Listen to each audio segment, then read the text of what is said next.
Breakthrough Advertising by Eugene M. Schwartz, foreword. Welcome to the most sought-after direct marketing masterpiece. This book was recently selling for over $900 used, so I decided to reissue it. It is a real privilege to bring Gene Schwartz's advertising wisdom back into print. We built a wonderful business based on his wisdom. He was a special delight and a treat to know. Gene was 6 feet 2 inches and reminded me of Gary Cooper in The Fountainhead. But Gene had much more charm and wit and a fabulous, unforgettable smile. Exciting sight, watching the multi-talented genius's fingers flying over the keyboard creating another brilliant ad. And then he'd sit back with that great smile, read it over and enjoy it more and more. Gene wrote advertising copy for the best direct marketers in America, and then he published a book in 1964 titled How to Double Your Child's Grades in School, following up with How to Double Your Power to Learn, and then Breakthrough Advertising in 1966. He was very clever. He exchanged his copywriting for access to mailing list names and promoted his own books to them. But then Gene had a stroke in 1978, and he had trouble typing, for it affected his right side. But he worked and worked until he became quite proficient typing with just his left hand. My big idea: retain Gene as a business consultant instead of a copywriter to guarantee him a regular income. He became very important to us in that new role. He helped very much in the creation of the bottom line, personal concept, and of our editorial style. Awesome. Then there was Gene the Third, the scientist, always reading the leading-edge science books, and belonging to a very sophisticated group that met weekly to discuss the implications of those scientific advances on society. Finally, there was Gene the Fourth, an amazing talent as an art collector, together with his wife Barbara, a famous interior designer. They built a fabulous art collection betting on Hans Hofmann, Morris Louis, Frank Stella, Donald Judd, and Milton Avery well before anyone else had heard of them. Their first acquisition was by the color pioneer Hans Hofmann. It took me years to appreciate Hofmann's work. Barbara also helped me build an incredible collection of photographs that are now at the Art Institute of Chicago. On my first gallery tour with them, I discovered a crumpled photo by the Starn twins that had 2 words on it: confusion, order. That is what I'm devoted to, bringing order from confusion. So Barbara and I built a very exciting Lessons in Life collection. I was her first art advisory client, and it is with her generous permission that we bring Gene's classic book back into the world. Martin Edelston, founder and president. Boardroom Inc., publisher of Bottom Line, Personal, January 2004. Preface to the Boardroom edition.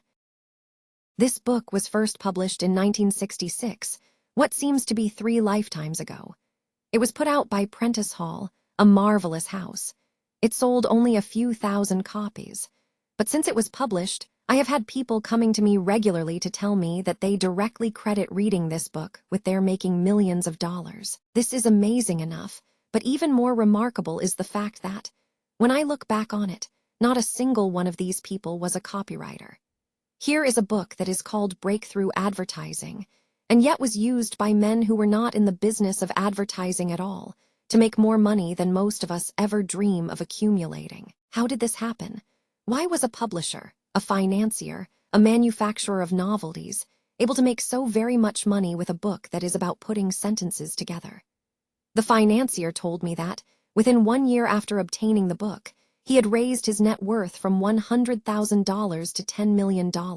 Are the sentences contained in the pages that follow actually that powerful? Can they change the fortunes of men so radically? Are they far more universally adaptable than I had first thought? So they are no longer about advertising products, but literally about opening whole new markets for them. Therefore, 18 years later, when Boardroom Books asked me to republish this text, I had to study it again with the fresh eyes of a person who had not read it in all that time, to see what was the real content of my book and its real effect on its readers. I did. I discovered the secret, and I am using this introduction now to admit my red-faced shame. What I had thought I had written those many years ago was a book on advertising. What I actually put down on these pages was an entirely different book, on a far broader theme. There is a way to develop an entirely new market for a new or an old product. That way involves a certain number of clearly defined steps. And in this book, I show you every single one of those steps. As you may know, all of us, no matter what official designation we give the industry we do business in, are actually on a deeper level, in exactly the same profession. We are all simply creating or exploiting markets for our products. When the market is born, our business is simultaneously given birth. When it grows, so does our share of it. When it is mature, our sales charts develop their first aches and pains. And at that point, if we can develop a fresh new market for that old product, it is exactly as if we achieved the Faustian dream and enabled that product to drink from the proverbial fountain of youth. We are all primarily conceptual midwives, helping give birth to new markets for our products. All the other functions we or our business perform, the manufacturing, distribution, service, and all the rest, are simply adjuncts to this vital central process. We are, in a single phrase, market makers. We sense each new market in its turn. We test and evaluate its size and scope. We gauge its true potential financial strength, and then we focus all the people, all the money, and all the desire that makes it up on one ultimate object, our own product. Most of the time, the market exists before our product, and we simply tap its present strength. But in this era of constant change, we ourselves may help give it its first viable financial form. We may sense that people want computers in their homes as well as their offices, or want to walk around all day with music plugged into their ears, or would like to spend 3 air-conditioned hours in a faraway galaxy, battling with light swords against evil and tyranny. Making a market, then, is not, as I thought when I originally wrote this book, simply a matter of making an ad. It is also the making of a product. And it is the making of a conduit through which that product can be obtained by the people whom you have made desire it more than an equivalent sum of their money. This book outwardly talks about the sentences that make up the primary appeal of that product to that market. But its true and deeper message is found when it is interpreted as a market diviner and a market intensifier. In other words, its message will show you how to find your dream market and how to drive it into a national feeding frenzy. And I have also made an equally important discovery upon reviewing this book since it was first published. The examples in its pages have grown slightly older, but the principles that these examples manifest are timeless. For example, if I were writing this book today, its examples would show more appreciation of feminism, environmental awareness, health and fitness striving, even the blessed sexual revolution. They would be more open and more frank than they could have been then. All this is for the good, but this book is not about reviving today's ads, but creating from scratch tomorrow's winners. This book is about avoiding the need for copying or imitating another product or advertisement. So today's examples are as outdated as those of 2 decades ago. This book is about what happens next and the fundamental rules of making a fortune out of slightly redirecting that tomorrow. You see, people don't change, only the direction of their desires do. They cannot be made to want anything, nor is it necessary to create want. All that is necessary is to be able to channel those wants into the proper products that offer legitimate satisfaction for them. It takes 10 million, 15 million, 25 million, 50 million, 150 million people to create a vast market for your goods. But it takes only one slip of paper, or its recitation by a series of salesmen, to direct all those millions of people to your stores, or your catalogs, or your wholesalers. Not one single thing has changed in that regard since I wrote this book, nor will it ever alter in the slightest.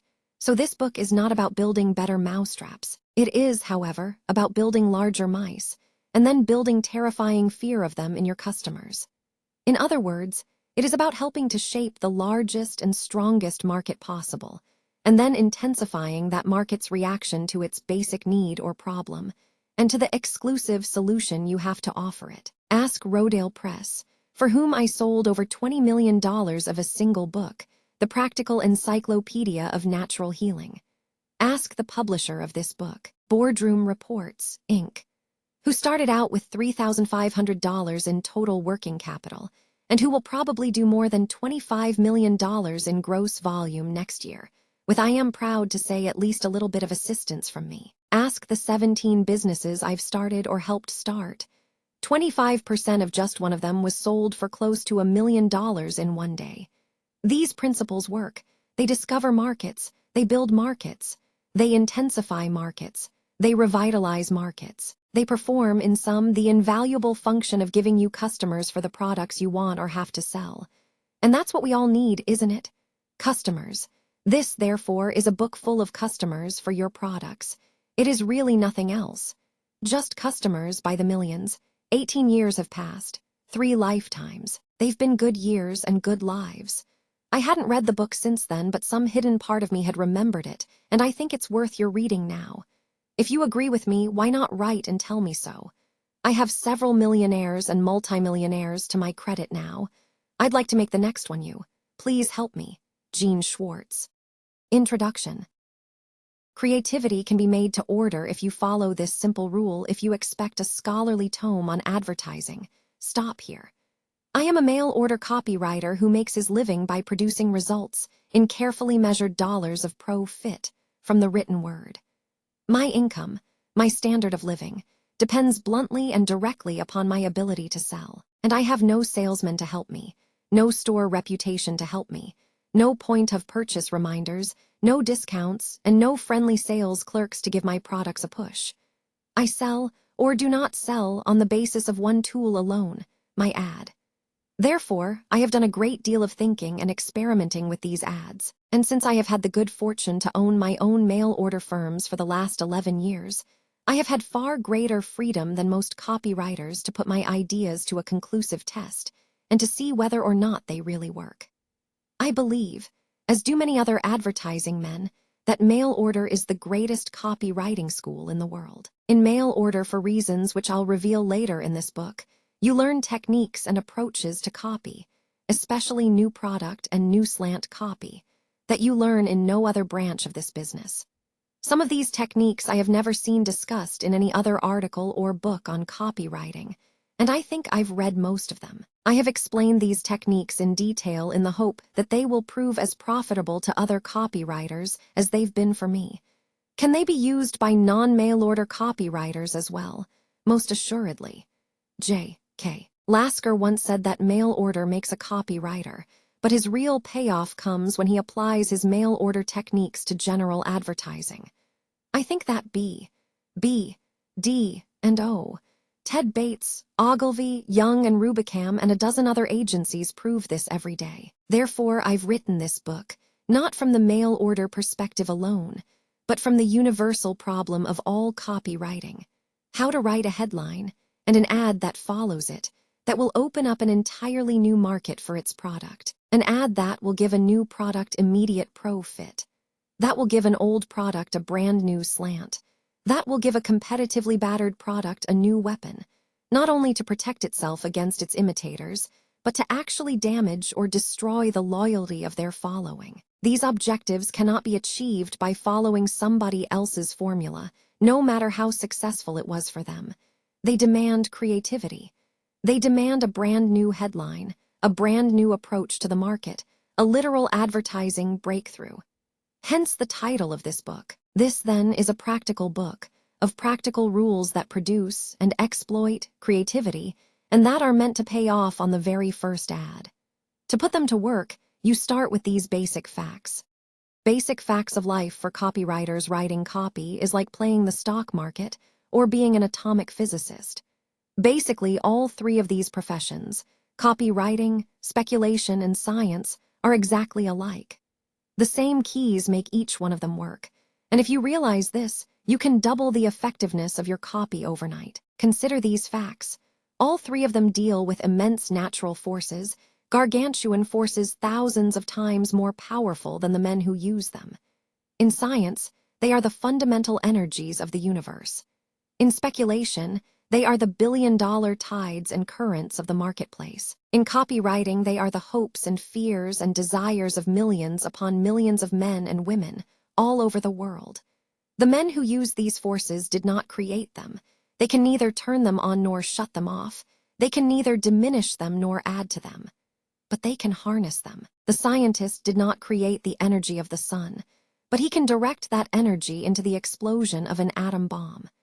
The speculator did not create the enormous growth of the electronics industry after the war, but he can ride that growth to produce a 50 times increase in his capital. And the copywriter does not create the desire of millions of women all over America to lose weight, but he can channel that desire onto a particular product and make its owner a millionaire.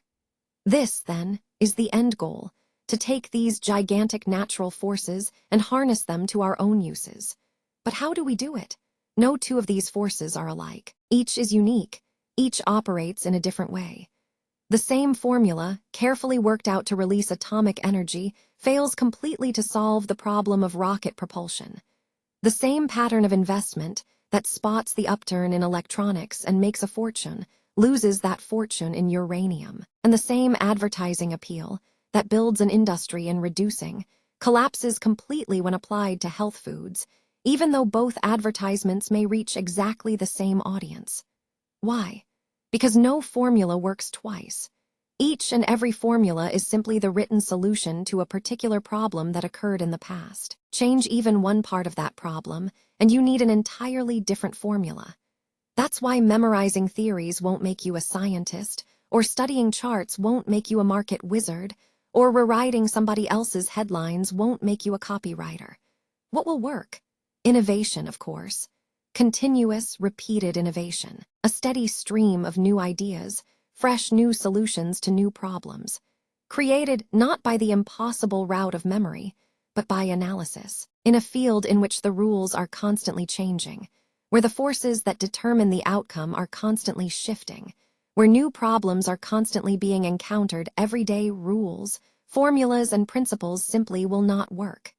They are too rigid, too tightly bound to the past. They must be replaced by the only known method of dealing with the constantly new, analysis. And what is analysis?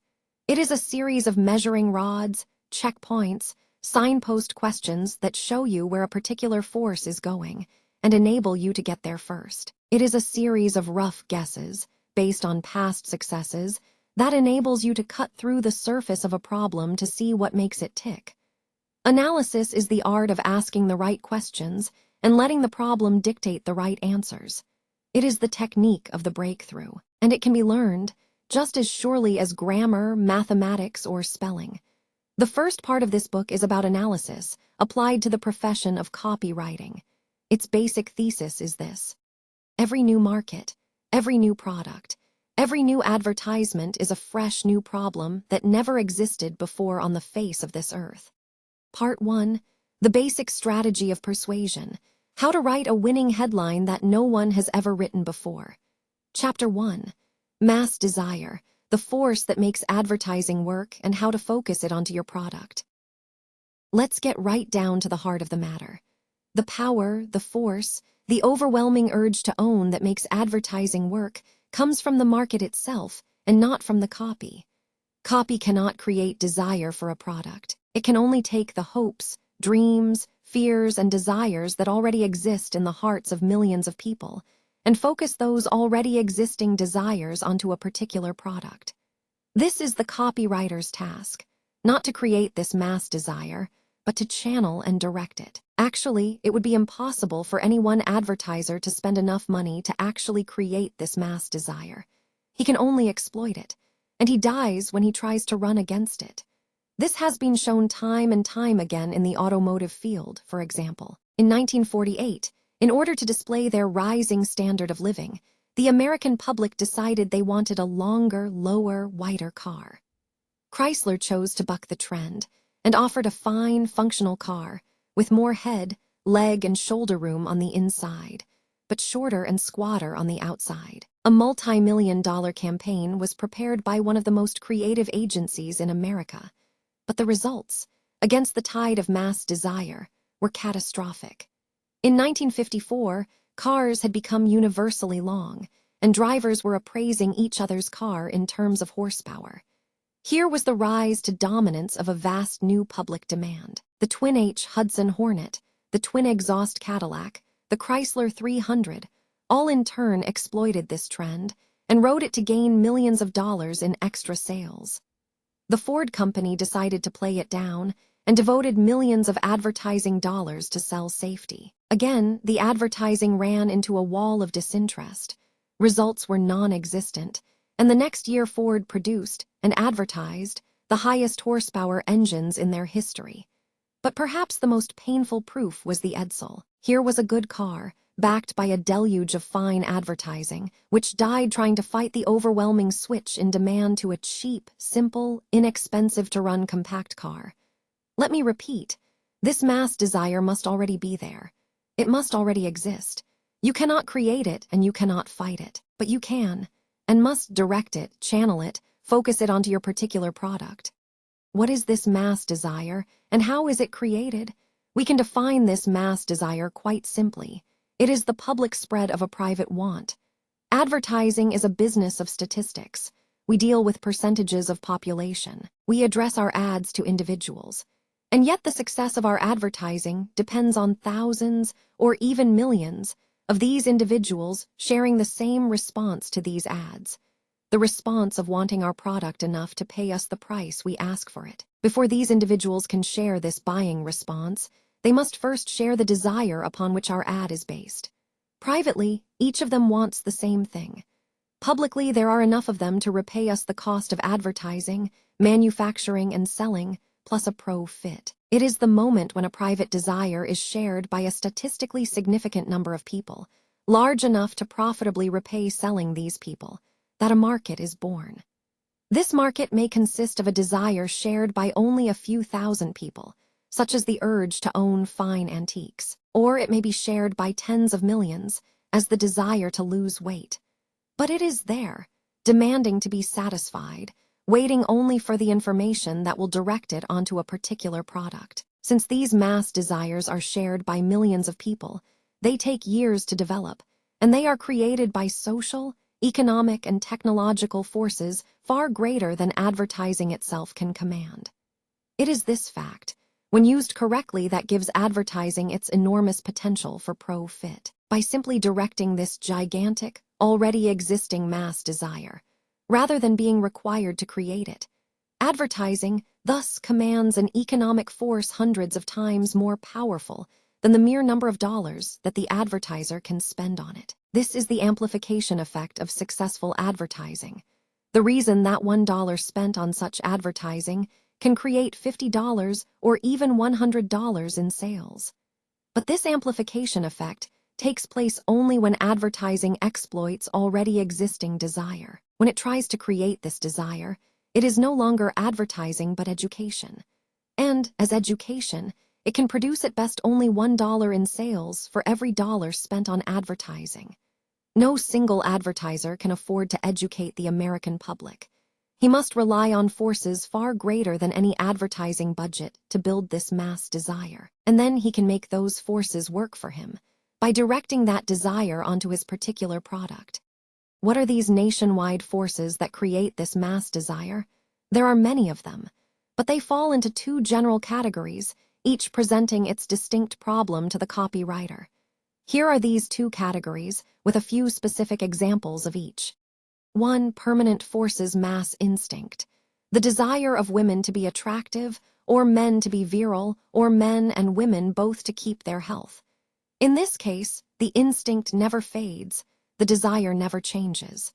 The copywriter's problem here is not to pick out the trend, it is there for everyone to see. His job is to distinguish his product from the others that were there before it, to create a fresh appeal, to build a stronger believability, to shift desire from the fulfillment offered by one product to that offered by another. How this is done, we shall see in a moment. A mass technological problem, bad television reception, or corroding automobile mufflers, or the time it takes for aspirin to bring relief. Until the problem is finally solved, the customers will buy and try again. And here the copywriter has the same problem, to offer the same claim of relief as his competitors, but offer it in a new way. 2. The forces of change: the beginning, the fulfillment, and the reversal of a trend. Style.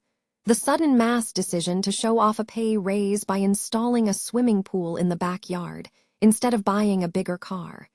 The horsepower appeal of the 50s, and its sudden subordination to gas economy. Here the copywriter is dealing with the straws in the wind that may indicate a hurricane.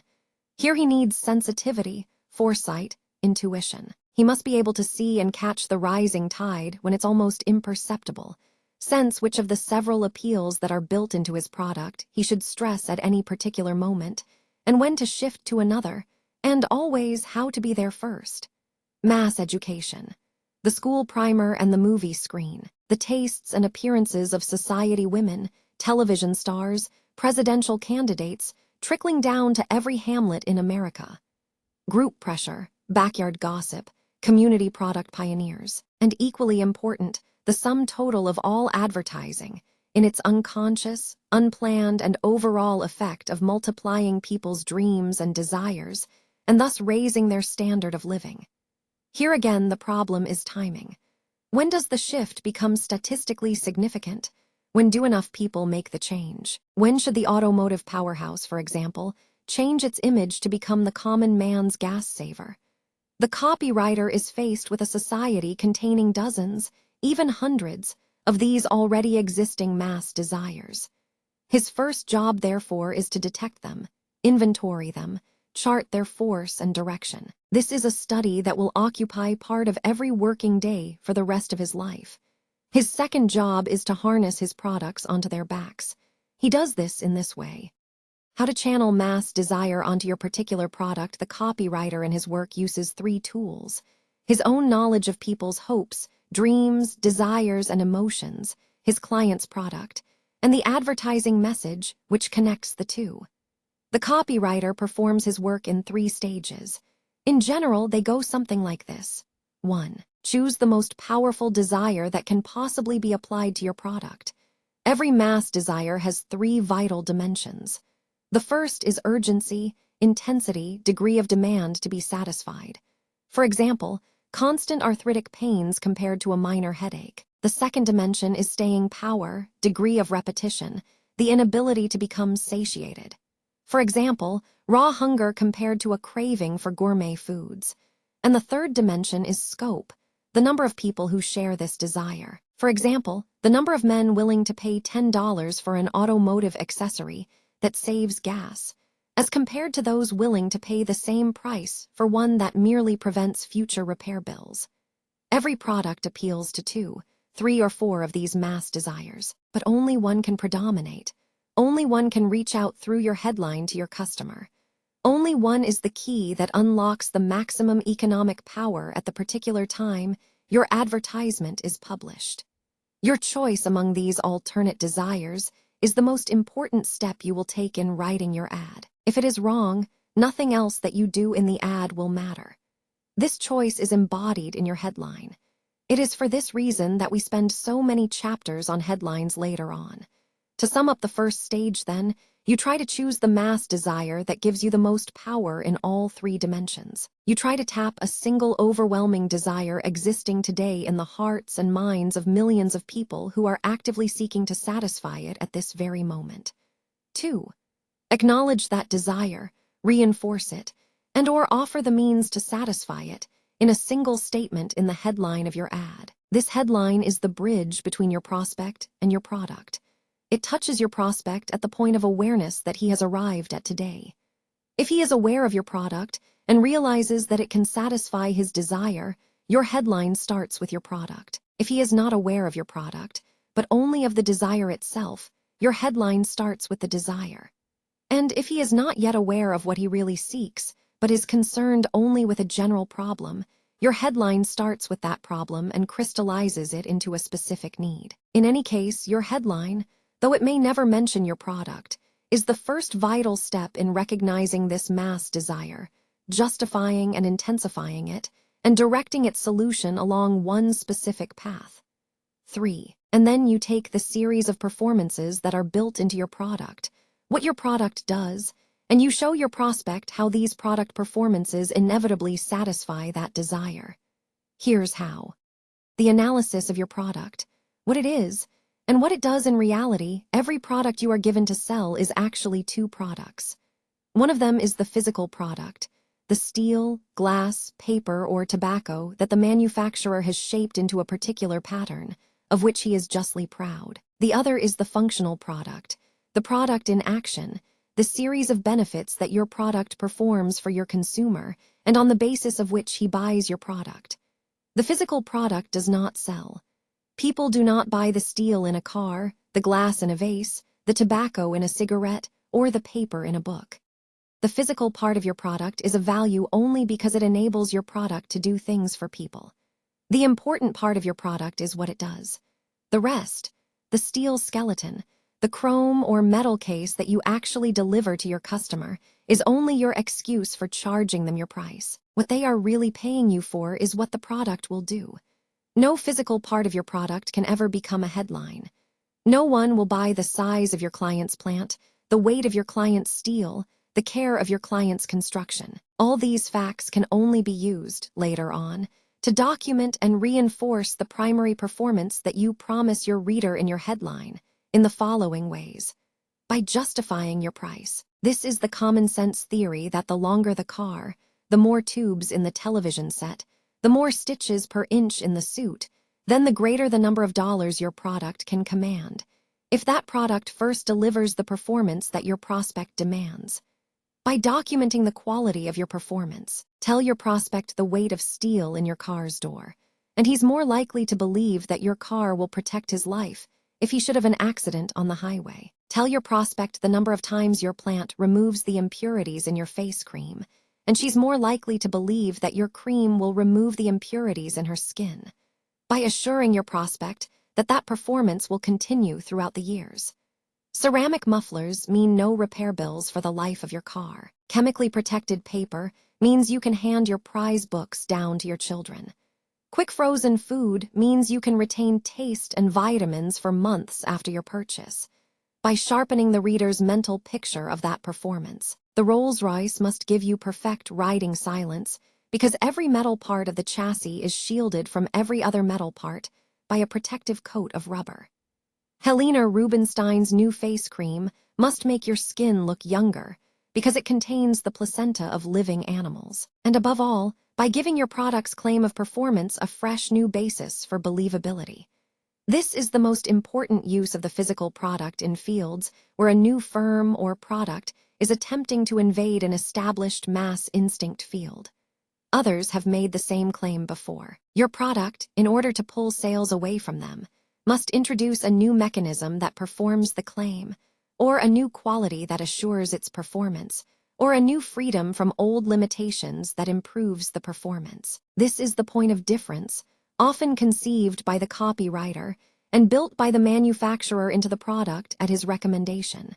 We shall discuss this point of difference quite thoroughly in the next few chapters. So much for the physical product. It is always subordinated to the functional product. The product in action, what the product does. It is the performance of your product, satisfying the mass desire of your market, which provides the selling power of your ad. Your first task, then, in studying your product, is to list the number of different performances it contains, to group these performances against the mass desires that each of them satisfies, and then to feature the one performance that will harness the greatest sales power onto your product at that particular time. Take the automobile, for example. Every automobile offers its prospective owner several different and distinct sets of performances. It offers him transportation, the ability to carry himself, his family, his luggage, and perhaps, in the case of station wagons, his pets and his furniture from place to place. It offers him dependability, the freedom from breakdown, stalling, poor performance, repair bills, embarrassment, and inconvenience. It offers him economy, inexpensive transportation, savings in both gas and oil, freedom from repair bills seen this time from the point of view of the pocketbook, durability, high trade-in value, low insurance cost. It offers him power, number of horses at his command, takeoff at the lights, acceleration on hills and in traffic, top speed even if he never uses it, all adding up to a feeling of dominance on the highway. It offers him recognition, admiration, status, subtle and accepted bragging, envy, the feeling of having arrived, the oohs and ahs of his neighbors, the first ride, the very smell of a new car. It offers him value, the number of feet of steel he can command for the price, high trade-in value over the years, The fact that the car can last for 100,000 miles, even if he can afford to trade it in every year. It offers him novelty. Power steering 5 years ago, electric door locks today. 3-tone paint jobs yesterday, iridescent paints now. The thrill of being the leader, the pace setter, the proven pioneer, and many more. Some of them hidden, never admitted, discovered only recently by motivation research. Dozens of different performances built into the same product, each of them reaching out and tapping a different desire, a distinct public. And yet your ad can feature only one of these performances, can effectively tap only one mass desire at a time. Your headline is limited by physical space. You have only one glance of the reader's eye to stop him. He is preoccupied.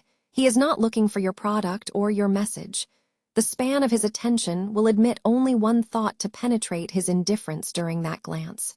If your first thought holds him, he will read the second. If the second holds him, he will read the third. And if the third thought holds him, he will probably read through your ad. Every product gives you dozens of keys, but only one will fit the lock. Your job is to find that one dominant performance, squeeze every drop of power out of it in your presentation, and then convince your reader that that performance and that satisfaction can come only from your product. The next 4 chapters will show you how to locate that one dominant performance and how to fashion it into your headline. Once you have written that headline, then every other performance contained in your product simply reinforces and documents that main appeal, in exactly the same way as the physical product facts listed above. Chapter 2. Your prospect's state of awareness. How to capitalize on it when you write your headline. You have now completed the first 2 stages in writing your ad. You have defined the mass desire that makes up your market. For example, the desire to lose weight, shared by millions of women all over America. And you have selected the one performance in your product that satisfies that desire most deeply. For example, a liquid meal in a glass, delicious, filling, already measured for you, as easy and pleasant to drink as a chocolate malted. This definition of your market and the selection of the product performance most likely to capture that market forms the core concept or theme of your ad. You now know where you are going to start with your market and where you are going to end with your product. The bridge between these two, their meeting place, is your ad. Your ad always begins with your market and leads that market inevitably into your product. The beginning of your ad, your headline, is the first step in this process. Therefore, it concerns itself entirely with your market. It may never even mention your product or its performance. It is based entirely on the answer to these 3 questions. 1. What is the mass desire that creates this market, which we have already discovered? 2. How much do these people know today about the way your product satisfies this desire, their state of awareness? 3. How many other products have been presented to them before yours, their state of sophistication? The answer to question 1 gives you the nationwide force that creates your market. The answer to questions 2 and 3 gives you the location of that market in relation to your product. Your strategy for exploiting or overcoming the answers to these last 2 questions will give you the content of your headline. Let's first redefine the job we are going to ask our headline to do, and then see how each of these last 2 questions tells us what that headline should and should not say. Your headline's real job. There has been much confusion about how much of a selling job your headline should be required to do. Actually, your headline does not need to sell at all. It does not have to mention your product. It does not even have to mention your main appeal. To demand that a headline should do any of these is to place the full selling burden on approximately 10% to 20% of the total physical space of your ad, that physical space taken up by the headline itself. Your headline has only one job: to stop your prospect and compel him to read the second sentence of your ad. In exactly the same way, your second sentence has only one job: to force him to read the third sentence of your ad. And the third sentence, and every additional sentence in your ad, has exactly the same job. It is simply common sense that the more of your story you can force your prospect to read, the more thoroughly you can sell him. To attempt to do the same selling job in 10 words instead of 100 or 1,000 is to shoot craps with your client's money. You might as well buy only enough space to print your headline and use the rest of the budget for repeat insertions. It is the copywriter's job to force the prospect to read his client's full story, not just a skimmed version of it. Only to prospects actively seeking the client's specific brand name product, and in a case where you can offer them a special price reduction, can your headline do the full selling job? To attempt a complete selling job with any other kind of headline is simply to admit defeat. What your prospect's state of awareness demands from your headline, we have already assumed that the only reader you are looking for is the prospect for your product. That means that he shares a defined desire with thousands, and perhaps even millions, of other people all over America. But how much aware is that prospect of that desire? How close is it to the surface of his consciousness? Is he aware only that a problem or need exists, or is he aware if they can be satisfied? And if he is aware that a means of satisfaction exists, does he realize that it lies in your group of products, or specifically in your product by name, or more specifically in your product at a given price? The answer to these questions will help you determine the state of awareness of your market, their present state of knowledge about your product, and the satisfaction that your product performs. It is at this precise point of awareness that your headline begins. In its natural development, every market's awareness passes through several stages. The more aware your market, the easier the selling job, the less you need to say. Let's go down the awareness scale step by step. We'll start at the most aware, the most mechanical selling job, and proceed to more and more difficult problems, requiring more and more creative solutions. 1. The most aware the customer knows of your product, knows what it does, knows he wants it. At this point, he just hasn't gotten around to buying it yet. Your headline, in fact, your entire ad, needs state little more except the name of your product and a bargain price. For example, Revere Zomer Lens, electric eye camera, formerly $149.50, now only $119.95. The remainder of the advertisement can summarize quickly the most desirable selling points. Then add the name of a store or a coupon, and close. This is the typical department store, discount store, mail-order bargain catalog type of advertising. It takes advantage of the full weight of all the advertising that has been done on the same product before it. Its addition, its news is the price, or a free gift, or instant delivery or proximity in the neighborhood. Its prospect is fully aware. He has all the information he needs. Here the copywriter is nothing more than the merchandise manager's phrase maker. The price is the most important part of his headline. There is nothing creative about his job, and he should receive the lowest possible scale of pay. 2. The customer knows of the product but doesn't yet want it. Here, your prospect isn't completely aware of all your product does, or isn't convinced of how well it does it, or hasn't yet been told how much better it does it now. Here, in the approach to this market, is the great bulk of all advertising. Here you are dealing with a product which is known, which has established a brand name, which has already linked itself with an acknowledged public desire, and has proven that it satisfied that desire. Here your headline is faced with one of 7 tasks. A. To reinforce your prospect's desire for your product. B. To sharpen his image of the way your product satisfies that desire. C. To extend his image of where and when your product satisfies that desire. D. To introduce new proof, details, documentation of how well your product satisfies that desire. To announce a new mechanism in that product to enable it to satisfy that desire even better. F. To announce a new mechanism in your product that eliminates former limitations. G. Or to completely change the image or the mechanism of that product, in order to remove it from the competition of other products claiming to satisfy the same desire. In all 7 cases, the approach is the same. You display the name of the product, either in the headline or in an equally large logo, and use the remainder of the headline to point out its superiority. The body of the ad is then an elaboration of that superiority, including visualization, documentation, and mechanization. When you have finished weaving in every strand of your product's superiority, your ad is done. Here are sample headlines presenting solutions to all 7 of the problems of this state of awareness. A. To reinforce your prospect's desire for your product by using association.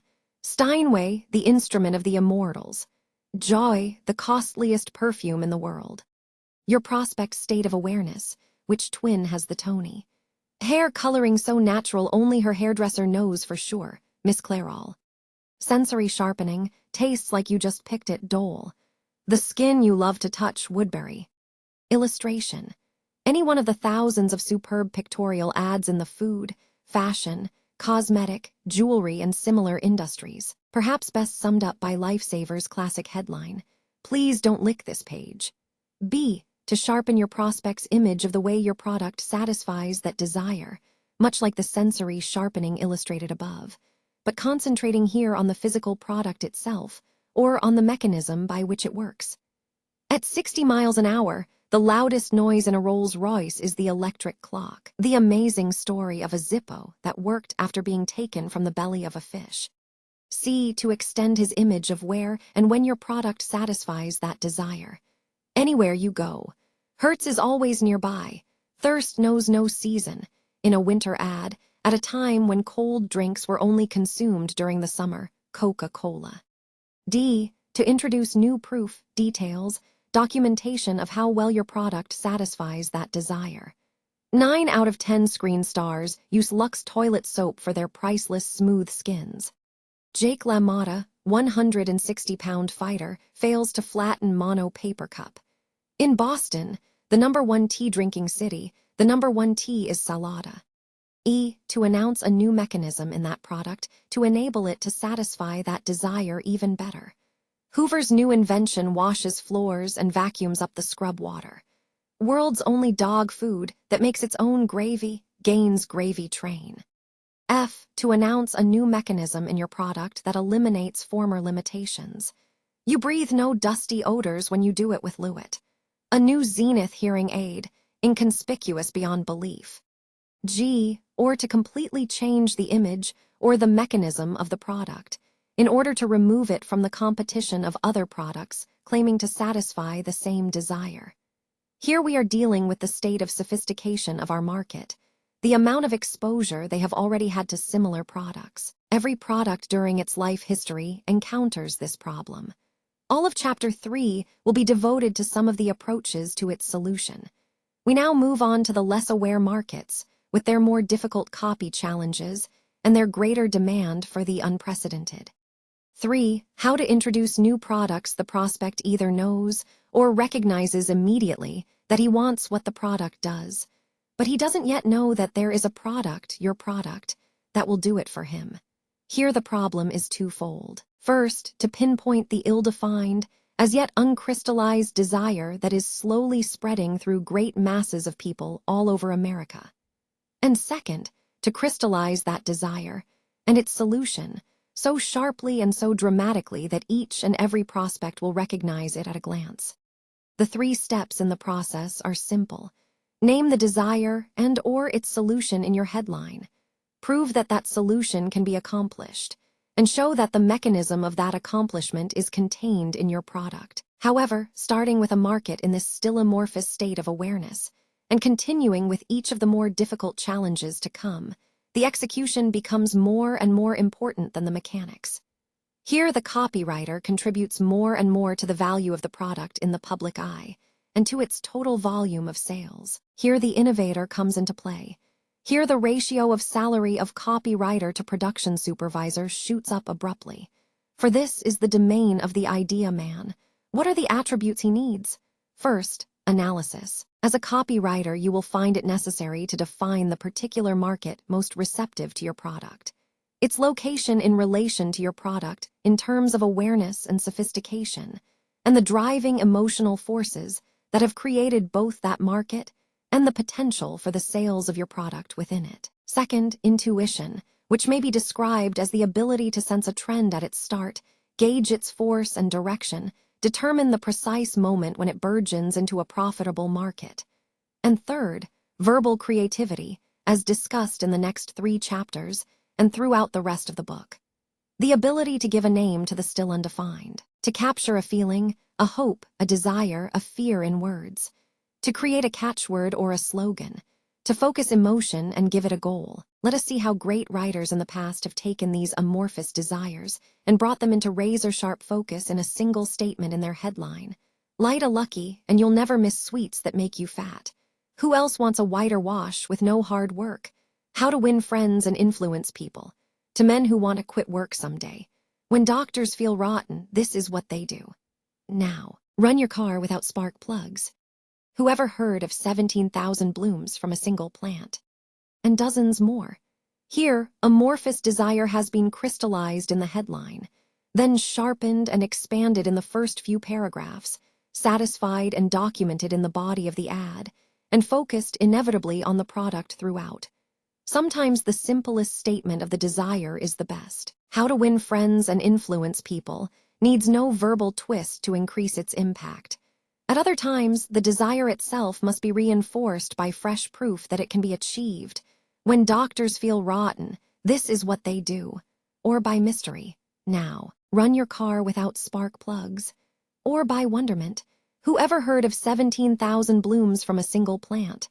The next 2 chapters will discuss, first, the strategy of determining when to use a fresh approach, and second, how to sharpen that first statement of desire with verbalization.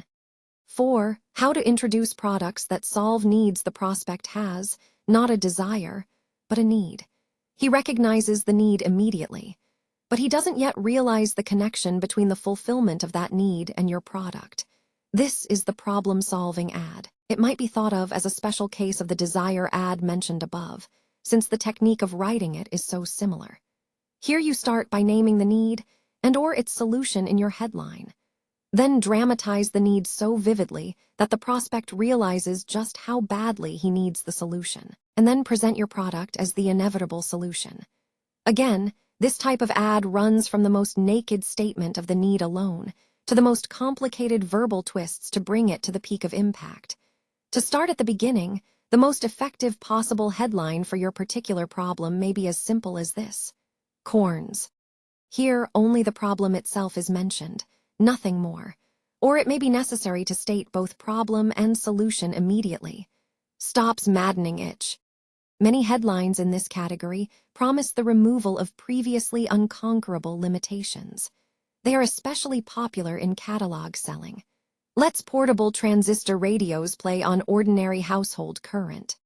And many combine all 3 elements: the problem, its solution, and the removal of the usually expected limitations. Shrinks hemorrhoids without surgery. There are headlines which promise substitutes for unpleasant or expensive tasks. Now, a ring and piston job in a tube. And there are headlines which promise to prevent a future problem before it can occur. Look, Mom, no cavities. But many times the problem is not so clearly defined, not so obviously on the surface. You may know the general area of the problem, for example, people's embarrassment at speaking poor English.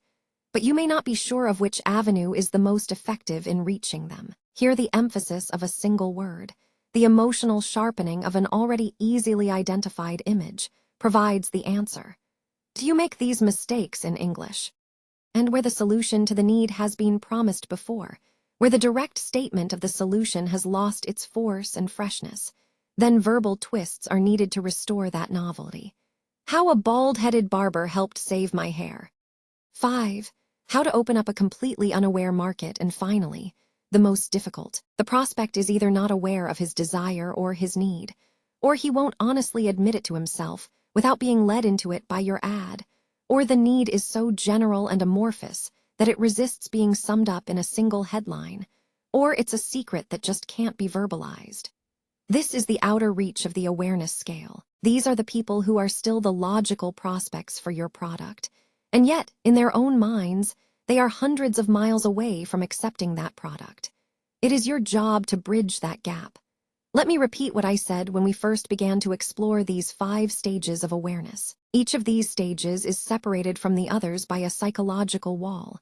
On one side of that wall is indifference, on the other, intense interest. A headline that works wonders in the first stage, for example, "Dial soap 9 cents a cake," will fail completely when addressed to a third-stage market where your prospect doesn't even realize that soaps can be made with built-in deodorants. And a third-stage headline, for example, "Who else wants a whiter wash with no hard work?" will be old hat, no news to today's housewife, who has been barraged by whiter-than-white advertising for 20 years. To sum up, then, a headline which will work to a market in one stage of awareness will not work to a market in another stage of awareness, nor will it work even to a market in which it has been successful, once that market passes on to a new stage of awareness. Most products are designed to satisfy a specific need or desire. They are born into markets that are at least the third or fourth stages of awareness.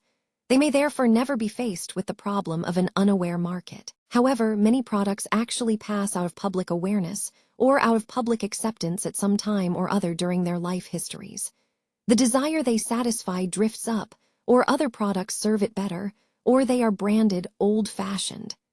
Again, we are dealing with a matter of statistics. When a product begins to slip, when volume falls off, even though advertising budgets are increased, when the name of the product no longer sells as much, when a direct statement of the product's function no longer sells as much, when a direct statement of the desire or the need that the product fulfills no longer sells as much, then that product needs to be reborn, and its problem is the problem of opening up an unaware market. Again, this is the most difficult, the most challenging problem of all. There are few positive milestones to guide you, but fortunately, there are some completely self-evident negative rules that can eliminate many blind alleys and set you face to face against your task. Planning a headline for a completely unaware or resistant market, then, is first of all a process of elimination. Here are the first paths. 1. Price means nothing to a person who does not know your product or want your product. Therefore, eliminate all mention of price or price reduction in your headline or prime display type. 2. The name of your product means nothing to a person who has never seen it before, and may actually damage your ad if you have had a bad model the year before, or if it is now associated with the antiquated, the unfashionable, or the unpleasant. Therefore, keep your product out of the headline and be extremely wary about breaking the mood or disguise of your ad with a prominent logo. 3. And this is the hardest fact of all to accept. At this stage of your market, a direct statement of what your product does, what desire it satisfies, or what problem it solves, simply will not work. Your product either has not reached that direct stage or has passed beyond it, and you cannot simply shift from one desire to another. You are not faced here with a problem of sophistication, but one of complete indifference or unacceptability. Therefore, the performance of your product and the desire it satisfies can only be brought in later. You cannot mention them in your headline, so you cannot mention price, product, function, or desire. What do you have left? Your market, of course, and the distinct possibility that by broadening your appeal beyond price, product function, or specific desire, you can reach the maximum limits of your full potential market, consolidate splinter appeals, and increase the sales of your product at a fantastic rate. Once you have accepted the challenge of writing this kind of ad, then your product and its attributes fade into the background, and you concentrate exclusively on the state of mind of your market at this particular moment. What you are doing essentially in this fifth stage is calling your market together in the headline of your ad. You are writing an identification headline. You are selling nothing, promising nothing, satisfying nothing. Instead, you are echoing an emotion, an attitude, a satisfaction that picks people out from the crowd and binds them together in a single statement. In this type of headline, you are telling them what they are. You are defining them for themselves.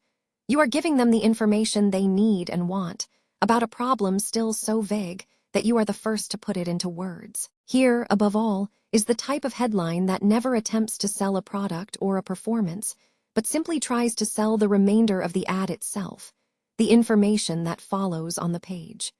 The only function of this headline is to get the prospect to read the next paragraph, and this second paragraph pulls him into the third, and the third into the fourth, and right on down the page, paragraph after paragraph. Meanwhile, these paragraphs are building a steady progression of logical images, from the first identification with the headline, to a growing awareness of the problem or the desire to the realization that a solution is at hand, and to the inevitable focusing of that desire and that solution onto your particular product. This, then, is the general strategy of dealing with an unaware market. The application of this strategy, when all direct methods have failed, has produced hundreds of great headlines. It would be impossible to classify all of them, since each solution establishes its own new pattern. However, there are definite landmarks and directions we can distinguish. Here are some of them, starting with the general principle they used, then the problem they solved, then the headline itself, and then the most important structural paragraph of body copy. Giving words to a hidden dream problem. To expand the market for home correspondence courses beyond that obtained by earn more money and gain more skill headlines. The solution. The University of the Night, the young Lincoln, poring over borrowed schoolbooks far into the night, seeking in the dim light of his log fire the transforming light of knowledge. Eager to grow, eager to do here is an example which has inspired the man who strives against the odds of circumstances to make his place in the world. Tonight, in cities and towns and villages, thousands of men will drop their daily labors to fight, beneath the lamp, the battle that Lincoln fought. Up from the mines, down from the masts of ships, from all the places where men work, they will go home and take up their books because they yearn to grow, because they seek higher training, greater skill, more responsibility. Some of them are men who work in one field whereas their talents and desires are in another. Some are halted in their progress because they do not understand the higher principles of their business or profession. Some left school in boyhood because poverty made it necessary. 50 years ago, these men would have had no place to turn for the courses of study and for the personal guidance that they need. 30 years ago, there was founded a school to help them, a school created for their needs and circumstances, a school that goes to them no matter where they are, a school created in response to a need. The international correspondence schools have developed their scope and usefulness to the growth of that need. Exploiting a hidden fear problem, to revitalize the sales of a coffee substitute long after health headlines and pep headlines and taste headlines had failed. Secondary problem, to overcome a slipping brand name that was no longer an asset in either the headline or the logo. The solution, Why Men Crack, an authority of international standing recently wrote, "You have overeaten and plugged your organs with moderate stimulants, the worst of which are not only alcohol and tobacco, but caffeine and sugar. You know them. Strong men, vigorous men, robust men, men who have never had a sick day in their lives. They drive. They drive themselves to the limit. They lash themselves over the limit with stimulants. They crack. Often they crash. You have seen them afterwards. Pitiful shells. The zest gone, the fire gone, burnt-out furnaces of energy. He was such a healthy-looking man, he was. His health was his undoing. His constitution absorbed punishment. Otherwise, he might have been warned in time. For every action there is an equal and contrary reaction. You learned the law in physics. It applies to bodies. For every ounce of energy gained by stimulation, by whipping the nerves to action, an ounce of reserve strength is drained, but repeated withdrawals exhaust any reserve. Physical bankruptcy. Then the crash, it's time to get back to normal, to close the drafts, to bank some of the fires, avoid stimulants. What is good for the boy is good for the man. Borrowed energy must be repaid. 2 million American families avoid caffeine by drinking postum, and 2 million American families are better off for it.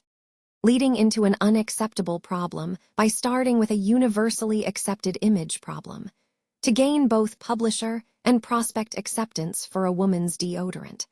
A direct statement of the performance or product would not only offend, but would never be published. The solution, within the curve of a woman's arm, a frank discussion of a subject too often avoided. A woman's arm.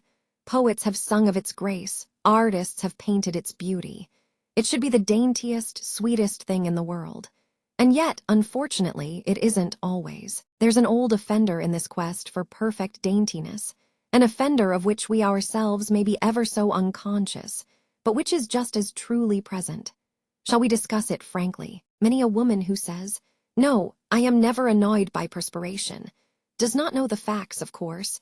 We aren't to blame because nature has made us so that the perspiration glands under the arms are more active than anywhere else. Nor are we to blame because, have made normal evaporation there impossible. Would you be absolutely sure of your daintiness? It is the chemicals of the body, not uncleanliness, that cause odor. And even though there is no active perspiration, no apparent moisture, there may be under the arms an odor. Fastidious women who want to be absolutely sure of their daintiness have found that they could not trust to their own consciousness. They have felt the need of a toilet water which would ensure them against any of this kind of underarm unpleasantness, either moisture or odor. To meet this need, a physician formulated Odorono, a perfectly harmless and delightful toilet water. To project a hidden desire which cannot be put bluntly into words problem. To capitalize on research findings that smoking cigarettes gives men a feeling of virility, importance, sexual strength. Any verbal expression of these themes, however, would be instantly rejected as absurd and offensive. The solution: the Marlboro tattoo ad, with its virile men, cowboys, racing car drivers, skydivers, etc., whose appearance alone projected more of an image of raw virility than any number of words could ever convey. Using a common resentment or unvoiced protest to capture a far greater market than the direct statement of the solution of that resentment would produce problem. To sell a do-it-yourself book on television repairs. Although all owners of TV sets were the potential market, only a small fraction considered themselves interested enough or capable enough to respond to a direct promise headline. Save up to $100 a year on your TV repairs. Most were afraid they could not make the repairs themselves. Therefore, the market must be broadened to include the non-handyman owners by exploiting the existing resentment against TV service contracts. The solution: why haven't TV owners been told these facts? Was your set purchased after the spring of 1947? Then here is the full, uncensored story of how you can avoid those $15 to $20 repair bills, avoid those $30 to $60 a year service fees, and still get the perfect, movie-clear pictures you've dreamed about. How many times this week have you had to get up to fix a jumpy TV picture? How many times have you had to put up with ghosts? 90% of these breakdowns are unnecessary. All these breakdowns may have seemed tragic to you at the moment they happened, but here is the real tragedy. Do you know that the same exact set that you now have in your front room has been playing in manufacturers' test rooms for months, and playing perfectly? These sets have been subjected to breakdown tests. These sets have been tested against every conceivable type of viewing hazard, and in almost every one of these cases, these sets have produced perfect, movie-clear pictures without major breakdowns for as much as 1 full year. Here are some of the reasons why. What TV experts have learned about your set. If your set were properly cared for, as these sets were, it need break down only once during the entire year. If your set were properly cared for, it can actually give you perfect, movie-clear reception the other 364 days of the year. And most important, these experts have discovered that you do not have to be a handyman or a mechanic in order to coax this performance. Here's why. 5 minutes a week for perfect reception. These TV experts have discovered that your TV set is a great deal like your body in this respect, that it gives warning signals before it has a major breakdown. Now, if you had the knowledge to make a few minor adjustments on the outside controls of that set, then you could correct those symptoms. If you do not have this knowledge, then your set will weaken. You will have a constantly bad picture. It's as simple as that. You pay a repairman, not for his work, but for his knowledge.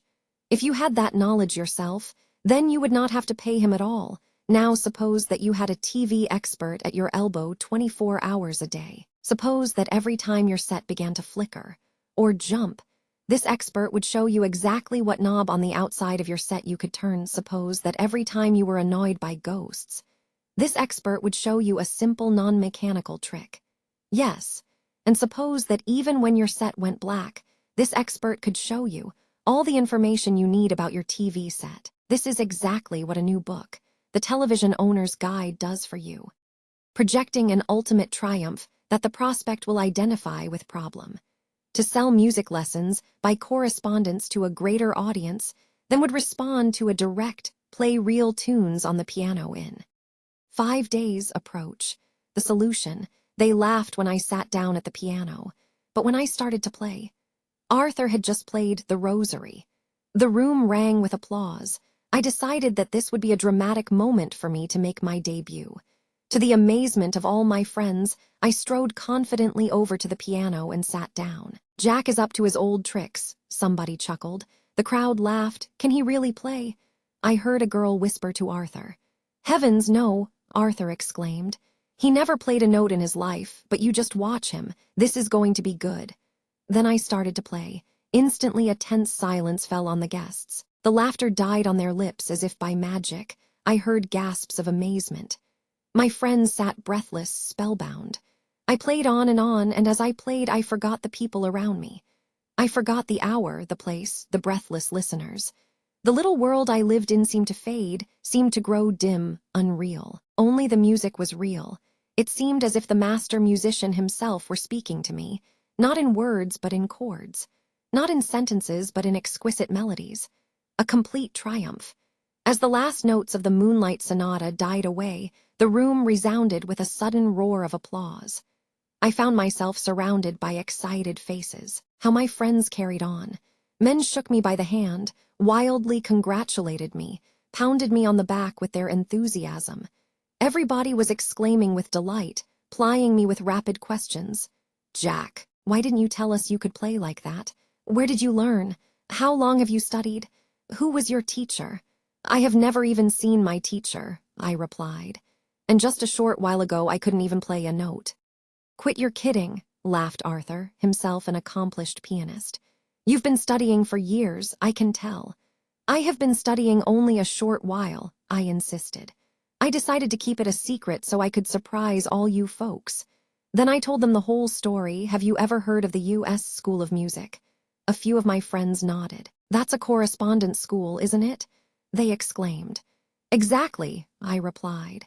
"They have a new simplified method that can teach you to play any instrument by mail in just a few short months, projecting the result of a problem in such a way that it will be identified with by people who would reject a direct statement of the problem itself problem.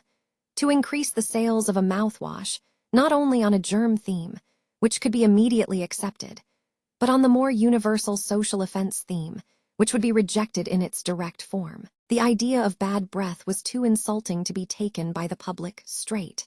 The solution, often a bridesmaid but never a bride Edna's case, was really a pathetic one. Like every woman, her primary ambition was to marry. Most of the girls in her set were married, or about to be.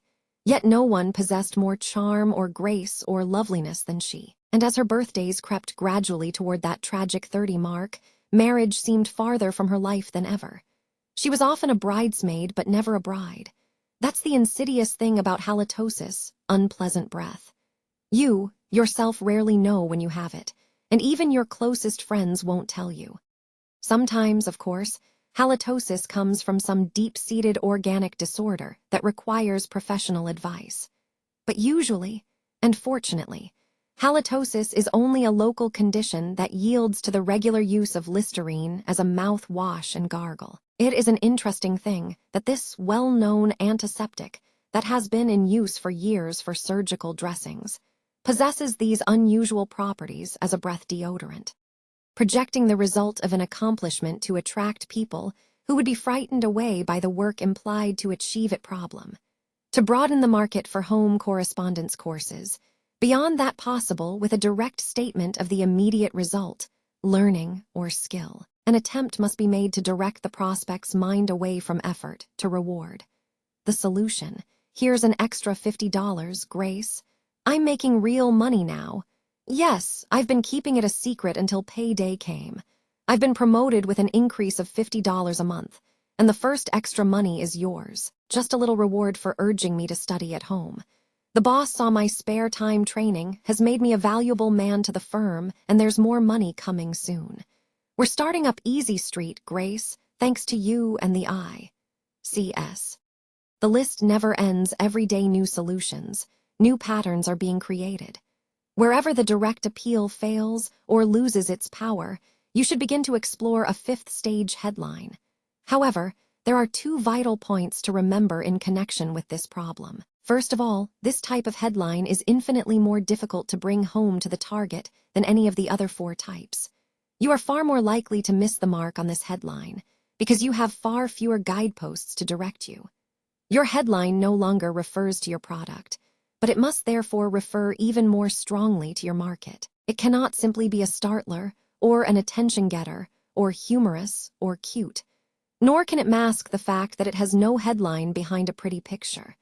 Most copywriters use a fifth-stage problem to write an empty headline, and are therefore simply wasting their clients' money. Because it is so easy to wander off into an irrelevant headline, keep this one cardinal rule in mind. Your prospect must identify with your headline before he can buy from it. It must be his headline, his problem, his state of mind at that particular moment. It must pick out the product's logical prospects and reject as many people as it attracts. And if it is an effective headline and it works, then it too will become outdated as your market moves on to a new stage of awareness. And you will be presented with another problem, just as challenging and just as rewarding as the one you have solved before. You never step in the same river twice. No market ever stands still.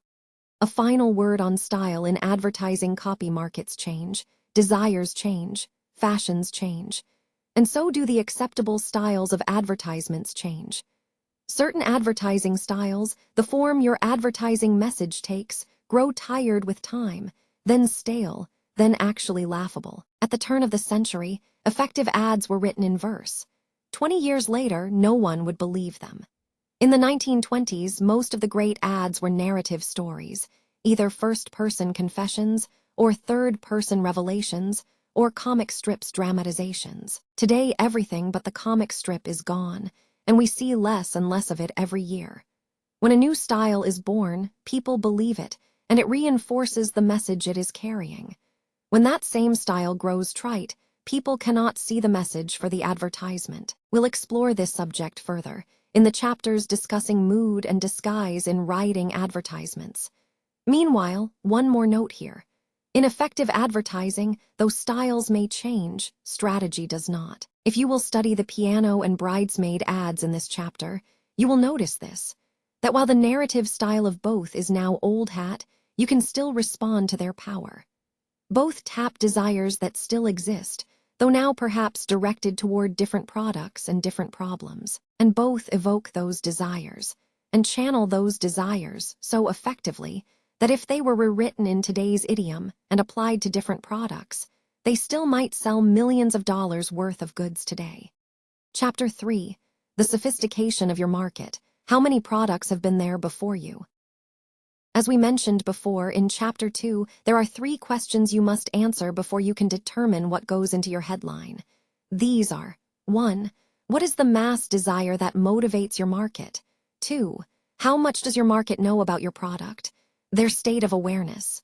3. How many similar products have they been told about before? Their state of sophistication. This third question is the most easily answered. A few hours' research should give you samples of every competing ad in the field, if there are any. If you are first in your market, if there are not. If you are the first in your particular market, with your particular product, then you are dealing with prospects that have no sophistication about your product at all. In other words, they have never received any information about such a product before. Once you get them interested, they are likely to become much more enthusiastic, believe much more of what you have to say, and buy that much more readily. Remember, your story is brand new to them. This, of course, is the dream of every manufacturer and every copywriter, to be first, and it happens quite often today, sometimes because of a technological breakthrough, creating a new product, women's hairsprays, or a radically better product, long-playing records, or a familiar product at an explosively low price, the Model T Ford. And sometimes, such a brand new market is created by the insight of an advertising man, dealing with an already established product. In this case, the ad man visualizes the application of the product to an entirely different market. The switch, in the 20s, of Ovaltine from an aid for insomnia to a bodybuilder for skinny children. Or he reaches that market through a hitherto untapped medium. Revlon's fabulous results from sponsorship of the $64,000 question in the early days of TV. Or he discovers a previously unnoticed performance of his product that carries it completely beyond the limits of its old market, Lifebuoy's discovery that people would accept its strong medicinal odor as a cure for perspiration odor, and their subsequent christening of that odor with the catchword B.O. When such a golden opportunity, to be first, presents itself, you are probably dealing with a market in its third or fourth stage of awareness. Your prospects know that they would like what your product does, or they would like to get rid of the problem your product solves, if it were only possible. Here, the answer to your third question is quite simple. You are dealing with a market where you are first. Therefore, they have no previous information about similar products. Therefore, they are completely unsophisticated. And your exploitation of this answer, your strategy in approaching this market is equally simple. 1. Be simple. Be direct. Above all, don't be fancy. Name either the need or the claim in your headline, nothing more. Dramatize that claim in your copy, make it as powerful as possible. And then bring in your product and prove that it works. Nothing more, because nothing more is needed. To illustrate, let's look at one of the most profitable, insatiable, constantly renewing, and therefore overworked fields in marketing history: the reducing field. No one knows who was the first man to stumble on the reducing field, though it's fairly certain that he must have become a millionaire. But all he had to say in his headline was a simple statement of the direct desire of millions of women. Now, lose ugly fat. As he started to clean up, others inevitably followed. But by this time, the reducing field had already been tapped. Advertisements had been run. The direct claim had been made. Mere repetition would no longer be enough. In other words, the reducing market was now in its second stage of sophistication. A new approach was necessary. The strategy had to be changed to this. If you're second, do this. If you're second, and the direct claim is still working, then copy that successful claim, but enlarge on it. Drive it to the absolute limit. Outbid your competition. For example, here are 2 successful headlines in the now fiercely competitive reducing field that did just that. They have both been pushed to the outer limits of both legality and believability. But they both worked. Lose up to 47 pounds in 4 weeks, or receive $40 back. I am 61 pounds lighter, never a hungry minute. In most fields, this enlarged claim technique reaches the outer limits in successive stages. Sometimes the completion of this process takes years. In the home garden field, as another example, an advertiser brought out a floribunda rose, using this headline with startling success. Pick 25 to 50, 100 roses from this one magnificent plant. It worked. And so, some years later, a special variety of cushion mums swept the country with this headline: 600 mums from a single bush. And 1 year later, this headline carried the process to what are probably the absolute limits of Mother Nature. Who ever heard of 17,000 blooms from a single plant? As simple as this evolution looks, it produces results. It provided a tremendous lift to car sales in the 1950s, when 50 more horsepower was added to the advertisements every year. It was climaxed in the Chrysler 300, a car named after its horsepower rating, and pegged just at the limit of believability, practicality, and the inevitable public reaction. For the reaction will come. Toward the end, the process disintegrates. The successful claim is overworked. Enlargement piles on enlargement. New competitors enter the field, each trying to promise more. Headlines double and triple in size. Words begin to lose their meaning. Whiter than whites appear. The prospect becomes confused, then skeptical. Believability is shattered. Claims are automatically discounted 50% by their readers. More promise is poured in to compensate. The government begins to investigate.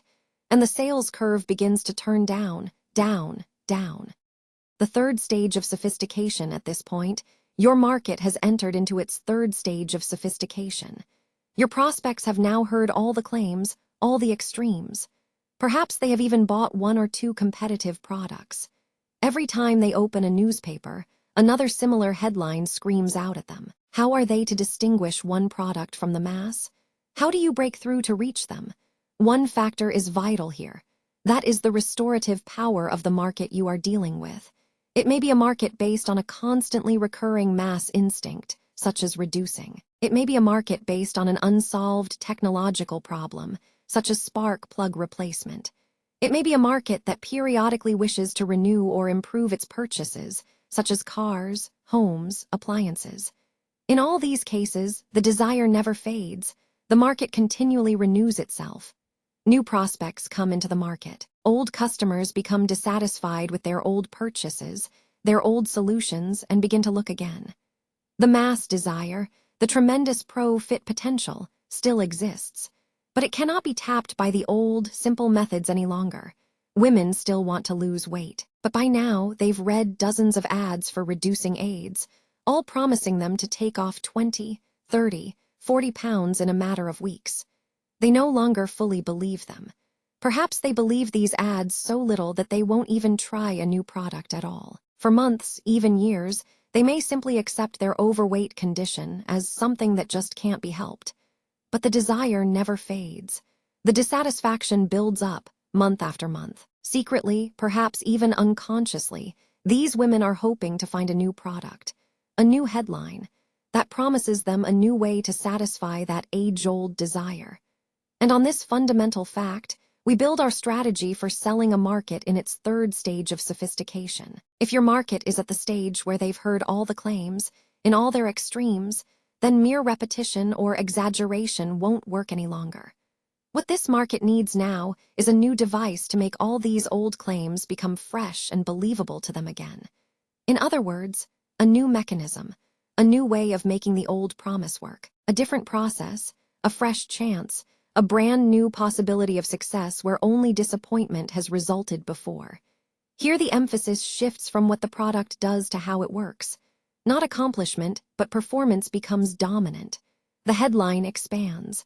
The claim remains, but now it is reinforced by the mechanism that accomplishes it. In the reducing field, for example, the limits of its basic promise had been reached by headlines like this: "I am 61 pounds lighter, never a hungry minute." Now new leaders emerge, avoiding the competition of claims, stressing mechanism instead like this: "Floats fat right out of your body. First wonder drug for reducing." A vital change has taken place in both these ads, and in every ad that deals successfully with this third stage of sophistication. In the previous, second stage ads, the entire headline was taken up by a complete statement of the main claim. Below it, in smaller type, in either a subhead or the body copy, came the mechanism that accomplished the claim. Often, this mechanism was abbreviated, simply mentioned instead of being explained, indicated by a sort of shorthand like this: "I am 61 pounds lighter, never a hungry minute." Read the astonishing experience of New York food expert with the famous Eat and Reduce plan. In third stage ads, however, this arrangement is completely reversed. By this time, the basic claim has become well known to almost all its prospects, perhaps even too well known. Therefore, this shorthand can be applied to the claim itself. What was before a 5 to 10 word headline describing nothing but the basic claim, "I am 61 pounds lighter," can be communicated in a single word in a headline devoted to explaining how this claim is accomplished. For instance, "Floats fat right out of your body," or "First wonder drug for reducing." First, the mechanism is brought into the headline to establish a point of difference, to make the old claims fresh and believable again. And then, once the prospect is told that here is a brand new chance for success, then the claim can be restated in full to make sure that she realizes everything she is getting. Like this: "Floats fat right out of your body." Released for the first time.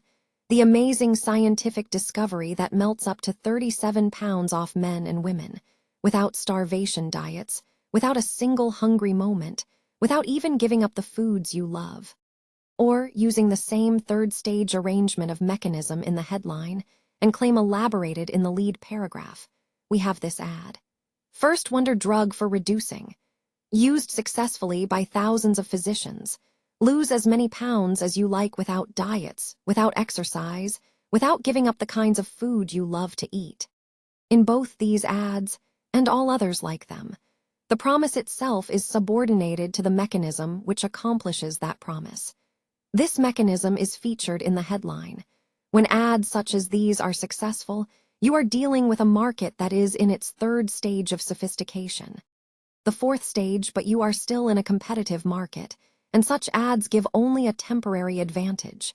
Such ads, presenting a new promise, begin a new trend.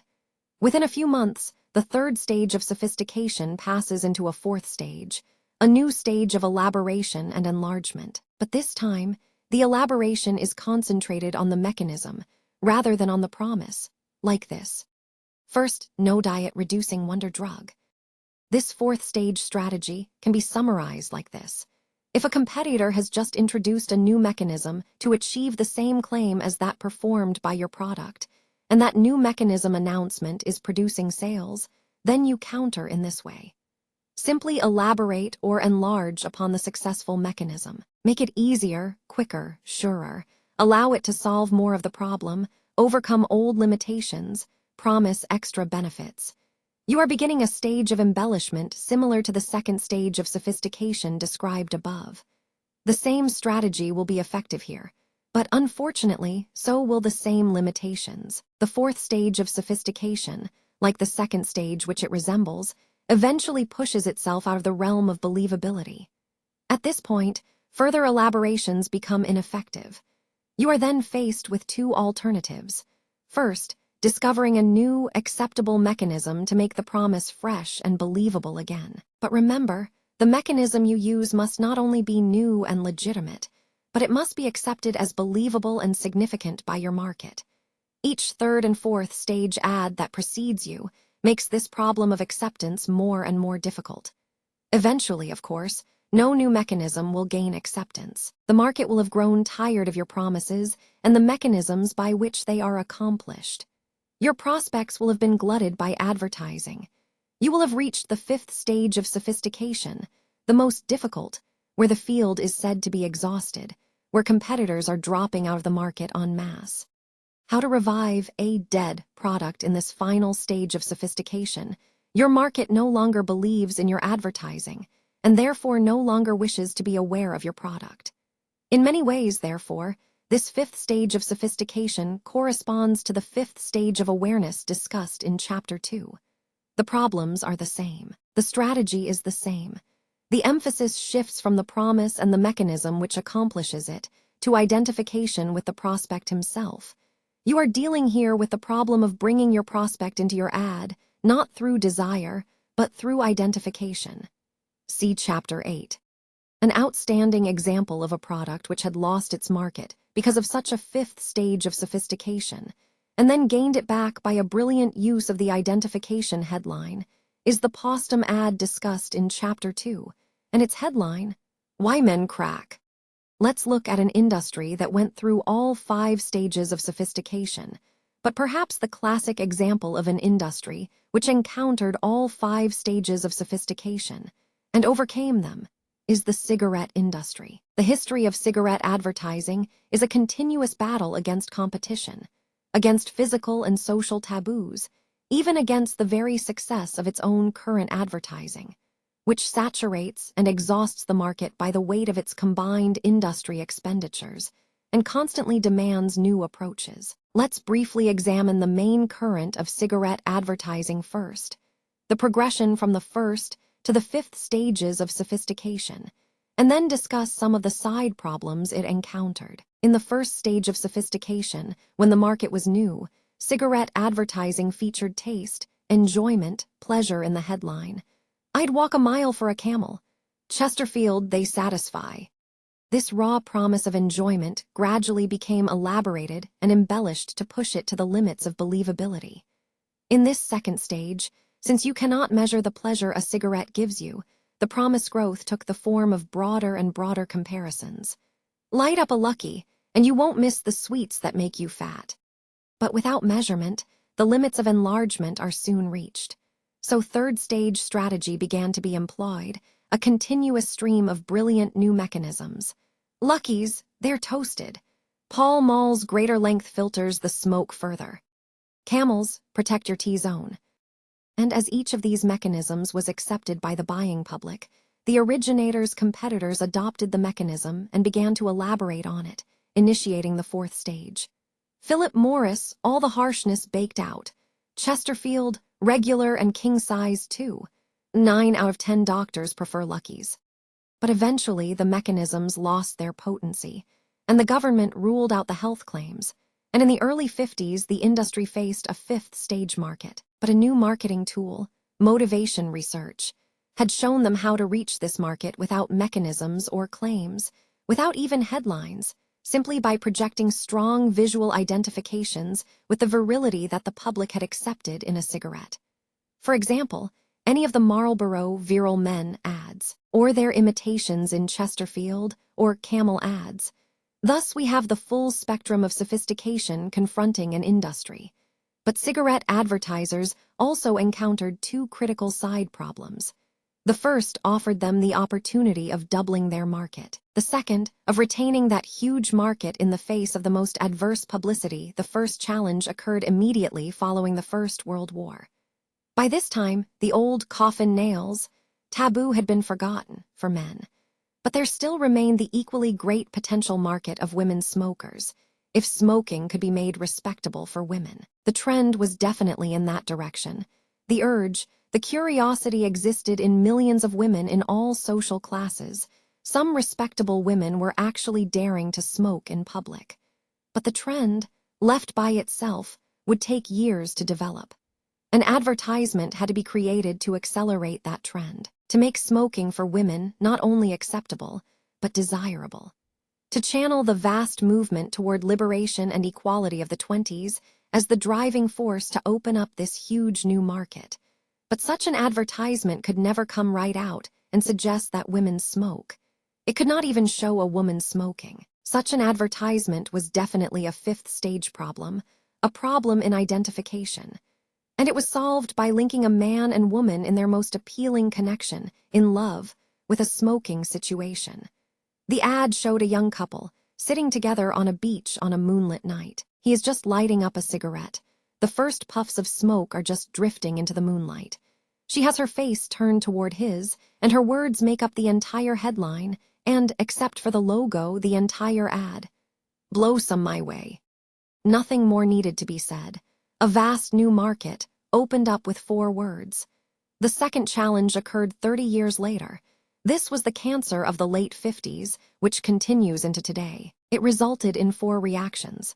First, there were cigarette holders, water pipes, ceramic filters, etc., none of which succeeded in establishing a national market, since they represented too much inconvenience, too blatant an admission that the purchaser was worried about his smoking. Secondly, the scare produced a determined effort in the industry itself to conduct its own research, to counteract or correct such claims.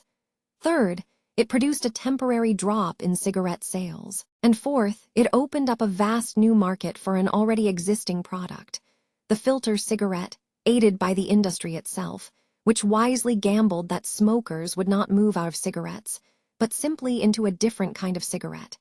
Filter cigarettes had always existed as a small specialty market, but now they were expanded into a mass market. Millions of new prospects, who had never before even considered filter cigarettes, now sought out information about them, asked to be told which one to buy, and a new market opened up. And it started to retrace the same stages of sophistication as its parent market had passed through 50 years before. First stage. Kent's Micronite filter traps tars before they reach your lips. Second stage. 20,000 filter traps in Viceroy. Third stage. Parliament, the most important 1/4 inch in smoking today. No filter feedback. Fourth stage. Terratin dual filter for double the pleasure. And the fifth stage, in an industry-wide stroke of genius, right back to the flavor again. Winston tastes good like a cigarette should. It's what's up front that counts. L&M has found the secret that unlocks the flavor. And so it goes, in industry after industry, the same life cycle for each market, the same deadly challenges, the same willingness to adapt rather than perish. A personal note in this book, I have tried to write a scientific study of advertising, without troubling the reader with whatever personal ethics I myself may observe. Every copywriter who has ever sweated for days to create a new approach will know how it feels to see that approach copied overnight by a competitor. I share every ounce of that feeling, but such events happen every day, and they are effective. Therefore, examples such as those detailed above must be listed in all objectivity as a business strategy that has and will solve competitive problems in a competitive industry. I include them here, not as recommendations, but as possible strategies to be chosen or rejected. Chapter 4. 38 Ways to Strengthen Your Headline Once You Have Your Basic Idea. Up to this point, we have been concerned with the strategy of planning copy, of arriving at the theme of our ad and the content of its headline, rather than with the techniques of actually writing this copy. The entire second portion of the book will be devoted to these techniques, but we must pause now and examine one of these techniques out of sequence. It is called verbalization, and it is the art of increasing the impact of a headline by the way in which it is stated. Everything we have done so far has helped us obtain the content of our headline. We now know what we want to say, and we now have to determine how to say it.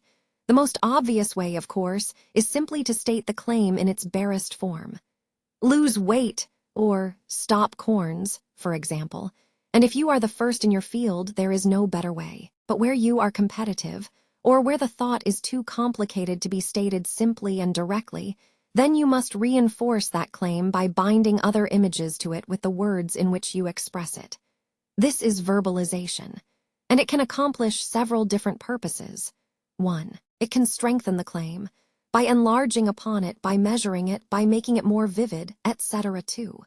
It can make the claim new and fresh again, by twisting it, changing it, presenting it from a different angle, turning it into a narration, challenging the reader with an example, etc. 3. It can help the claim pull the prospect into the body of the ad, by promising him information about it, by questioning him, by partially revealing mechanism, etc. All of these goals are accomplished by adding variations, enlargements, or embellishments to the main headline claim of the ad. These additional images are bound into the main claim by the sentence structure of the headline.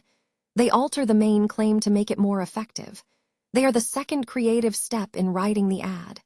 First, we have seen how to determine the appeal itself, and now, how to shape that appeal into its most effective form in the headline. There are, of course, an infinite number of these variations. Every good copywriter invents a few himself, but there are general patterns that most of them follow. Here are some of these guideposts for your own thinking. 1. Measure the size of the claim. 20,000 filter traps in Viceroy. I am 61 pounds lighter. Who ever heard of 17,000 blooms from a single plant? 2. Measure the speed of the claim. Feel better fast. In 2 seconds, Bayer aspirin begins to dissolve in your glass. 3. Compare the claim. 6 times whiter washes. Costs up to $300 less than many models of the low-priced 3. 4. Metaphorize the claim. Banishes corns. Melts away ugly fat. 5. Sensitize the claim by making the prospect feel, smell, touch, see, or hear it. Tastes like you just picked it. The skin you love to touch. 6. Demonstrate the claim by showing a prime example. Jake LaMotta, 160-pound fighter, fails to flatten mono paper cup. At 60 miles an hour, the loudest noise in this Rolls-Royce is the electric clock. 7. Dramatize the claim or its result.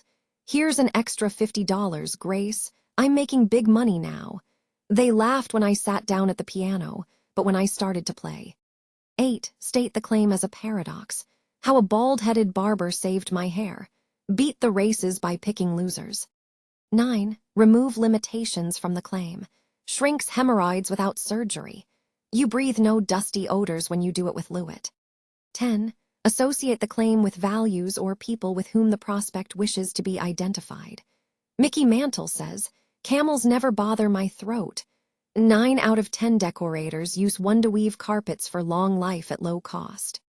11. Show how much work in detail the claim does. Now, relief from all 5 acid-caused stomach troubles in seconds. Relieves congestion in all 7 nasal passages instantly. 12. State the claim as a question. Who else wants a whiter wash with no hard work? Could you use $25 a week extra income? 13. Offer information about how to accomplish the claim. How to win friends and influence people. Here's what to do to get rid of pimples fast. 14. Tie authority into the claim. Boss mechanic shows how to avoid engine repair bills. Here's what doctors do when they feel rotten. 15. Before and after the claim. Before codeine, a child got over a cold after 5 days of aching, sneezing, wheezing, dripping, suffering, coughing, crying, gagging, spitting. With codeine, a child gets over a cold in 5 days. 16. Stress the newness of the claim. Announcing, guided missile spark plugs. Now, chrome plate without heat, electricity, machinery. 17. Stress the exclusivity of the claim. Hours alone. Persian lamb originals, $389.40. Only Gleam has GL70 to keep teeth clean all day long with one brushing. 18. Turn the claim into a challenge for the reader. Which twin has the Tony, and which has the $15 permanent? Does she or doesn't she? Hair coloring so natural only her hairdresser knows for sure. 19. State the claim as a case history quotation. Look, Mom, no cavities. Would you believe it, I have a cold. 20. Condense the claim, interchange your product and the product it replaces. Now, a ring and piston job in a tube. Pour yourself a new engine. 21. Symbolize the claim. Replace the direct statement or measurement of the claim with a parallel reality. Starting next Tuesday, the Atlantic Ocean becomes only 1/5 as long. 22. Connect the mechanism to the claim in the headline. Floats fat right out of your body. Feeds waste gas fumes back into your engine. 23. Startle the reader by contradicting the way he thinks the mechanism should work. Hit hell out of the ball with your right hand, says Tommy Armour. 24. Connect the need and the claim in the headline. There is only one solution to an advertising problem. Find the man. 25. Offer information in the ad itself. Why men crack. What everybody ought to know about this stock and bond business. 26. Turn the claim or the need into a case history. Aunt Meg, who never married. Again she orders, a chicken salad, please. 27. Give a name to the problem or need. When you're weary with daytime fatigue, take Alka-Seltzer. 28. Warn the reader about possible pitfalls if he doesn't use the product. Don't invest 1 cent of your hard-earned money until you check this guide. 29. Emphasize the claim by its phraseology, by breaking it into 2 sentences or repeating it or a part of it. A man you can lean on, that's Cloperman. Nobody undersells gimbals. 30. Show how easy the claim is to accomplish by imposing a universally overcome limitation. If you can count to 11, you can increase your speed and skill at numbers. 31. State the difference in the headline. The difference in premium gasolines is right in the additives. 32. Surprise your reader into realizing that former limitations have now been overcome. See what happens when you crush a Hartmann DC-8. Nothing. 33. Address the people who can't buy your product. If you've already taken your vacation, don't read this. It'll break your heart. 34. Address your prospect directly. To the man who will settle for nothing less than the presidency of his firm. 35. Dramatize how hard it was to produce the claim. When Jens finished designing this candle holder, we had to invent a whole new kind of candle. 36. Accuse the claim of being too good. Is it immoral to make money this easily? 37. Challenge the prospect's present limiting beliefs. You are twice as smart as you think. 38. Turn the claim into a question and answer. You don't know what's under the hood, and you couldn't care less as long as your car runs smoothly. Who should you see if it doesn't? Someone who cares, United Delco. And so on, an infinite number of variations. Try to create your own tomorrow. Chapter 5. Summary, The Art of Creative Planning. How to make an idea grow. Now, let's look at a few special headline problems, and then sum up. The 3 levels of creativity. Something should be said here about the various approaches copywriters use to dig up a new headline. As far as I can tell, there are 3 of them. The first, the shallowest, and the most widespread and ineffective, is the word substitute technique. Here the copywriter consults a list of proven and successful headlines. He then pulls out the original product name and substitutes his own, or his own product's performance, etc. He usually comes up with something like this. I'd walk a mile for a cup of blank coffee. Why haven't boat owners been told these facts? Floats ugly pimples right out of your skin.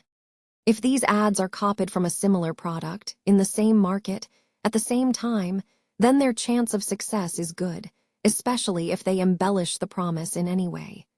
But if the product, or the market, or the timing is different, then the chances of success diminish proportionately. They become echo ads, ads that remind people of some other product. They pay no attention to unique product-market timing relationship that exists at the moment. Therefore, they lose all the strengths that are wrapped up in that relationship. They are the kind of ads that clients write, rather than copywriters. The second, deeper and more difficult approach is through formulas. Here the copywriter has memorized a list of rules or principles and tries to pour his headline into them like he'd pour hot lead into a mold. Such rules usually concern the way a headline is expressed. They list methods of strengthening the verbalization of the headline idea, and here they have a perfectly valid use. Several examples of these principles are given in Chapter 4. But the idea for an ad or a headline demands its own shape. It cannot be fitted into someone else's solution. The problem defies a formula. And the third, analytical approach that we have outlined above with no answers, only guideposts and questions, offers the only way. This is a hard fact to accept. It means that a solution which has cost you days and weeks of painful effort, and which has done its job perfectly, can be used only once. It means that there are no creative shortcuts, that the effort must be duplicated with each individual ad. But fortunately, the techniques of probing can be learned and perfected. Intuition can be sharpened. A sensitivity can be developed for picking out the vital fact from a maze of information. And of course, abandoning this effort leads to a reality which is even harsher. Many copywriters grow old or tired or afraid. They stop searching for the unique solution in every problem. From this moment on, they begin to copy instead of create. And most pathetic of all, many begin to copy themselves. The more successful the copywriter, the greater the temptation to find his new headline in his old files. But it won't work. Copying can be done by any cub. All this process does is bring talent down to the level of left cabinet mediocrity. The true copywriter must argue with success. He must push on past it every time he faces a new product. In advertising, as well as in science and in art, the solution to the unique lies only in itself. On motivation research and its relation to the copywriter, as we have repeated throughout this first part of the book, the copywriter's primary job is to know his market. Many times, he has to know more about that market than the market knows about itself. Before MR, motivation research, he did this mostly by personal digging, reading, talking, and guessing.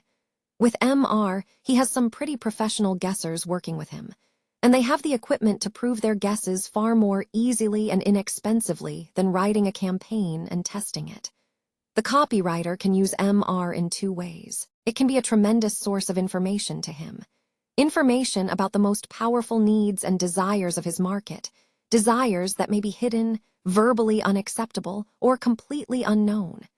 It shows him the strength of those desires, their drift and momentum, the taboos that accompany them and limit their expression. It helps him locate splits in his market, gauge their points of difference, design pinpoint appeals for each of them. And it feeds back to him early reactions to his own phraseology, to test his own worry points in the ad, to enable him to shift emphasis, and even to emerge with a completely new idea.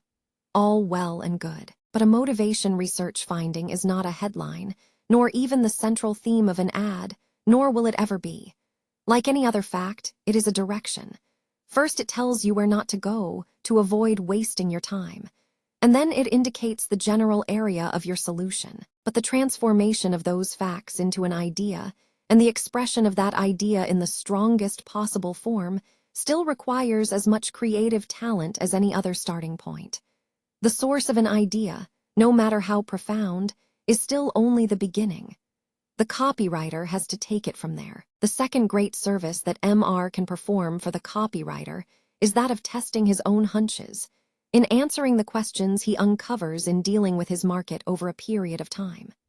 For purposes of simplicity, We have dealt with advertising strategy as though it always consisted of writing a single ad, rather than a continuous campaign. By limiting ourselves in this way, we have been able to deal with each of the phases of such a campaign as though it were a separate and distinct problem, requiring a separate and distinct advertisement to solve it. In doing this, we have emphasized that a breakthrough can occur at any stage of a campaign, and that the same breakthrough techniques can be used to produce the germ idea for the entire campaign that follows. In reality, however, the copywriter usually works on a given product or in a given market area for long periods of time. During that time, he will write many ads on the same subject. And during that time, he will engage in a kind of discourse with his market, in which he feeds that market ideas, and it feeds back to him reactions to those ideas. During this massive conversation, if he is sensitive, the copywriter will pick up a continuous flow of the most vital information. Some of this information will be actual trends and preferences, which can be immediately translated into new ads, but much more of it will be in negative form, failures, roadblocks, limitations to the response from his ads, and only the statistical measurements of these limitations will be shown, not their causes. The copywriter will want to know why they occur, and in asking why, he will give birth to questions like these. What causes one woman to make most of her clothes at home, and another woman to use her sewing machine only for minor repairs? How can we convince more people that it's safe to buy through mail order? Why will men instantly buy an automatic potato peeler, and women send it right back to the store again? These are research questions. They deal with psychological dimensions.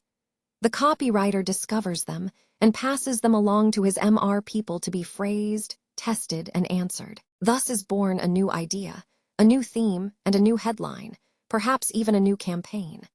On expressing the personality of a product in your headline, one of the most potent discoveries of motivation research is that a product, or a store, or a whole group of products has a distinct and complete personality to the consumer. This personality is a complex quality, embracing many traits. In the case of the Cadillac, for example, it consists of quality, prestige, performance, appearance, comfort, resale value, freedom from repairs, and much more. And this is the important point to consider in writing your headline, one of these traits will always be the most effective in summarizing and expressing this personality. In the case of Cadillac, it has always been, and will always be, quality. This summary trait is featured in a series of headlines or headline illustrations, perhaps blended with one or two of the other traits to give it variety, but always strengthening those other traits by interrelating them to this one dominant quality. Thus the personality is simplified, symbolized, and sharpened to grasp the reader. And then, as the reader moves on through the body copy of the ad, this personality is expanded and examined in all its appeals, an ever-enlarging pyramid of persuasion, drawing in all the necessary information, charging that information with desire, terminating inevitably in the one source of satisfaction for that desire, your product. We will examine this concept more thoroughly in Chapter 8, on identification. On the only type of prevention headline that will sell many copywriters believe that no prevention headline can ever be effective, because it treats a problem that may occur, and that is not actually plaguing your prospect at this moment. The reason they give for this failure is the inability of the prospect to identify himself with a problem that has not already forced itself upon him. This is true, but only for those problems which affect him personally. He is perfectly capable of imagining such problems afflicting his loved ones, his friends, his wife and children, even his nation. This is why decay-preventing toothpaste sold so well when the ads focused on the decay, not on the parent, but on the children. This is why life insurance can be sold, not by picturing the prospect's death, but the horrors inflicted upon his wife and children if insufficient money is left over to take care of them. To sum up, a man will not visualize future disasters occurring to himself, but he is perfectly capable of visualizing and buying preventatives from the image of such future problems affecting others around him. On the selection of splinter markets to avoid competition throughout this book, we have assumed that each competitor in a market will try to advertise to that market as a whole. For example, that every reducing aid will try to sell all women that are interested in losing weight. This assumption is not necessarily true, in at least two respects. First, it assumes that such a market is all of one piece, for example, that all women want to lose weight for the same reason. They do not, of course. There are at least two major subcategories in the market: those who want to lose weight for appearance reasons, and those who must lose weight because of their health. The same general appeal, lose weight, will be effective with both. But certainly the mechanism should vary: speed and ease in the first, safety and permanence in the second. Secondly, a small company with a limited budget may avoid competing with larger rivals for the core of the market, and may concentrate its attack on a smaller segment of that market. This is usually done regionally, but it may be even more effective if it is based on the sociology of the market rather than its geography. For example, a reducing aid may decide to abandon the greater appearance segment of the market and appeal much more specifically to the health segment. This deliberate focusing of the appeal would alter every aspect of the campaign, from the headline, through identification copy, through mechanism and substantiation, right down to the selection of media and channels of distribution, health and geriatric magazines, and distribution through doctors rather than drug stores. Eventually, of course, if the appeal is successful and the budget grows, then the advertiser can decide to invade the majority market. If he does this, the success of the initial limited campaign can be used as a point of difference to appeal to the larger market. For example, the fact that women who were forced to lose weight permanently relied on this product more than twice as often as any other, etc. In summary, the first 5 chapters of this book, which you have just finished, describe a process which may take days or weeks or months to complete. This process begins with a thorough analysis of the market for your client's product, with an attempt to measure the breadth and depth of that market, to identify the gigantic emotional forces that create that market, to define and focus those forces in terms of a single image or desire or need, and to channel those forces toward one inevitable solution, your client's product. In order to do this, the second step of this process involves a meticulous study of the product itself, what it is and what it does, the physical product that you will deliver and the functional product that you will sell, all its various satisfactions and performances, again focused to a single image, a single identification, a single claim that will tap the greatest possible emotional force within your market. The combination of these first and second steps gives you the theme of your ad, the desire your market demands and its satisfaction, the need your market feels and its solution, the identification your market gropes for and its expression. And once you discover this theme, you begin the process of expressing it. You explore the state of maturity of your market. You find out how much people know about your product and what it does, how much they've been told about similar products, and how much they care about both. Out of this analysis comes the point of entry for your headline, the point of contact, the point of greatest interest and acceptance on the part of your prospect. It may be located anywhere, in your product itself, in its price, in its performance, in the satisfaction your product promises, in the need your market demands from your product, or only in the market itself. But wherever it is, this is the point where you start. Here the searching and the planning stop. Here the words begin. Again, this process may take weeks or even months. And at the end of that time, you may have written 5 or 10 words. These 5 or 10 words will make up about 90% of the value of your ad. If you are right, they may start a new industry. If you are wrong, nothing you write after them will save your ad. Copywriting on the idea level is an all-or-nothing profession. You build your idea, piece by piece, you crowd it into 5 or 10 words, and then it stands or dies by itself. And everything that follows it stands or dies with it. This is why we have devoted so much time to this planning process. And it is a process. You don't get an idea or a headline, you either build it or you unfold it petal by petal. You dig it out of the market research, you wring it out of the product, you read, you listen, you experiment for yourself. You work hard. You rub up against this product and this market so hard that they seep into your pores. And above everything else, you remember this cardinal rule of creativity. What you are looking for in this product and this market is the one element that makes them unique. The idea you want, the headline you want, the breakthrough you want, are all wrapped up inside that product and that market. Nowhere else. And no outside rule, no outside formula will give them to you. You are facing a product-market timing relationship that never happened before. It is unique. And the solution you need is just as unique. What this first part of the book has tried to give you is not molds, but compasses. Not formulas to copy word by word or rules to rigidly follow, but rather guideposts to set your thinking in the right direction. Specifically and technically, these guideposts fall into two classes. The first are analytical procedures. Their purpose is to break down a complicated problem into its parts, to examine those parts one by one, to find out which is the most important, and to start your solution from there. Once you have done this, you then begin to build up your solution to its greatest power. You do this by removing limiting factors, and by adding everything you can find that will strengthen your idea. If we wrote literature instead of advertising, these two processes would be called conception and execution. In copywriting, we say that we get the main theme for our ad, and then we put it into a headline. And when you have finished, you have 5 or 10 words. If they are the right words, they will be immensely valuable, but they still will be only the start. They are the end of one road and the beginning of another. They are the invitation to your ad, the hand you extend to your prospect for your product. Your job is now to make that introduction worthwhile for both parties.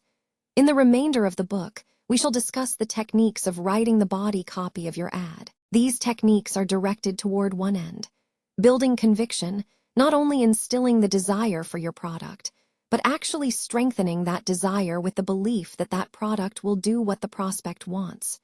We now turn to this process of building your ad so that your ad builds conviction. Part 2, the 7 basic techniques of breakthrough advertising, how to write body copy as strong as your headline. Chapter 6, inside your prospect's mind, what makes people read, want, believe. You have now built your headline. You now have a means of stopping your prospect, of bringing to a momentary halt all the diverse activities of his mind, of focusing his attention, at least for a moment, on a single thought. This is the job that you have designed your headline to do, not to sell or identify your product, or even mention the need or desire that your product satisfies, but simply and solely to flag down your prospect and get him to read your first paragraph. From that moment on, your body copy does the selling. It does this by altering your prospect's vision of reality. It creates a new world for your prospect, a world in which your product emerges as the fulfillment of the dominant desire that caused this man to respond to your headline. To create this world, your copy must expand or alter one or more of the 3 dimensions of his already existing mental world. This is the task of the remainder of your ad. Your copy must be long enough to accomplish this change, and the length of your ad will depend on 3 factors.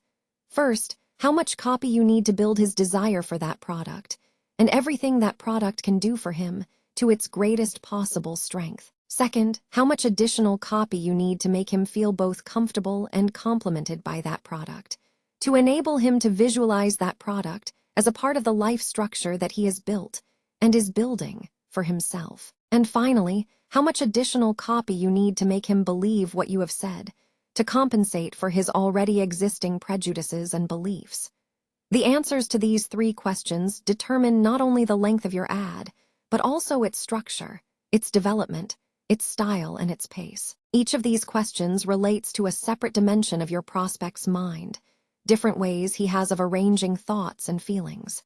In this chapter, we will examine these 3 dimensions briefly and sketch in what ways, and to what extent, you can alter or expand them through your ad. And then, in the following chapters, we will detail these mechanisms of persuasion thoroughly along with the most effective techniques of presenting them. And then, in the last chapter, we will try to weave them together into a simple, straight-line, logical progression of images, leading your reader from the headline, through the product, to the actual purchase. Let us start with these 3 dimensions of thought and feeling. 1. Desires. These are the wants, needs, cravings, thirsts, hungers, lusts, etc. that drive your prospect through life. They are physical, such as the desire to be thin or strong or healthy or free from acne, corns, bad breath, or what have you. They are material, such as the desire to possess money or a big car or a beautiful dress. They are sensual, such as the thirst for a cold glass of beer or the need for a tired body to stretch out on a soft bed. They have, of course, tremendous driving power, and they already exist. You cannot create them, diminish them, or battle them, but you can expand them, sharpen them, channel them, and give them a goal. And this is your primary task as a copywriter. Your first task, and in some ads your only task, is to make your prospect want, to sharpen his desire, to picture every moment of its fulfillment, to let him see it, feel it, touch it, sit in it, listen to his friends rave about it, to make him visualize the wonderful new world your product offers him so strongly that he practically lives in it, and then to offer him that product. The method of doing this, intensification, will be discussed in the next chapter. 2. Identifications. These are the roles your prospect wants to play in life, and the personality traits he wants your product to help him build or project. These longings for identification, longings for a sharply defined personality, longings for social status, are, of course, not material or physical or sensual at all. They complement and intensify the physical desires, add another dimension to them, by making each purchase serve a double duty. Thus, not only does a woman buy a low-calorie food to become thin, but in so doing she also builds again a radiant, attractive, youthful personality. And not only does a man buy a car for the power, speed, and transportation it will give him, but equally as much for the projection of prestige, success, and ready cash to burn that this purchase communicates to his neighbors. Call them what you will: goals, hopes, dreams, ambitions, envies, admirations, fantasies, or objectives. These subtle, symbolic, never openly spoken projections of our own self-images are immensely powerful sales forces. Your task is to put them directly behind your product, to make him feel the prestigious and select group he joins when he becomes a user of that product, to picture for him the people who live in your product's world today. 3. Beliefs. These are the opinions, attitudes, prejudices, fragments of knowledge and conceptions of reality that your prospect lives by. This is the world of emotionalized reason that he inhabits, the way he accepts or rejects facts and builds up his universe, the types of thinking he uses to arrive at decisions, the ideas and values which give him comfort and which he believes are permanent and true. These ideas may be shallow or profound, valid or false, perfectly logical or mere wishful thinking. But it is not advertising's mission to argue with them, and no one advertiser can change them. Advertising is not education. It does not have society as its sponsor, nor does it have the years of time that are given to education to produce results. Advertising, like science, must accept reality as it exists, not as it might wish it to exist. Only then can it alter reality, not by smashing into it head-on, but by exploiting its tendencies and giving direction to its energies. Believing is a process of fitting new facts into certain established patterns of thought and conviction. People believe in certain ways. These beliefs form a filter through which your product information must pass or be rejected, and their already established patterns of reasoning create habit channels along which your copy must build its conviction or die. You start with these beliefs as a base. You build up from them by using his kind of logic, not your own, to prove that your product satisfies his desires, to prove that your product works, to prove that his kind of people rely on your product, to prove that no other product satisfies his needs as well. The mechanisms for doing this are shown in chapters 9 and 10. There you have them: desires, identifications, beliefs, each of them composed of equal parts of emotion and thought. The 3 dimensions of your prospect's mind, the raw materials with which you will work. To study them, we shall deal with each of them separately. But in actually writing your ad, of course, you will weave them into each other to create a simple, fluid path of thought from the beginning to the end of your ad. This technique, blending and reinforcement, will be the subject of Chapter 14. Chapter 7, the first technique of breakthrough copy, intensification. 13 ways to strengthen desire. The force that creates sales, that powers our present economy, is desire. Mass desire spread among millions of men and women. And the art of salesmanship, fundamentally and primarily, is expanding this desire. Expanding it horizontally among more and more people. Expanding it vertically by sharpening and magnifying it. By building it to such a pitch that it overcomes the obstacles of skepticism, lethargy, and price, and results in the sale. Advertising is salesmanship in print. Therefore, above everything else, advertising is the literature of desire. It is society's encyclopedia of dreams, our 20th century wish book. Advertising gives form and content to desire. It provides it with a goal. These desires, as they exist in the mind of your prospect today, are indistinct. They are blurs, hazy, ambiguous, not yet crystallized into words or images. In most cases, they are simply vague emotions, without compulsion or direction, and as such, they have only a fraction of their true potential power. Your job is to fill out these vague desires with concrete images, to show your prospect every possible way that they can be fulfilled, to multiply their strength by the number of satisfactions that you can suggest to achieve them. A copywriter's first qualifications are imagination and enthusiasm. You are literally the script writer for your prospect's dreams. You are the chronicler of his future. Your job is to show him in minute detail all the tomorrows that your product makes possible for him. This is the core of advertising, its fundamental function. To take unformulated desire and translate it into one vivid scene of fulfillment after another. To add the appeal of concrete satisfaction after satisfaction to the basic drive of that desire. To make sure that your prospect realizes everything that he is getting, everything that he is now leaving behind him, everything that he may possibly be missing. The sharper you can draw your pictures, and the greater the number of them that you can legitimately present, the more your prospect will demand your product, and the less important will seem your price. How much space can you give to this process of intensification? This depends on two factors: the amount of space allotted to you for the entire ad, and the number of ways you can present your images without giving the feeling of repetition or boredom. First of all, different media demand different treatments. For example, catalogs, small space newspaper and magazine advertising, radio and television strictly limit the number of words given to you to draw your images. To fit your message into their structures, you must use either or both of two techniques. The first is compression, the boiling down of projections and images into a few key words. And the second is the campaign, the repetition of these key words over and over again, along with a progression of embellishments and differentiations through an entire series of advertisements. We shall see how this is done in detail at the end of this chapter. On the other hand, large space newspaper and magazine advertising, and especially direct mail, give you adequate room, in most cases, to present a full story in these media. The decision as to length depends far more on the second factor: the number of ways you can present your images without giving the feeling of repetition or boredom. No matter what you do, your prospect will take with him only one basic idea, one dominant image from your ad. But with every additional new and different way that you can present that idea, it becomes sharper and more real in your prospect's mind, and it builds up more and more emotional weight. Thus, the problem becomes one of perspective, of fresh viewpoints, of new and different detail, of walking around your product in your imagination and presenting it to your prospect in every way in which it enters his life. You are working against two opposing forces. The first, as in your headline, is the amount of material which has already been presented to your prospect about similar products in other ads.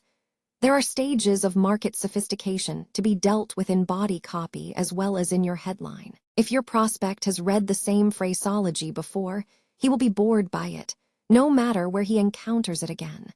And the second obstacle is the phraseology of your own ad. Once you have presented your basic fulfillment in a certain way, then you must vary your viewpoint in your second description or not present it again. Otherwise, you will lose your reader in the middle of your ad. You cannot repeat, but you can reinforce. And every time the same basic promise is given a fresh setting for your prospect, it reinforces the descriptions that went before it and makes your prospect that much more determined to participate. the presenting of a series of fresh, new and different fulfillments for your prospect's dominant desire. Our first mechanism of persuasion is called intensification. It takes many forms, with many more certainly to be invented. We will list some of them here, giving the complete copy examples to show how they have been worked out to deal with specific copy problems. Our illustrations in this part of the book will be drawn mostly from mail order. The reason for this is simple. Mail order advertising must accomplish its sale from a single ad, without relying on the cumulative force of the campaign, and without help from product display or salespeople. Therefore, mail order tries to present as much of the complete story as possible at one time. These same techniques apply equally well to all forms of advertising, but there they are usually quite compressed, and their purpose and structure was not quite so apparent. Here are these techniques of intensification. Your first presentation of your claims 1. First present the product or the satisfaction it gives directly, bluntly, by a thorough, completely detailed description of its appearance or the results it gives. For example, this rose ad. More roses than you ever saw on any rose bush. Leading Eastern Agricultural College reports. This fabulous rose variety produced 500 blooms in June, 1,500, and 23 more blooms in July, 1,600, and 16 more blooms in August, 400, and 37 more blooms in September. 4,076 roses, all from one single plant. Can you imagine the fantastic beauty of a rose bush that can easily give you more than 4,000 roses from June to September, and then keeps on blooming heavily right up into frost?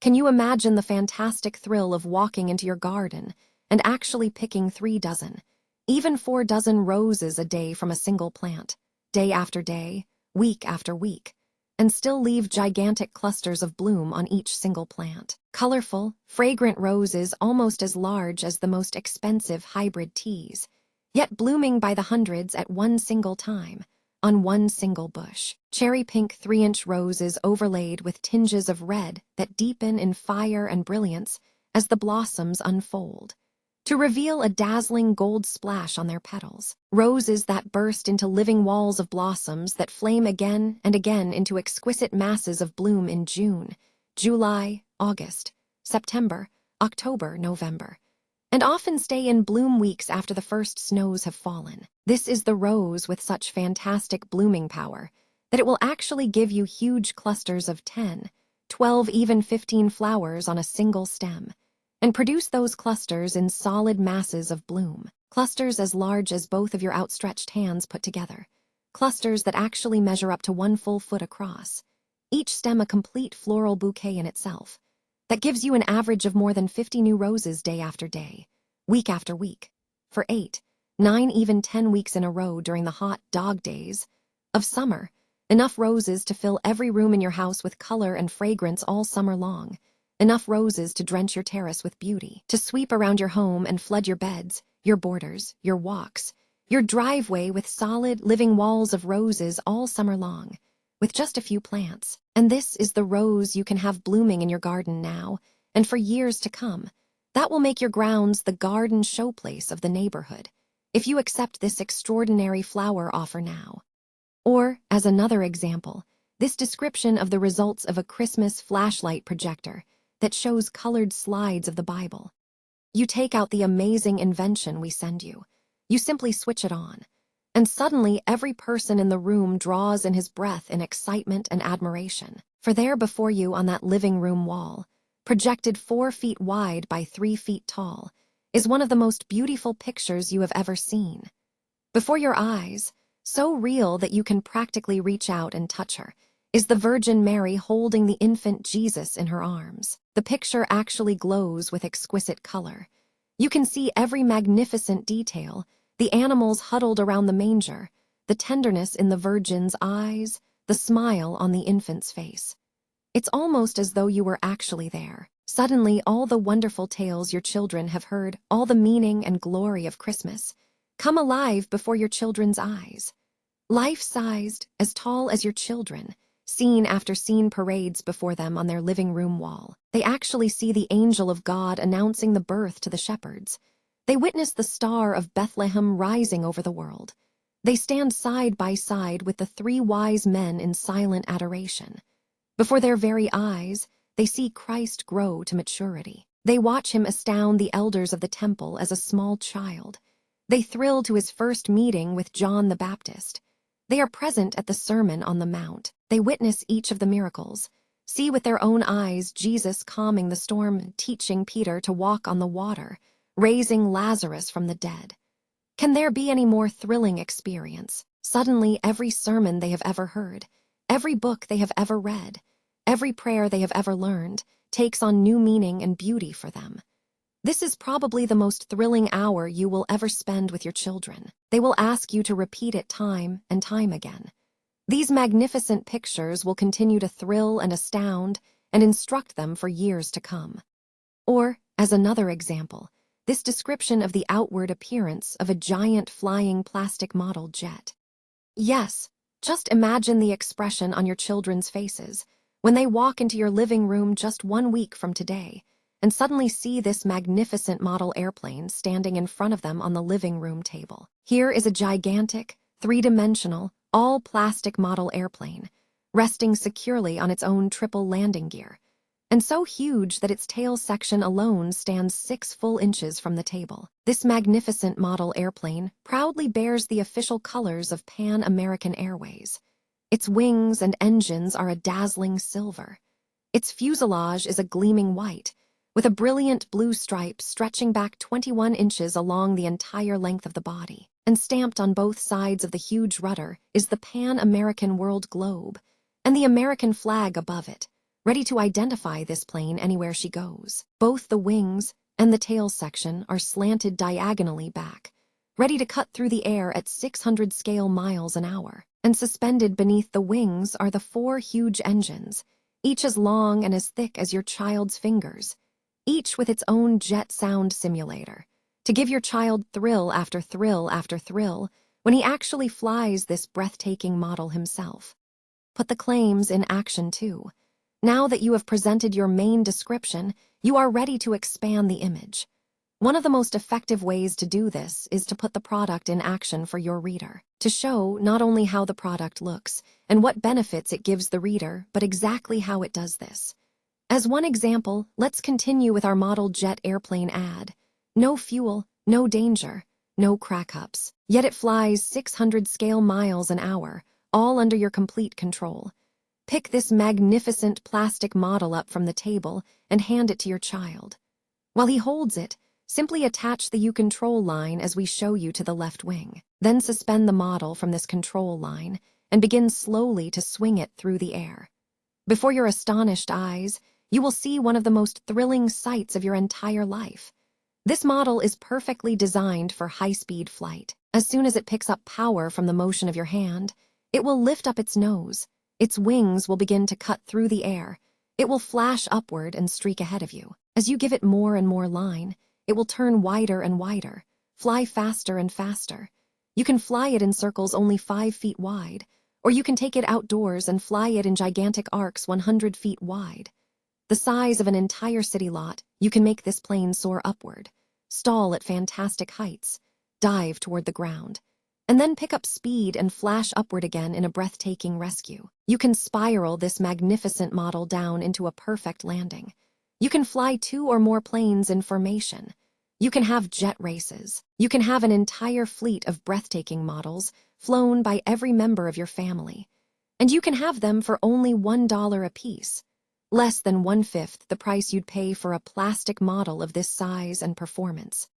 Or, as another example, this product in action description from a brochure selling a self-propelled fish lure. Think of it. To fuel up this amazing, live-action lure, all you do is this. Simply snap open the fuel chamber, pour in the absolutely harmless fuel, and close the fuel chamber again. Simply cast or lower that power-packed lure into fresh or salt water, and get set for the fishing thrill of your life. For perhaps 1 minute, the lure will float quietly on the surface of the water. But then that water will reach the fuel charge inside. The lure will seem to shudder for a second, and then it will spring dramatically to life. The air around it will be filled with the buzzing sound of a dying bee. Instantly, the nose of the lure will point downward, and it will begin its first descent. Slowly, jerkily, like a maimed minnow, it will swim noisily downward, buzzing and humming, traveling about 9 feet every 15 seconds. If no fish intercepts it, it will then automatically stop its descent, slowly raise up its nose, and begin its irresistible climb to the surface again. And again, and again, tirelessly hour after hour, lengthening out the reach of your own casts, roaming restlessly over every foot of water beneath you, even on a slack line, even when your boat is tied up, even when you're curled up on the dock, sound asleep, and driving the fish around you into such a frenzy with its swimming and its buzzing that they practically tear the rod out of your hands. They're so anxious to get their mouths into the hook. Bring in the reader 3. Or, if your product lends itself to this kind of treatment, put your reader right smack in the middle of this product in action story and give him a verbal demonstration of what will happen to him the first day he owns that product. For example, this passage from an ad selling a power booster for the average car. Picture this to yourself. Next weekend, you go down to your car, the same tired car that you've been driving for years. You've made only one simple change to that car, so easy that your 16-year-old son could do it. But now, when you turn on the ignition, a modern miracle of engineering science comes to life under your hood. From the very first moment, you'll see and feel the difference in that engine. When you release the emergency brake, your car will glide out of its parking space, roll down the street with your foot hardly touching the gas pedal. Every 30 or 40 seconds, you'll give that car an extra shot of gas, feeling it spurt ahead, testing the new power that's singing underneath your foot. We ask you to pull up to another car at the stoplight of approximately the same year and make as your own. Wait until the light changes from red to green. Let the other car start first. Wait till the other car gets halfway across the street, and then slam your foot down on the gas pedal. Before that other car has even crossed the street, you will have caught up with him. For one brief second, you and that other car will race fender to fender, and then you will flash away from him. You will leave him a full block behind. You will look in your rear view mirror and see the startled look of amazement on the other driver's face. Show him how to test your claims for. But there is still more room to expand the image along these lines. Turn the demonstration into a test. Let your reader visualize himself proving the performance of your product, gaining its benefits immediately in the most specific and dramatic way possible. For example, in this ad, selling a new kind of spark plug. When you get your set of SAW fire injectors, here is all you do. If you have an automatic transmission, make a note of how fast your car crawls forward when it is in the drive position, with the motor idling. If you have a sports car, a racing car, or boat, make a note of the RPMs as indicated on the tachometer when the engine is idling. If you have regular transmission, put your car in low gear on a level road and notice its speed with the motor idling. Next, screw your injectors right into the spark plug openings. Now, if you have an automatic transmission, put your car in drive and let your engine idle. If your car stood still with spark plugs, it will now move forward at from 4 to 6 miles an hour. That means that the amount of gas that just kept your engine turning over will now carry you up to 6 miles at no cost to you. If you have a racing or sports car or a boat with a tachometer, your RPMs will increase up to 200 more at idling and up to 300 more at high speeds. If you have regular transmission, in low gear with your motor idling, your car will move forward 4 to 6 miles per hour faster. In other words, no matter what you drive, here is absolute proof that you can go further, faster, and cheaper. Or, as another example, this demonstration test from an ad selling a memory course with the headline, "Give me one evening and I'll give you a push-button memory." Take this book and turn to page 39. Read 8 short pages, no more, and then put down the book. Review in your own mind the one simple secret I've shown you, and then get ready to test your new automatic memory. What you are going to do in that very first evening is this. Without referring to the book, you are going to sit down and you are going to write, not 5, not 10, but 20 important facts that you have never been able to memorize before. If you are a businessman, they may be customers' orders that you have received. If you are a salesman, they may be 20 different products in your line. If you are a housewife, in any case, You are simply going to glance over that list again for a few moments. You are going to perform a simple mental trick on each one of these facts. That will burn that fact into your mind, permanently and automatically. And then you are going to put that list away, and the next morning, you are going to amaze your friends and family. When you go down to business, you will attend to every one of those orders, automatically, without referring to your memo pad. Yes, and you'll amaze your friends by remembering every product in your line, backwards and forwards, in the exact order that you memorized them. You'll keep every single appointment on time, because one appointment will automatically flash into your mind after another, at the precise moment you need them, exactly as though you pushed a mental button. All this in a single evening. Stretch out your benefits in time 5. The number of variations of fresh, startling viewpoints is endless. Here is another departure from the product in action theme, showing the product at work, not for just an hour or a day, but over a span of weeks and months. Here you extend your reader's vision further and further into time, showing him a continuous flow of benefits. This passage is taken from an ad for an English plant food. First, the amazing English pellets give your plants a tremendous new burst of growth. New plants and old, they send out dozens of hidden shoots and buds. Some of your plants may actually double in height and breadth the very first month. But this is just the beginning. Within 1 or 2 short weeks, without you even touching your plant, this amazing pellet automatically begins the second stage of its work. It automatically sends out a second wonder-working nutrient that enters into every cell of your plant's bodies, that fills those cells with health and strength and sturdiness. Great, tall stems stand up with military precision. Giant buds begin to swell with vigor and vitality. Even tired old shrubs and trees that you had almost given up for lost begin to straighten out, fatten up, send out the young green growth that you had never hoped to see again. And then, the most remarkable part of all, just as these fantastically beautiful plants have reached their full, glorious height and strength, at that moment, these tiny English pellets automatically liberate still a third wonder-working ingredient. And when that third precious ingredient reaches those buds, then that very morning you will open the door to your house, and you will be blinded by the explosion of color that greets you in your garden. You will see rose bushes weighted down with masses of blossoms, of a richness and perfume and color you have never imagined before. You will see dahlias and asters and gladiolas so massive, so exquisite, so breathtakingly beautiful that you can hardly believe that they are the same plants that you put in the ground. And when your neighbors begin to pour into your yard, when you watch them bend and touch these flowers to see if they are real, then you will know a feeling of garden accomplishment and pride that you never dreamed of before. Bring in an audience 6. At the end of this passage, other actors besides the reader are brought into the scene. Each one of them, each group of them, provides a fresh new perspective through which your reader can view the product, seen through their eyes, experienced through their actions and reactions. The product performances become new, vivid, and completely different again.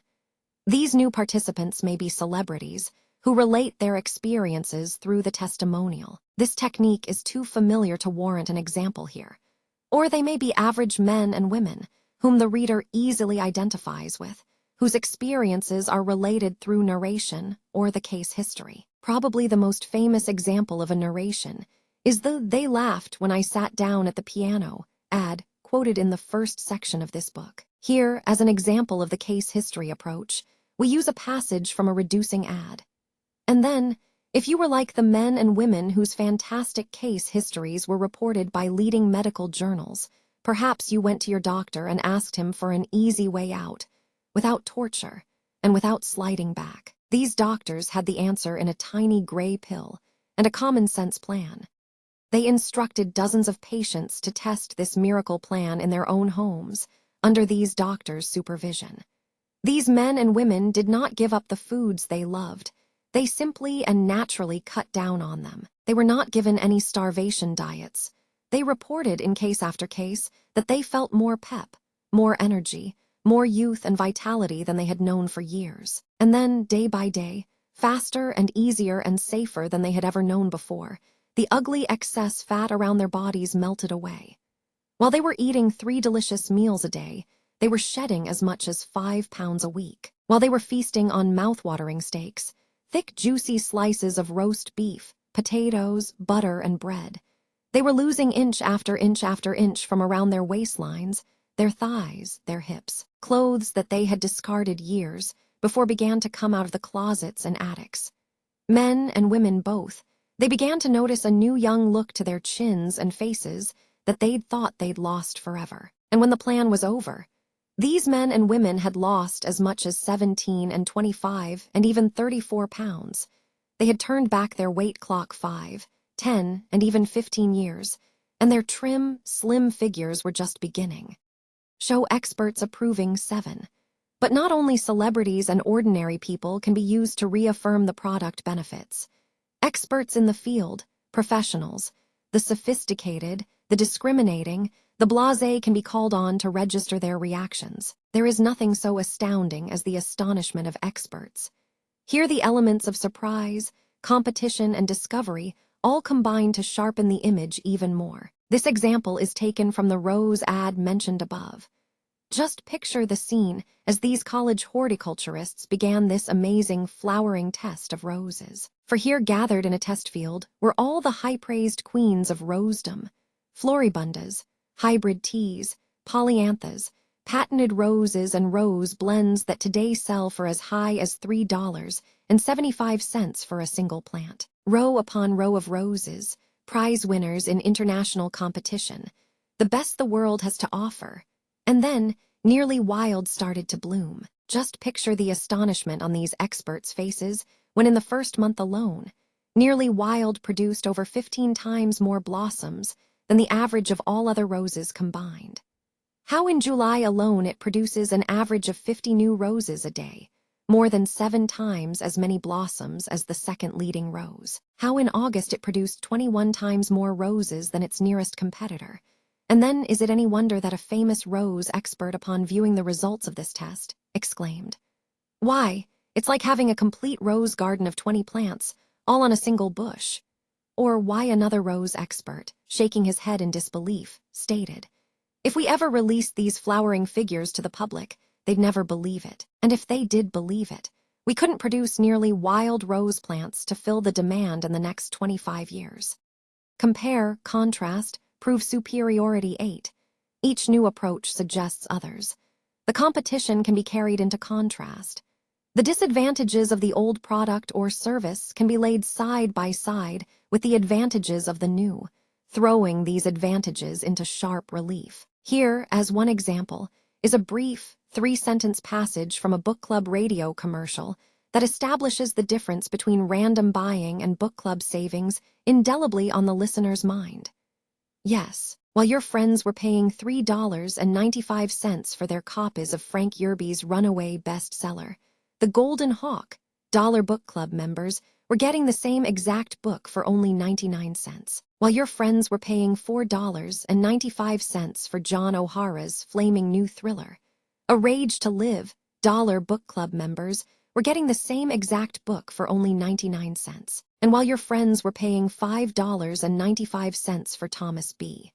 Costain's towering new triumph, High Flyers, Dollar Book Club members were enjoying exactly the same book for only 99 cents. Or, as another example, here is a passage from a direct mail piece selling a fuel reclaimer, a device for the engine of your car that feeds escaping crankcase gases back into your carburetor.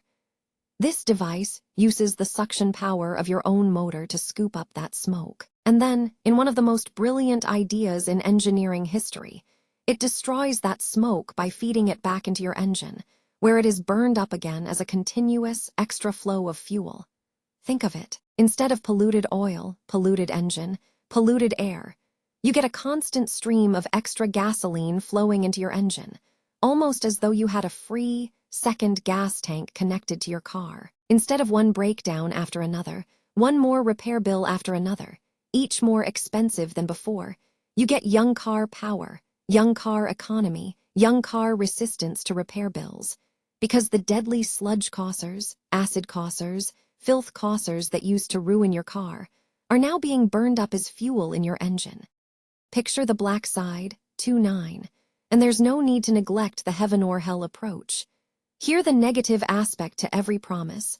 The problem that you are liberating your prospect from forever is painted in all its full black color. You irritate the wound, and then you apply the salve that heals it. Thus you derive two currents of motivation: repulsion away from the former problem or inadequate product, and the attraction generated by your own product's contrasting solutions. There are several forms in which you can present this before and after picture. You can do it through narration or the testimonial. You can do it by using the pitch technique of product ridicule, or you can simply present straight description of the old product or problem, with all its detailed drawbacks, and then follow it directly with a similar description of your new solution in a perfectly parallel style, item by item. Here, as an example, is a passage from an ad selling a new kind of spark plug. Someday, if you ever have a spare moment, lift one of the old-fashioned spark plugs out of your car. Look at the bottom of that plug. In 10 seconds, you'll learn more about gas waste than any book could teach you in a year. If that plug has been in your car 3,000 miles or more, then what you'll see on the bottom of that plug is filth. The firing point of that plug, the most important single point in your car, will be choked, strangled, and fouled with black, filthy carbon. Carbon that robs your car of as much as 20 vital horsepower every time your engine fires. Now wipe that filth away and look at the firing point itself. This is the power point of your car, the pinhead of electricity that turns raw gas into 300 horsepower of driving energy. And what is the condition of that point? Corroded, pitted, scarred, and worn. Hardly able to deliver half the spark that it should. Wasting gas, wasting money every time you put your foot down on the gas pedal. Yes, you pay $2,000 to $3,000, $4,000 for your car, and a single 99-cent part robs you of the real power and enjoyment of that car. At last, a plug so smart that it thinks. Now look at the new plug, the revolutionary power flash plug that I'll send you, for exactly the same price that you're paving today. Here is a plug that has not only one firing point, but hundreds of potential firing points. That actually eliminates that deadly carbon, burns it up, throws it away, keeps itself sparkling clean on every single stroke. The full, blazing horsepower that was there when your car was brand new is still there as much as 30,000 miles later. But that's just the beginning. This plug actually gives you the full firing power you need for every driving condition. Smooth, dependable power for city stop-and-go driving, effortless horsepower for the parkway, blazing reserve power for super speeds. And that's still just the beginning. Best of all, this is one of the toughest, strongest, longest-lasting plugs ever made. You could actually pound it against a concrete wall with a hammer without even denting it, and this amazing plug would still fire clean and hot with 30,000 miles. Yes, these fantastic plugs give you such consistent, long-lasting service that we can afford to make one of the most amazing guarantees you have ever heard. Show how easy it is to get these benefits 10. To repeat again, the variations are limitless at every point that your product touches the life of your prospect. Price, availability, ease of use, durability, portability, replacement, and maintenance, even unwrapping the carton it comes in. It furnishes you with another fresh perspective in which to reiterate and reemphasize its benefits. Here is just one example, stressing the ease of application and contrasting it with the tremendous benefits that application gives you. 1 week from today, you are going down to your car. You are going to lift up its hood. You are going to take the black, shining "Can we send you?" and you are going to simply pour its contents into the oil filler pipe of your car. That's all the work you will do. That's all the skill you need. And yet in that 30 seconds work, you will improve that car's performance in 8 different ways. With just 30 seconds work, you will strengthen the engine of that car so greatly that you will get 2 to 3 to 5 miles more per gallon from every gallon you buy. With just 30 seconds work, you will lubricate that engine so thoroughly that you will drive up to 5,000 full miles without even looking at your oil. And with just 30 seconds work, you will protect that engine so completely that you will add up to 4 years to its power and life. You will push off the ring and piston jobs that might cost you $75 each for years. Use metaphor, analogy, imagination 11. Nor do you have to be satisfied merely with the statement of raw fact. There are infinite opportunities for the use of imagination to present those facts in more dramatic form, outside of the rigidly realistic approach. Some of the more famous examples are the Alexander Hamilton ad of the 20s, The Glory of the Upward Path, or the Big Ben alarm clock series, First he whispers, then he shouts. Or this passage from perhaps the most long-lived ad of them all, the Sherwin-Cody English course, in which a manual of instruction is personified and given actual life. The basic principle of Mr. Cody's new method is habit forming. Anyone can learn to write and speak correctly by constantly using the correct forms. But how is one to know in each case which is correct? Mr. Cody solves this problem in a simple, unique, sensible way. 100% self-correcting device. Suppose he himself were standing forever at your elbow. Every time you mispronounced or misspelled a word, every time you violated correct grammatical usage, every time you used the wrong word to express what you meant, suppose you could hear him whisper, "That is wrong, it should be thus and so." In a short time, you would habitually use the correct form and the right words in speaking and writing. If you continued to make the same mistakes over and over again, each time patiently he would tell you what was right. He would, as it were, be an everlasting mentor beside you, a mentor who would not laugh at you, but who would, on the contrary, support and help you. This 100% self-correcting device does exactly this thing. It is Mr. Cody's silent voice behind you, ready to speak out whenever you commit an error. It finds your mistakes and concentrates on them. You do not need to study anything you already know. There are no rules to memorize. Before you're done, summarize 12. To repeat again, there is an infinite number of new approaches. No list of them can ever be complete, because new applications, new perspectives, new viewpoints are being discovered every day. Which of them, and how many of them you will use in a single ad, is a matter of timing and balance as you begin to put your ad together. As long as each additional fresh perspective continues to build the dominant desire in your prospect's mind, use it. But if the additional perspective is not different or dramatic enough to renew your prospect's interest in your claims, then leave it out.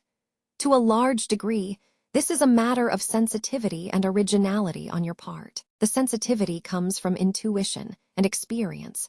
The originality often comes from nothing more than hard work. And perhaps the best way to measure the balance between the two, that critical turning point where reinforcement becomes mere repetition, is to reread your ad, some days after you have first written it. There are, however, two conventional summary devices which are almost always used, and which must be mentioned here. The first of these is the catalog. This is a brief condensed listing of all the product's performances, benefits, and/or applications, one after the other, without description, dramatization, or elaboration. Each of the benefits or perspectives which might have been given 3 or 4 paragraphs at the beginning of your ad is here summed up in a single line. There are two types of catalogs, those that expand desire horizontally, among ever-enlarging groups of applications or prospects, and those that expand desire vertically by deepening or magnifying that desire. Here is an example of the first type of catalog, used to list all the applications of a blow-torch kit that might conceivably sell it to a homeowner, all in one. Blowtorch, paint remover, soldering iron. Professional propane torch also doubles as fast, safe paint remover, and precision soldering iron. Does 101 jobs around the house, including laying tile, removing paint or putty, thawing frozen pipes, sweating copper tubing, soldering gutters, repairing electrical work, starting charcoal fires and fireplaces, burning weeds, parasites, and damp leaves, thawing frozen locks, light brazing, loosening rusty bolts, car body and fender repairs, soldering aluminum, silver and jewelry and other hobbies, and many, many more. It is quite obvious, of course, that this catalog device uses the shotgun approach. Up to this point, your ad has taken a single dominant desire and developed that single desire to the point of absolute maximum intensity. This willingness to gamble on being precisely right, on having chosen the one most powerful appeal, gives your ad the impact of a high-velocity rifle. but it also demands the accuracy of an expert marksman. Now, through this multi-appeal catalog listing, you have a last-minute chance to hedge. Now you shotgun with every wide-angled appeal, benefit, and application in the book. Before you were heightening a single desire, by picturing the satisfaction of that desire in a dozen different settings. Now you are building an effect of a different kind, one of sheer magnitude, of number, of infinite possibilities, in the hope that any one of them, or the combination of all of them working together, may provide the extra added push that closes the sale. This catalog technique was born in mail-order bookselling, and here it has its widest application. This next example is a continuation of the memory book ad we quoted above. But this is just the beginning of the miracles you can perform with your memory. This secret is just one of the over 50 memory intensifiers contained in this book. For instance, remembering names and faces. How would you like to walk into a room of 20 new people, meet each one of them only once, and then remember their names automatically for as long as you live? Think of the advantage in business, when you can call every customer by his first name, and then ask for his wife and children, instantly, by their first names. Think of the impression you'll make when you ask him about the state of his business, his hobbies, when you repeat, almost word for word, the last conversation you had with him. Think of becoming the celebrity at your club, as the member who knows everyone, who can be depended on to avoid mistakes, to win new friends for the organization, to get things done. But this is still just the beginning. This book teaches you to remember exactly what you hear and read. It teaches you how to memorize a speech or a sales presentation in minutes.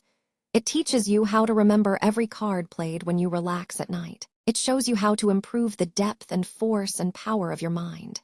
How to double your vocabulary. Learn dozens of ways to burn new words into your memory. Learn their meanings without looking them up.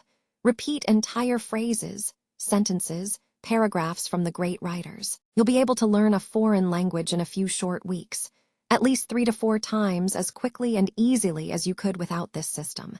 You'll be able to hear a joke, story, or anecdote only once, and then repeat it in the same hilarious way.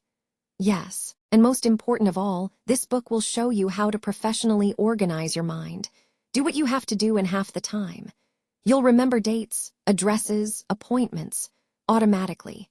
You'll carry dozens of telephone numbers in the file cabinet of your mind. Let me send you this book and prove these facts to you in one short evening, or it doesn't cost you a penny. The second use for this catalog technique is to pile desire upon desire, rather than application upon application. It is again a building of magnitude, of number, but this time in summary of all the perspectives that have gone before. This example is taken from the fish lure ad quoted above. Here's what this amazing, self-propelled fish lure does for you. First of all, this self-propelled fish lure frees you forever from the filthy task of digging for worms and crawlers, catching frogs, or paying 50 cents to $1 for a bucket of minnows that die on you before you can even get them in the boat. It frees you forever from paving $3, $4, or even $5 for a fancy, dead as a duck, lure that only works when you tow it, that could never actually swim under its own power behind you. It frees you forever from long, torturous hours of careful work, tying your own flies and lures, because you just couldn't buy anything, anywhere, that would reach out beyond your farthest casts and pull in the fish for you. It means that tomorrow, you can go out in fresh or salt water and haul in the eye-poppers with a lure that actually drives them into a frenzy with its crippled minnow action and its dying bee sound. It means that you can weigh down your boat with big-mouthed bass,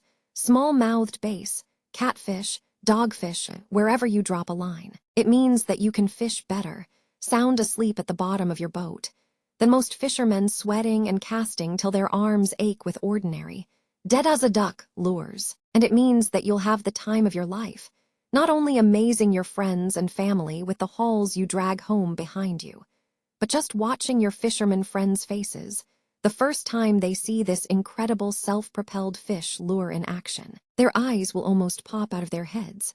Put your guarantee to work 13. And finally, as you close the sale, as you ask the prospect for action, as you state the terms of your guarantee, you can turn that guarantee into the climax of your ad. the last brief summary of your product's performances, reinforced at every step by the positive reassertion of that guarantee. Here is an example from the spark plug ad quoted above. Guaranteed for 2 full years. Yes, you try these amazing power flash spark plugs for 2 full years entirely at our risk. First, test them for 1 full month for surging power, thrilling new driving performance, breathtaking gas savings alone. During that very first month alone, 1. These plugs must give you up to 9 miles more per gallon instantly, or your full purchase price back. 2. These plugs must give you up to 31 more horsepower instantly, or your full purchase price back. 3. As an extra added assurance, these plugs must continue to give you this power, performance, and gas savings for 2 full years, or we will send you a brand new set absolutely free. Or, as an even better example of the full impact you can gain by using your guarantee as a summary device, here is the guarantee passage from the plant food ad quoted above. These magic English pellets cost only $2.98 for a package of 144 pellets. Since only 1 or 2 pellets are required to treat the average plant, this is an investment of only a few pennies a plant for the most astounding beauty you have ever seen. And these results are completely guaranteed. Here is what we ask you to do when you receive your magic pellets next week. Use them to create super flowers. Place 1 tiny pellet besides each of your hydrangeas, zinnias, any kind of flower that you want super blooms. And if you don't see fantastic new growth within a few short weeks, if you don't watch with amazement while handfuls of new blossoms burst forth from these old plants, then simply return the empty package for every cent of your money back. Use them to create super vegetables, and pick huge, breathtaking beauties within a few short weeks. Thrill your family with the sweetest, juiciest, tenderest vegetables you've ever known, or every cent of your money back. Yes, use them in your entire garden. Use them on hard luck plants where you've almost given up hope. Use them on the hardest to grow houseplants that you know. Yes, even use them in sand, and absolutely astound your friends. And if you don't agree that this British invention is a true gardening miracle, if your garden isn't the showplace of your neighborhood at the end of 1 short month, then simply return the empty package for every cent of your money back. At the end of your ad, as well as at its beginning, use intensification, building desire, by presenting continually new images of its satisfaction through your product. It is the first of the processes of persuasion. How to apply these principles of intensification to the campaign, as mentioned at the beginning of this chapter. We have used predominantly mail-order examples to illustrate the mechanism of intensification. We have done this for 2 reasons. First, because mail order customarily uses long copy and hyperbole, and it is through the extremes of this long copy and these superlatives that we can see these techniques working most clearly. Secondly, we have used mail order for these examples because mail order says all it has to say about a product in a single ad. There are no mail order campaigns in the sense of a series of different though related advertisements, appearing one after the other and based on a common theme. Mail order compresses such a campaign into a single ad. It says all it can, everything it can think of, in this one ad, which is often laboriously fitted together out of a series of preliminary ads, each of which contributes some element to the finished form. And then, when it has proven itself successful, it is frozen, even to the point of typography, and run until it has exhausted its potential. Thus, mail order as a rule contains the greatest number of these intensification devices in a single ad. And by studying these mail order ads, we can see them working against each other, complementing each other, reinforcing each other, strengthening the overall effect as paragraph is piled on paragraph. But in national advertising, the rules change. While mail order is a series of introductions of new products, the average life of which is less than 2 years, national advertising is concerned with products whose lifespan is far greater, often approaching the entire lifespan of advertising itself. And while the mail order advertisement runs once and then is not repeated for 3 to 6 months, national advertising must keep its product image constantly in front of its public, and therefore must run far more frequently. Thus, national advertising, by its frequent insertions, soon loses its immediate novelty. The creative problem in national advertising thus changes from finding the theme for a particular advertisement to finding the theme for a series of advertisements. And the problem of intensification shifts from building desire throughout the advertisement to building desire throughout the series. And an entirely new problem of balance emerges, that of keeping continuity throughout the series, by maintaining the dominant image sharp enough and identifiable enough to utilize the desire generated by past advertisements, and at the same time varying that image sufficiently to induce the prospect to read it again, and therefore reinforce and sharpen that desire. Assuming that you have found your dominant image, your creative problem now becomes twofold. First, to compress that image into a single statement or picture, so powerful that it will sell the product the very first time it is used, and so true to the heart of your market that it will continue to sell that product, even when it is used over and over again. It is important to realize that, as the campaign develops, this dominant image or idea cannot remain as the headline. To present the same basic headline or lead picture, time after time to the same audience would soon make the campaign unreadable. This leads us to your second creative problem, to present a series of variations or perspectives of that central image, each emerging from your dominant idea, but each so different from the rest that they impel your prospect to read through them, and so fresh that they make that dominant idea seem new again. Thus you have your central campaign idea, and its continuous restatement in a series of fresh disguises. There are as many different ways to use this basic technique of campaign construction as there are advertising styles. They range from the most blatant and obvious to the most subtle. To start at the top, in a brief resume of examples, consider the superbly effective Colgate campaign of the late 1950s. Here the central idea was openly stated and precisely repeated during every advertisement. Guardall, the invisible shield that protects your teeth. The variations consisted of a series of opening analogies. Using television as the most sharply defined example, an invisible shield was shown protecting the announcer against baseballs, footballs, etc., against which they would simply bounce off. The wording of the commercials was ritualistic. Once the initial demonstration was over, there was no variation in the sentences that followed. Just as this invisible shield, the announcer wraps the shield with his knuckles, protects me against this baseball, so the invisible shield in Colgate toothpaste protects your teeth against decay.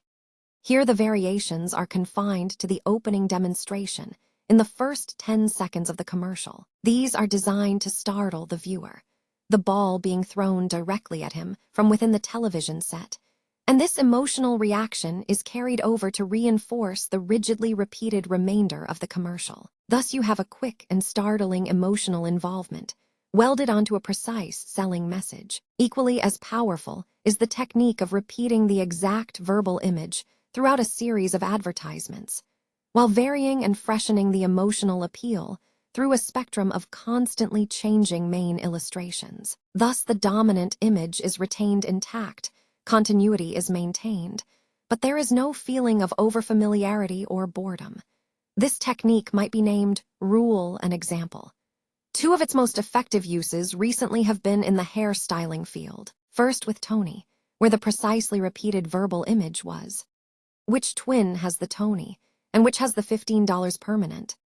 Above this unvarying headline was a continuously changing stream of pretty girls, each new picture making the question new again, and requiring an interplay of examination between the picture and the copy to discover the answer. The same technique was used, some years later, by Clairol to sell their hair tint. Here the rule was expressed in the precisely repeated headline, "Does she or doesn't she? Hair coloring so natural only her hairdresser knows for sure." Here again, this headline was reinvigorated by a series of main illustrations of attractive young women in common but glamorized everyday activities, enjoying their lives. Here again, the examples not only proved the rule, but renewed it. At the other extreme, however, the dominant image may not even appear in the advertisements themselves, but may merely be the underlying theme for the campaign as a whole. Here the continuity is retained, not by a precisely repeated slogan or statement, but by a single, rigidly maintained focal point. This focal point may be a dominant product appeal, such as the Cadillac quality, which is symbolized in every Cadillac advertisement in the identification background photography, in the typography, in the copy style, in the fashions and jewelry that are chosen to appear with the car, and the credit lines that are given to them, even to the highly stylized pen and ink drawings that are used when the campaign shifts to newspapers. Or, if it so merits, the focal point may be simply the product itself. In such a campaign, each succeeding advertisement reveals another fact about the product. Each is completely different. No single phrase or slogan is repeated twice. Here the variations comprise the entire verbal content of the advertisements, but their subject matter and the illustrations are always the same, the product. Perhaps the best example of this technique is the magnificent Volkswagen magazine campaign. Here the advertisements are reduced to severe simplicity. There is no background identification whatsoever. Different perspectives of the product are shown as close-up as possible, except in the Think Small advertisement, against an absolutely bare background. Against this rigid focus on the car itself, to the exclusion of every other visual element, the series of copy messages presents a complete exploration of even facet of the car's performance, utility, economy, durability, service facilities, and what have you. Any single advertisement is sufficient to interest a prospective buyer.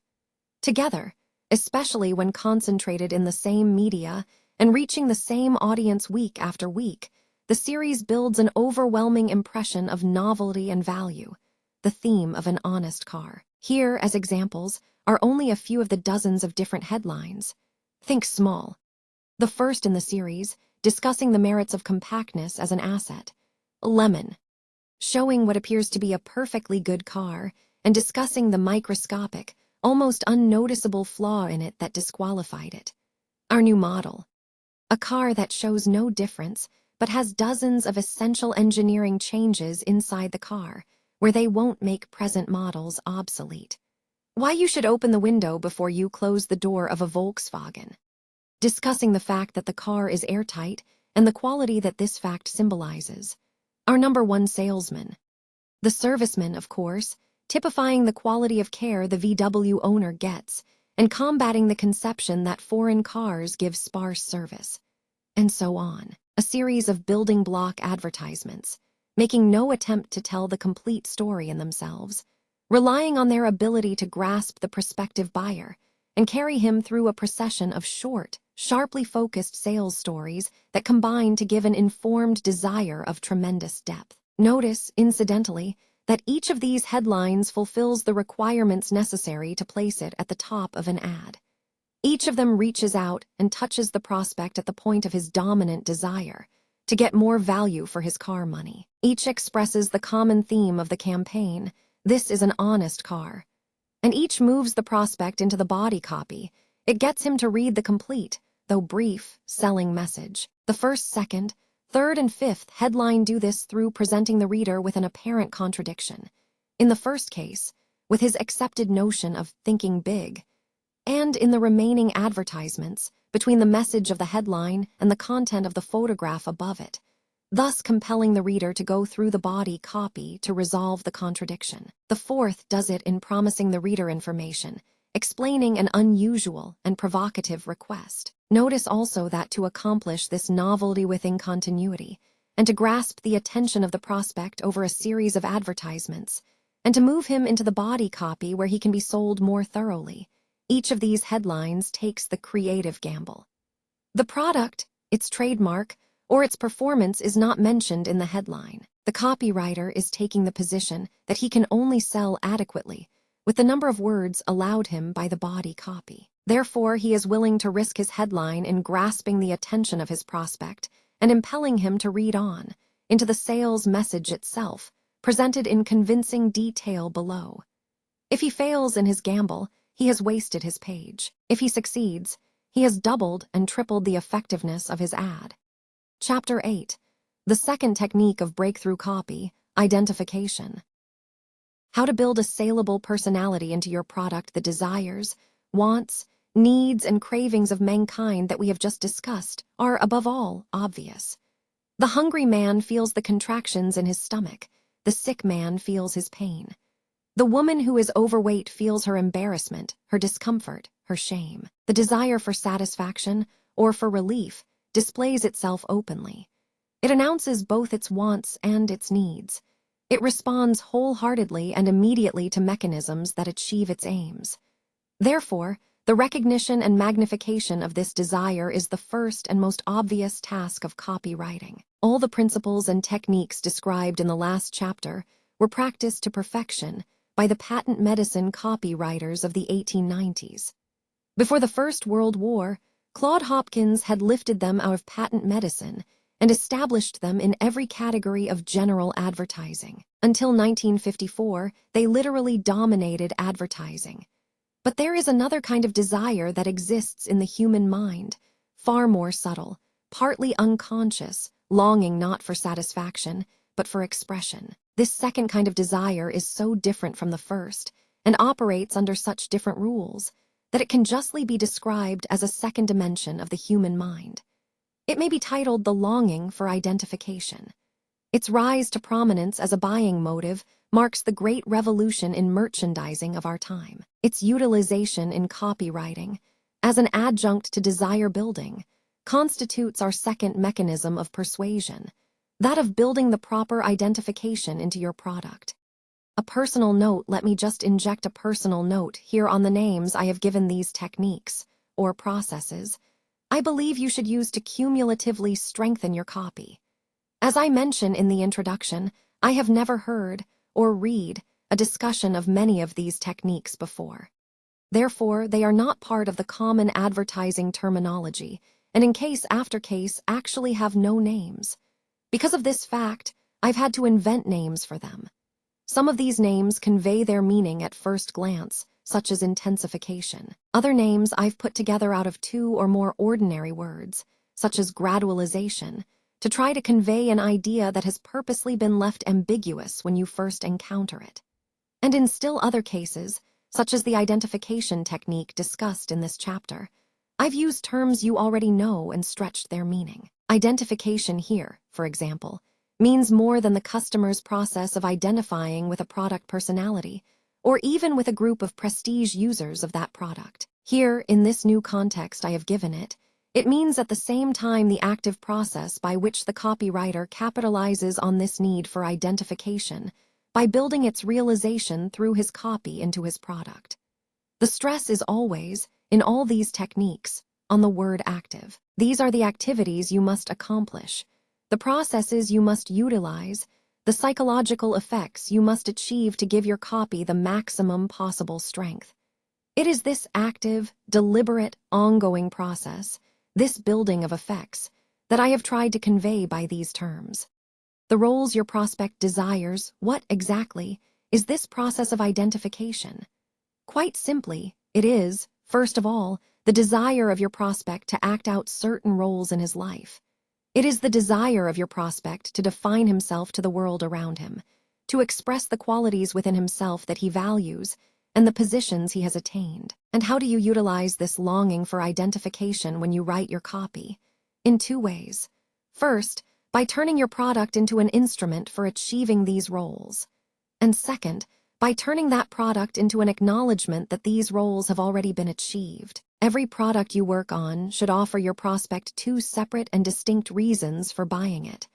First, it should offer him the fulfillment of a physical want or need.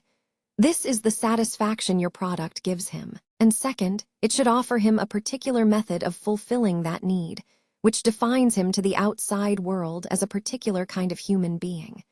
This is the role your product offers to your prospect.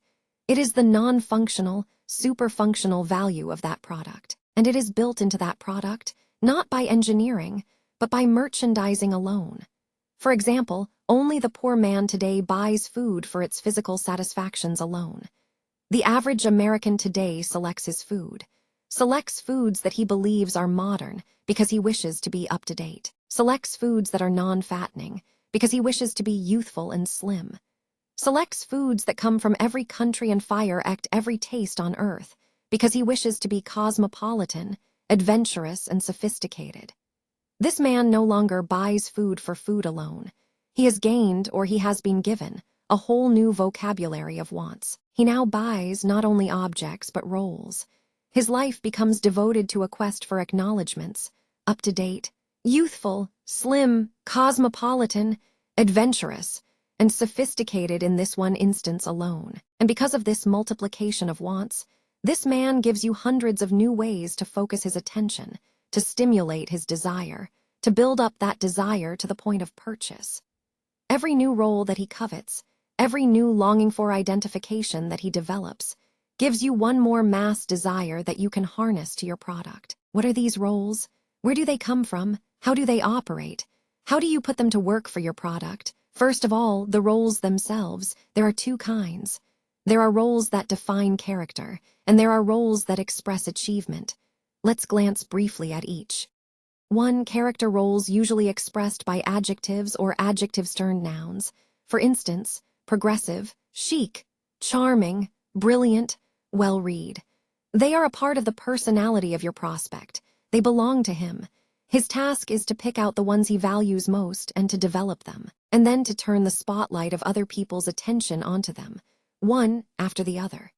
Attainment of these character roles, mastery of them, is not enough. Once they have been mastered, they must then be acknowledged, valued, and admired, or they are worthless. Here again, your product can serve your prospect in 3 distinct ways, beyond its physical satisfactions, in this constant search for self-definition. First, it can help him achieve mastery of his chosen character roles, such as a book on philosophy, if he wishes to be thought of as well-read. Second, it can help simplify, condense, or speed up this mastery, such as a speed reading course. And third, and most important, it can serve as a symbol of that mastery to invoke the acknowledgement or admiration of his friends, such as a shelf to house both books. You must realize that every one of these values goes far beyond the physical satisfactions of the products themselves. They are suprafunctional, and therefore add an extra incentive for purchase. The book on philosophy might not have been purchased if the prospect wished only to satisfy his academic curiosity and did not also wish to enlighten his friends in conversation. The speed reading course might not have been purchased if the prospect wished only to absorb more information in a shorter period of time, and did not also wish to use that information to get ahead in both his business and social life. And certainly, the bookshelves would not have been of the same fine quality, finish, and luxury if the prospect had only wished to use them as a storehouse, and not also as a showpiece.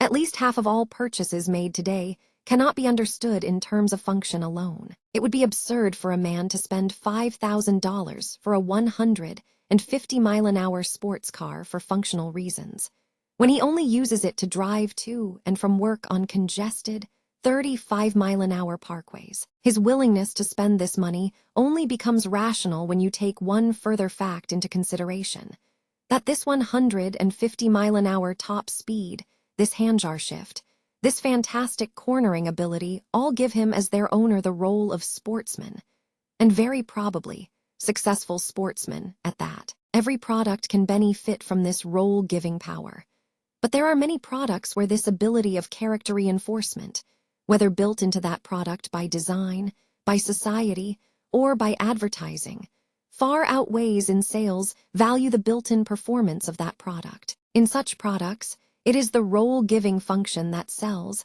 and not the performance. One further fact distinguishing these character roles, since they are not created by society but by the prospect himself, and since they are almost never claimed openly but only hinted at, implied, and prompted, therefore they can never truly be tested or measured, and they are ambiguous. They are subject to error, and more important, they are subject to fantasy. Great areas of these character roles literally exist in the subconscious. They are never given definite words. They are not stated or discussed, but subtly expressed in symbols and images.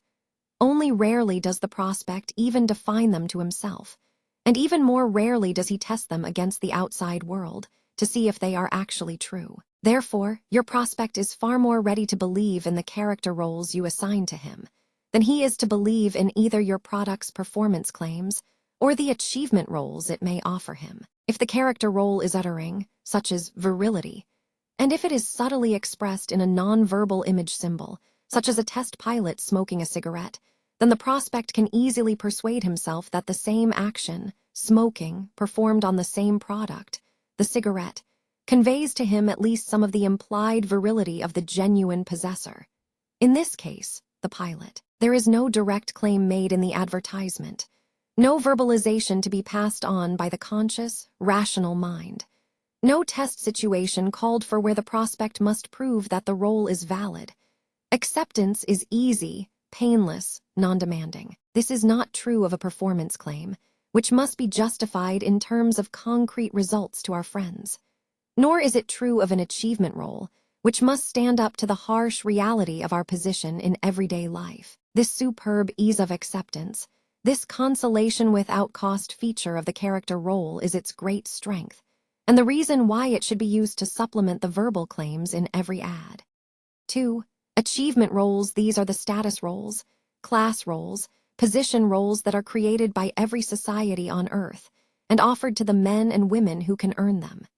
In a civilization as complex as ours, there are literally hundreds of them, usually expressed by nouns, with the nouns serving as titles. For example, for men there are executive, home owner, $20,000 a year man, 5 handicap, man on his way up, block chairman, and dozens more embracing every activity of our lives. For women, the primary achievement role to be won is wife, and from then on, fashion setter, career woman, good mother, civic leader, power behind the throne, patron of the arts, and on and on. The list for both men and women is endless. Each of these roles is an achievement to be won and held and most of all displayed. Here display is vital because none of these achievements is obvious. Quite the opposite, they are immaterial and invisible, mere titles, roles, bundles of privilege. They do exist, they are real, and once they are gained, they have great potential to alter our lives. But that potential must first be translated into physical symbols of success for everyone around us to see. And the easiest and most universally acknowledged symbols of success in America today are the products we can buy. Products that are purchased, not by any stretch of the imagination for their physical function alone, but for the definition they give us as their possessors. In America today, we are known not only by the company we keep, but by the products we own. The most obvious example is the newlywed woman. Her first act in her new role as wife is to receive a physical gift, which has absolutely no function other than to define her, the wedding ring in which she is married. Weeks before this, she has literally been shedding closets full of clothes that still fitted her physically, but not socially, in order to replace them with a new material personality, her trousseau.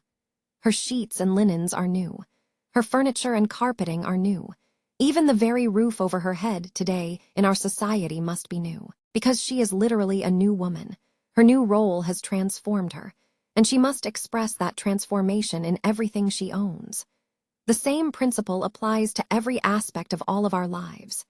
Every social role that we achieve in life is immediately translated into those possessions which we believe express that position most clearly. And as we acquire these possessions throughout our life, what we are doing is constructing for ourselves a material personality that we carry with us wherever we go, and whose function it is to define us instantly to whomever we meet. The man on his way up, for example, trades in his Ford for a Buick, and when he becomes an executive, trades in his Buick for a Cadillac. The career woman needs an entirely different wardrobe than the one she owned as a housewife.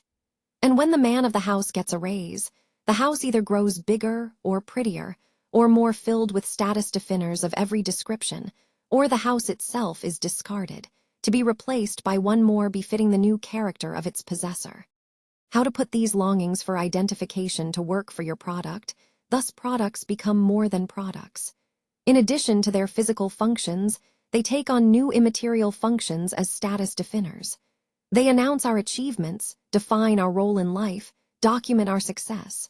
All products may benefit from this power to define, but in particular, when you have a product that does the same job as its competitors, and is so priced that price is no longer a factor, then the prospect's choice will almost overwhelmingly depend on the difference in role that your product offers him. And it is your job to create this role for him in your ad. The performance of this job, the process of building these character and achievement roles into your product to be used by your prospect, is the process of identification, our second mechanism of persuasion. And just as the wish for this identification by your prospect is a special form of desire, the desire, not for satisfaction, but for recognition, so the method you use to put it to work for your product follows exactly the same pattern of discovery and magnification that you would use for any other desire. First, your job is to discover exactly what kinds of character and achievement roles your prospect is ready to identify with your product, what kind of roles he will reject for that product, and which of the accepted roles is the most compelling. And then you must present those chosen roles in such a way, so vividly and so intensely, that the role you are projecting will become virtually irresistible. Once again, it is your market itself that presents you with both your opportunities and your limitations. And it is your own personal skill as a copywriter that determines how effectively you sidestep those limitations and how fully you realize the potential of your opportunities. First of all, the limitations. Above everything else, of course, you cannot force your market to accept an unrealistic identification. People assign certain characteristics to certain products. These characteristics may arise out of the product itself, its structure or performance, its history, its cost to produce or sell. Or they may stem from the role or roles that it plays in their lives today, or that similar products play in their lives, or that these products play in the lives of other people whom they have seen, heard, or read about. These characteristics may be true or false, superficial or profound, uttering or libelous. But as far as your product is concerned, they are as hard as rock and just as determinative. They exist. They are facts. They cannot be changed. If you try to break through them and establish a contradictory image, you will learn that they form the walls of a prison. But if you decide to build onto them, to use them as a foundation for sharper, coordinated images, which may be even broader and more appealing, then, if necessary, you can turn those apparent limitations into the strongest selling points in your ad. Not every product needs this technique, of course. Speaking in terms of identification potential, there are two kinds of products. One is the product with built-in prestige, the sports car, the swimming pool, the diamond bracelet. These rare and expensive products already embody the identification appeals most Americans want. They actually symbolize these appeals' success, achievement, adventure, self-indulgence, exclusivity, so unquestionably that they can be used to weld these same values onto other products. But these other products, by far the overwhelming majority of the products you will be given to work with, have no such built-in prestige. It is up to you to create their prestige for them. And you must do this by building on the characteristics they already possess, by using these accepted characteristics as a bridge between the product, the image it already has, and the prestige-filled image that you want to wind up with. We now have all the tools we need to build identification values for our product. We realize that identification longings are a separate and immensely powerful form of desire, a desire, not for physical satisfaction, but for expression and recognition. These longings for identification are twofold. We all wish to express our character, and we all wish to gain recognition for our accomplishments. But we cannot do this openly, verbally. We cannot go around boasting how virile we are or how rich we are. So we symbolize these prestige claims. We express them in terms of products, and we buy products that express them. As Americans, living in our culture and our century, there are certain character roles and certain achievement roles that we value more than others. The most general and compelling of these are the wish to be virile or feminine, the wish to be exciting, unique, fun-filled, and adventurous, the wish to be friendly and well-liked, the wish to be important, influential, and correct, the wish to be modern and up-to-date, and above all, the wish to be successful, to make something of our lives. These are the roles most Americans buy.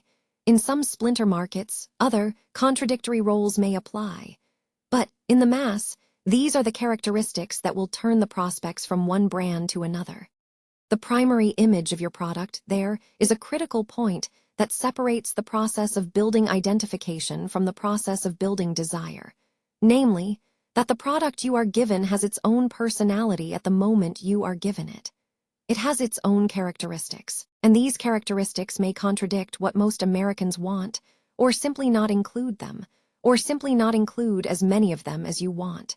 For example, a cigarette is not, by itself, a symbol of success. But you realize that if you could make it a symbol of success, you could sell many more of them. Nor is a piston ring, by itself, a symbol of virility, even though that virility image, if you could create it, would sell many more piston rings. And though household appliances are not, at first glance, symbols of femininity, women would buy many more of them if they could somehow be made feminine. How do you do this? In 2 steps. The first of which is to identify the primary image that each of these products already has in the mind of your prospects. For instance, a cigarette is virile in almost everyone's mind, and a piston ring is precision machined and full of mechanical beauty to almost every man. And household appliances are time-saving by virtue of the very functions they perform. These are the primary images of the products you are called on to sell. These are the accepted images that they already have in your prospect's mind. Your job now is to use these already accepted images as raw material, as a starting point to construct new, double, triple, and quadruple images, which draw in more of these most wanted roles into your product personality and multiply its identification appeal. You do this in 2 ways. First, by changing the intensity of your primary image, by emphasizing and dramatizing that primary image if it is already acceptable, or by toning it down if it is negative or neutral. For example, the male virility naturally associated with cigarettes is a definite sales aid, even with women. The sheer physical act of smoking, of playing with fire, of breathing fire, has been for centuries an assertion of manhood and of daring. But Marlboro took this image of virility and intensified it, deepened it in 3 ways. First, they presented men who were, in themselves, virile. Second, they presented these men in situations or occupations that demand virility. And third, they took the further creative gamble of affixing to these men's hands one of the most primitive symbols of virility known to history, the tattoo. A single dominant emotion, virility, symbolized 3 ways. The impact of repetition reinforced through variation. Far more powerful, far more eye-catching, far more appealing than any one of these images could have been by itself. So far, there has been no difference between this technique and the intensification of desire we discussed previously. Although we are speaking here in visual terms, the mechanics are exactly the same. The intensification of an already existing emotion in your prospect, through a series of reinforcing images expressing the fulfillment of that emotion. With certain naturally favored products, this process of intensification may be all that is required, though even Marlboro, as mentioned below, goes beyond it. But, and this point is imperative, though the process of intensifying desire for your product ends here, the process of building the proper identification for your product, of building prestige for that product, only begins here. For the primary image of your product may not be favorable. It may be negative, contradicting the roles most people want to play, or it may simply be neutral, a wallflower product, offering most people no emotional reaction at all. In both these cases, your first suggestion may be to simply discard these primary images altogether and substitute more favorable ones. This has been done in countless advertisements, and it doesn't work for a very simple reason. Because people just won't believe that a product is what it isn't. You cannot contradict accepted images or beliefs in advertising. This is not advertising's role, nor is it really necessary. In order to overcome these unfavorable images, you simply incorporate them in a larger, overall image, lower their emotional intensity, and use them as readily accepted bridges to lead your prospect into far more compelling appeals. How to build new images into your product. This is a single process, but it is made up of 2 steps. First, as mentioned above, a change in the intensity of your primary image, in this case, subordinating it even though you retain it. And second, using it as a logical link to bring in any number of more favorable images. One of the most striking examples is the Chesterfield ad of 1926, "Blow Some My Way," fully examined in Chapter 3. Here is pure identification advertising, dealing with an unfavorable image of two generations, standing, that cigarettes are a man's product. Although the objective of the campaign was to make smoking and smoking situations more acceptable to women, it would have been impossible to do this by picturing the woman alone. The idea that women would practice this masculine act in private or with each other was inadmissible.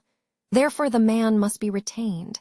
The accepted image must be acknowledged, but he undergoes two vital transformations. First, he is subdued. His figure is darkened, almost blended into invisibility with the background, and his position in the picture, his posture, the arrangement of his hands and face as the light plays over them, all direct the attention of the viewer past the man himself and into the focal point of the picture, the woman sitting beside him. Thus he becomes a mere suggestion of man, leading the viewer into a far more appealing overall image, that of a handsome young couple, alone together on a moonlit beach, heightened emotionally with the carefully blended-in suggestions of escape, intimacy, and a sense of shared daring. Because the primary image is there, because the smoking is done by the man, the viewer, even a well-brought-up woman of the 1920s, accepts the situation. But this acceptance, once established, goes far beyond that primary image. This feminine viewer is also willing to accept the romance of the overall scene, including its emotional undertones of escape from the conventional rules and boundaries, and its feelings of relaxation and liberty. She is now willing to project herself into this scene, and in accepting the scene as a whole, she is finally led to accepting the climactic words, "Blow some my way," as being a perfectly natural and acceptable action for her to take, with all its implications for her conduct in the future. This, then, is the process of identification, of building prestige for your product, to weave favorable social and character images into the personality of your product, in order to reinforce and even dominate those primary images that your product already has. There is only one limit to the number, or the range of favorable images that you can add to that product personality, simply that you must always include the primary image as their base.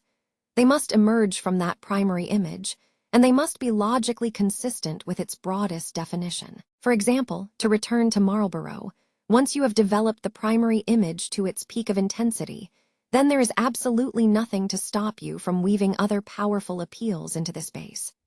Connotations of success can be included by the model's clothes, such as the tuxedo worn in the first ads, or by the possessions he holds. Adventure and excitement can be suggested by the situation you picture him in, such as on a boat, in a plane, riding horseback, etc. Romance by a young girl. Mystery and affairs of great importance by a dark background or a briefcase. Culture and intellectual achievement by a rare book or an antique telescope. As a matter of fact, many visual symbols by themselves communicate several different roles of great appeal at the same time. For example, the single image of ownership of a fine painting may express not only success, but also cultural breeding and intellectual accomplishment.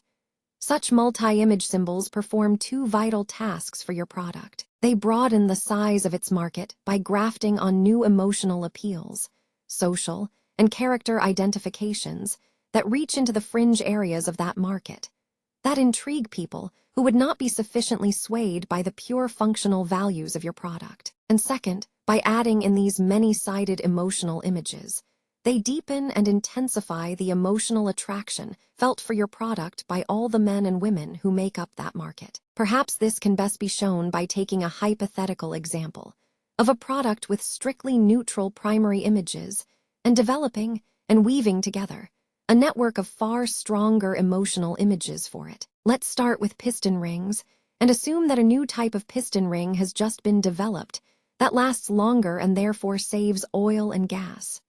Our body copy, of course, develops this saving theme. We have exploited the functional advantages of the product as far as possible. We are now ready to reinforce these benefits by expanding the product's social and character appeals. We start by taking inventory. We have a product, piston rings. It has only a few primary images, mechanical, precision-made, unseen. Nothing exciting here. It also has a primary situation, replacement, and always by a mechanic, and usually only when there's trouble. These primary images are either neutral or negative, but they're all we have to work with. They, and they alone, must form the foundation, must set the direction, for every other appeal we bring into the overall image we are constructing. So we know that we must deal with the act of replacement, and that the replacement must be done by a mechanic. These are our limitations, but once we observe them, we turn them into the starting point for the true emotional message we want to broadcast through our ad. We take each of these primary elements and glamorize, dramatize, and emotionalize them to the brink. The car itself, what kind of car shall it be? Certainly not a beat-up family sedan. Why not a Mercedes SL300? A $12,000 sports car with its distinctive grillwork sides, and all the emotional extras of power, speed, skill in handling, plus sophistication, success, and downright excitement. Now the garage, what should it look like? A sports car shop, of course. Neat, clean, precise, with high-power equipment gleaming chrome and steel, hanging on the walls, ready on the shelves, being installed on other sports models in the background. The mechanic is not young, not old, simply mature. Rugged, knowledgeable, precise. He's sure of what he's doing. There isn't a wasted motion or a wasted tool anywhere about him. The owner of the car is young, wiry, virile, but he too has been around. Put into words, these images must take on a measure of disbelief, which we express by saying they're corny. However, expressed in visual terms where they can be symbolized, and therefore implied rather than named, they enter into our minds unnoticed, and we accept them without question. Verbal terms, words, and sentences can be used to imply images of identification, but these are different types of images and must be conveyed in a different way. We will touch on this verbal image building again as related to excitement and mood in Chapter 14. The owner is not a professional driver, but he races the car for sport. We know this by the rollover bar over the back of the seats. He loves this car, its perfect shine, its gleaming chrome engine, its complete absence of even a spot of dirt. He too is precise, the chronometer on his wrist, and he carries his success with a complete casualness, the absence of any special driving outfit, just slacks and a sport shirt. And what about the relationship between the two men? Knowledge complementing skill. The expert in one field advising the expert in another. Comfort, understanding, teamwork, leading to mutual achievement. And what are they doing? Replacing rings, of course. But not because the old rings have developed trouble. Nothing in this car would be left unchecked long enough to have developed a flaw. But because this mechanic is installing these new rings in this car as high-performance equipment, exactly as he would install a supercharger to increase its horsepower. Everything about the picture, its camera angle, its composition, its lighting, the angle of the men's heads and arms as they examine the rings, develops the emotion of precision and the excitement and drama of discovering new performance through greater and greater precision. It is a picture, a situation and a mood that invites participation. The reader may not notice every emotional detail that you have developed, but he will sense the excitement and pleasure that you have built up. He will wish to share in this world, and he will buy the product that gives him this world, that offers it as a bonus to all its functional and physical satisfactions. On the limits to the images your prospects will identify with, I must insert a warning here. Although these identification images are immensely powerful when used correctly, there are also strict rules and limits to their use. And if they are used incorrectly, they can be disastrous. Many campaigns have collapsed because they have asked their market to identify themselves with an unbelievable image. For example, the deodorant soap campaign of several years ago that used an elite society image to sell the mass market. The men and women who composed the market could not make the jump between themselves and the characters pictured in the ad. And they not only refused to believe the suggested identification, but the disbelief spread to the performance claims themselves and killed the sales. The key to avoiding such mistakes, of course, is the structure of the word unbelievable. What makes an image, or a claim, or an idea believable or not believable? We shall discuss this question thoroughly in the next few chapters. However, in relation to image building, the answer lies in 2 points. 1. What do people already believe about the personality of your product? Do they believe today that it has the character traits that you say it has? And if they do, can they identify themselves, their lives, their present position in society, or their next step up in society with these traits? If the answer to both these questions is yes, then you can use the image exactly as you've conceived it. If, however, either one of the answers is no, then you must move on to the second step. 2. What other primary image do I have to use as a believability bridge to connect what my prospect already believes with what I want him to believe when he finishes my ad? If he doesn't believe that my product has those desirable character traits, then I have to start with what he already believes. I have to use these images as a base and build up to my desired overall image, as we discussed before.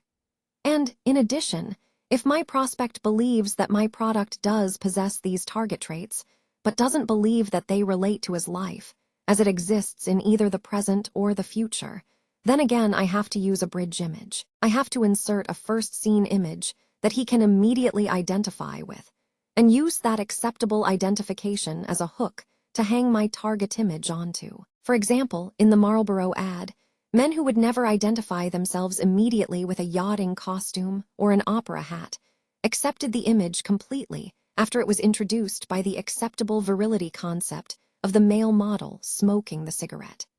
If you demand that your prospect jump across a believability chasm, your ad will fail. If, however, you build a bridge of ideas or images across that chasm, starting on his side, then he will let you lead him almost anywhere. On saleable identifications springing from the physical product itself, we mentioned in Chapter 2 that for the purposes of preparing an advertisement, every product can be considered to be 2 products. There is the functional product, what the product does for the consumer, and there is the physical product, what the consumer actually gets. In tapping mass desire, we put aside the physical product and concentrated on functional performances. Now, in searching for image sources to build powerful identifications, we re-examine the physical product itself. The physical product can be broken down into 3 separate areas. 1. Its appearance. 2. Its components and structure. And 3. The technical background from which it emerged. Each one of these areas has image potential. In each one of them you may find strong primary images that already exist. Or in each one of them, you may be able to graft on related images that will greatly increase the sales of your product. For example, the appearance of your product. As you receive it, that product's appearance is probably determined by function. Let's say that the product is mechanical, like a car. In this case, its appearance will be a combination of what it has to do: roll on a highway, carry 6 people, shelter them against wind and rain, etc., and the cheapest practical way of doing it. Out of this combination of performance and economy comes the raw shell of your car, its basic functional appearance. It is at this point that you start to build in the images. You do this in 2 ways. First, you exploit the dramatic primary images that already exist in the extreme forms of your product. For cars, for instance, you borrow from the glamour cars, the severe streamlining and stabilizing N of the racing car, the hubcaps and wheel wells of the sports car, the exhaust ports and roofline of the custom car, and you blend their feeling of excitement and power and distinction into the family sedan. But this is only the first step. Once you have exploited the already existing primary images in your product, if there are any, you then begin to weave in other images that have absolutely nothing to do with the necessary physical structure of your product. And you alter the appearance of your product to accommodate and express these images. For example, many products are chemical rather than mechanical. They are liquids, powders, sprays, granulates, etc. Therefore, their physical appearance, to the manufacturer, is completely arbitrary. Outside of the need to hold them together and shield them against wear, their physical package can take any shape you wish. Here, of course, there are no primary images arising from functional appearance at all. All the images that you wish to shape into your package must be borrowed. And where do you borrow them from? From the background of your product, or from its components, or from the values of society as a whole. For example, the product's background. One of the most brilliant packaging concepts in years was Johnson & Johnson's Micrin.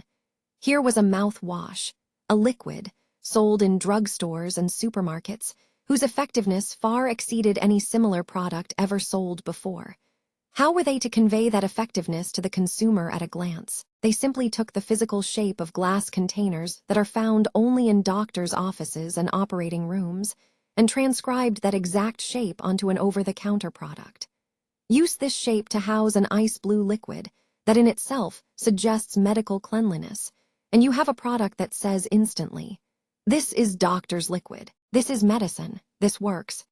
Here the background of the product is symbolized in the product's container, so effectively that the container itself becomes the finest image illustration that the agency could use in creating their ad. Where the background of your product contains elements that inspire excitement, drama, quality, or believability to your prospect, then those elements should be expressed either in the product itself, or in its package, or in its ad.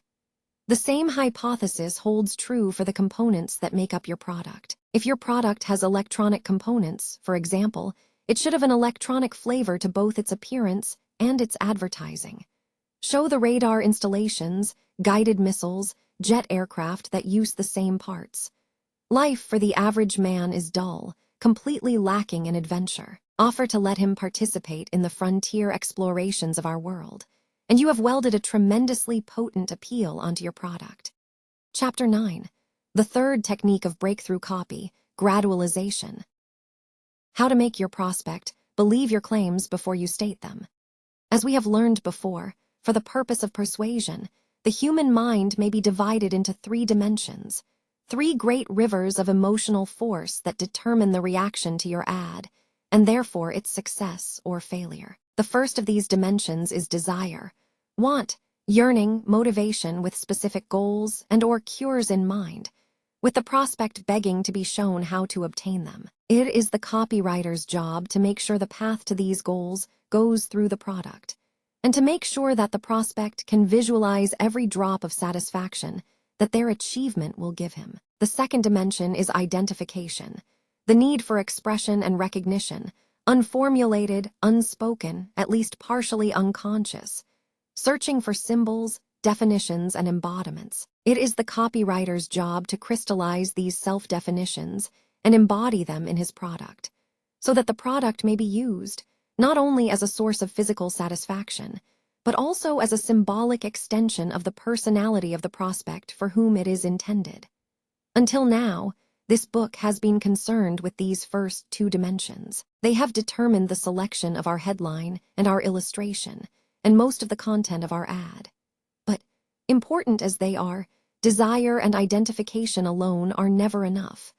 By themselves, they can never produce the full reaction the copywriter must have if he is to achieve the maximum success with his product. No matter how intense the desire, no matter how demanding the need to identify, both these reactions must be fused with a third great emotional force, belief, before they can produce the final overwhelming determinant of action, absolute conviction. It is this fusion of desire and belief, this conviction, this certainty, this feeling in the prospect of being right in his choice, of being assured of what he has been promised, that the copywriter seeks as his ultimate goal. And it is to this third dimension of the human mind, the belief that produces this certainty, that we now turn. What exactly is belief? It is perhaps the most complex fusion of thought and emotion in the human mind. It is, first of all, your prospect's mental picture of the world he lives in, what facts make it up, how it works, in what direction its truths and values lie. But these accepted facts, truths, values, and opinions are only the raw material of belief. Even more important is the vast amount of emotional security he derives from these beliefs.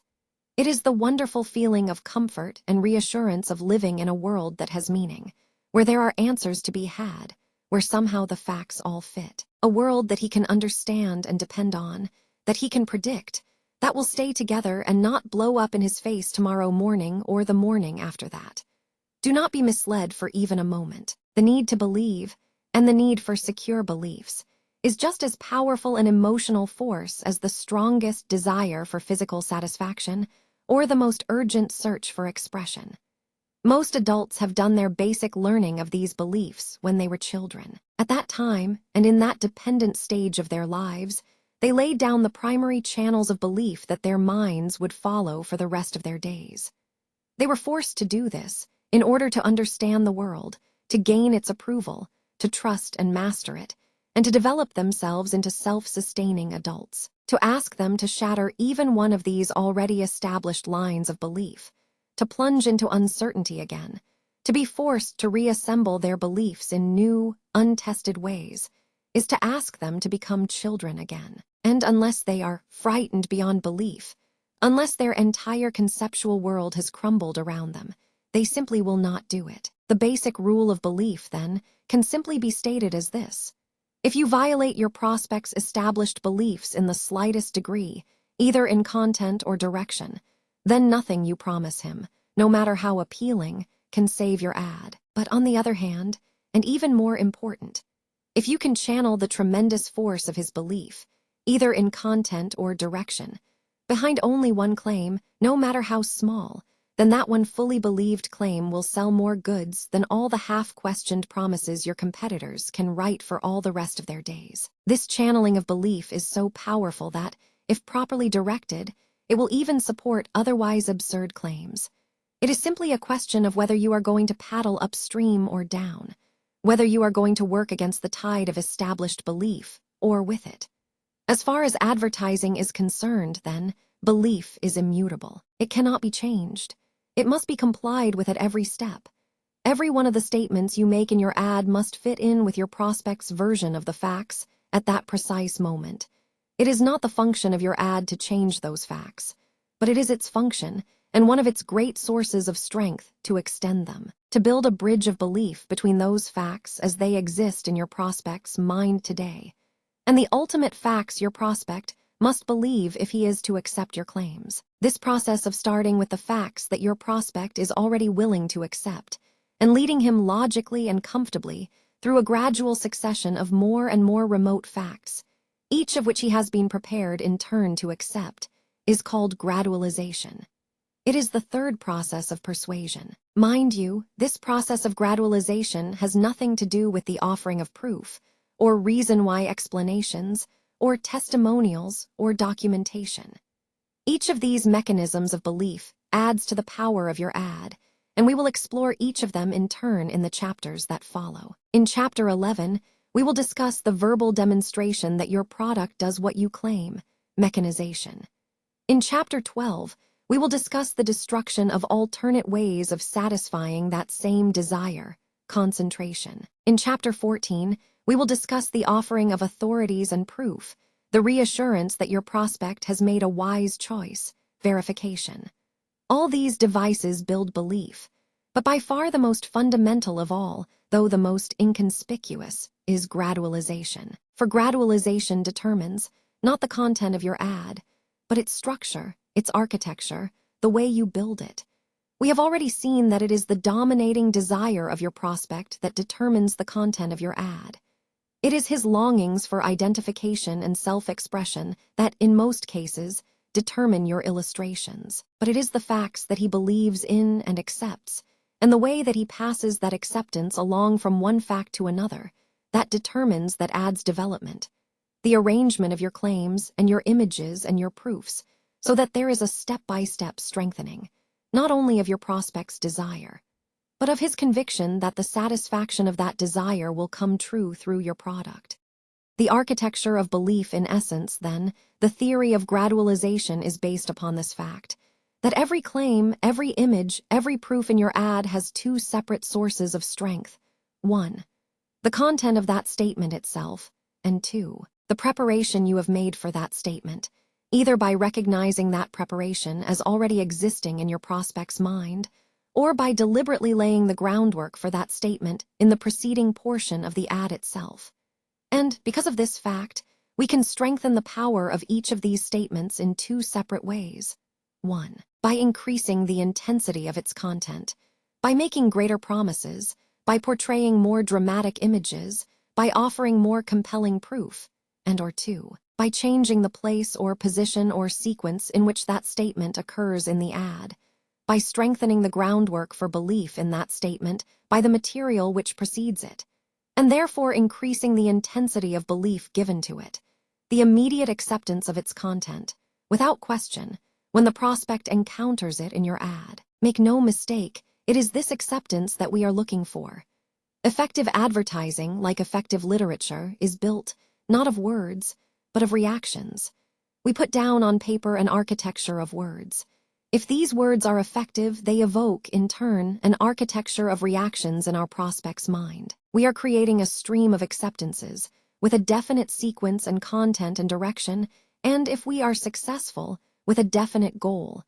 The absolute conviction in your prospect's mind that he must have your product. This is the essence of building your ad. We now turn to the techniques of its accomplishment. A new definition of awareness.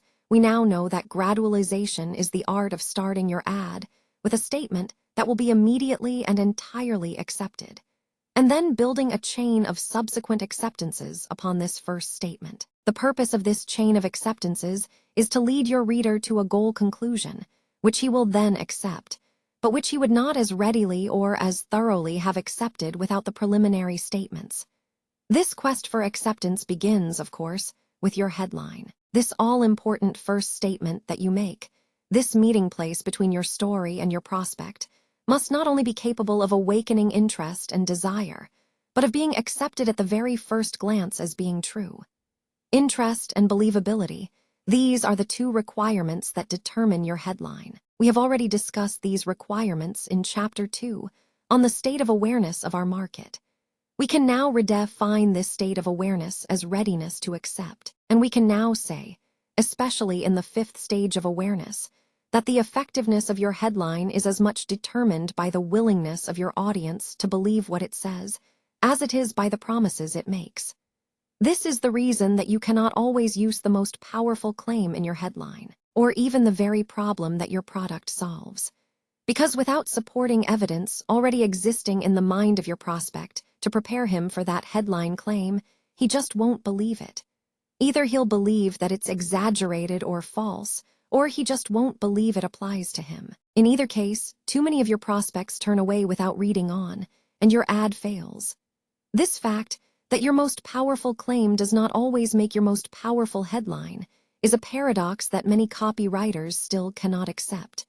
Mail-order advertisers, however, have a simple way of proving it. When a power claim headline doesn't work, for reasons either of awareness or sophistication, they immediately split it against a second head, with far fewer claims in it, but far more likely to be believed. Then they build a belief bridge from this second headline to the same exact claims they had featured in the first, but now anticipated by careful preparation every step along the way. A detailed example. Let us take such an ad that we have already glanced at in Chapter 2 and break down its structure step by step.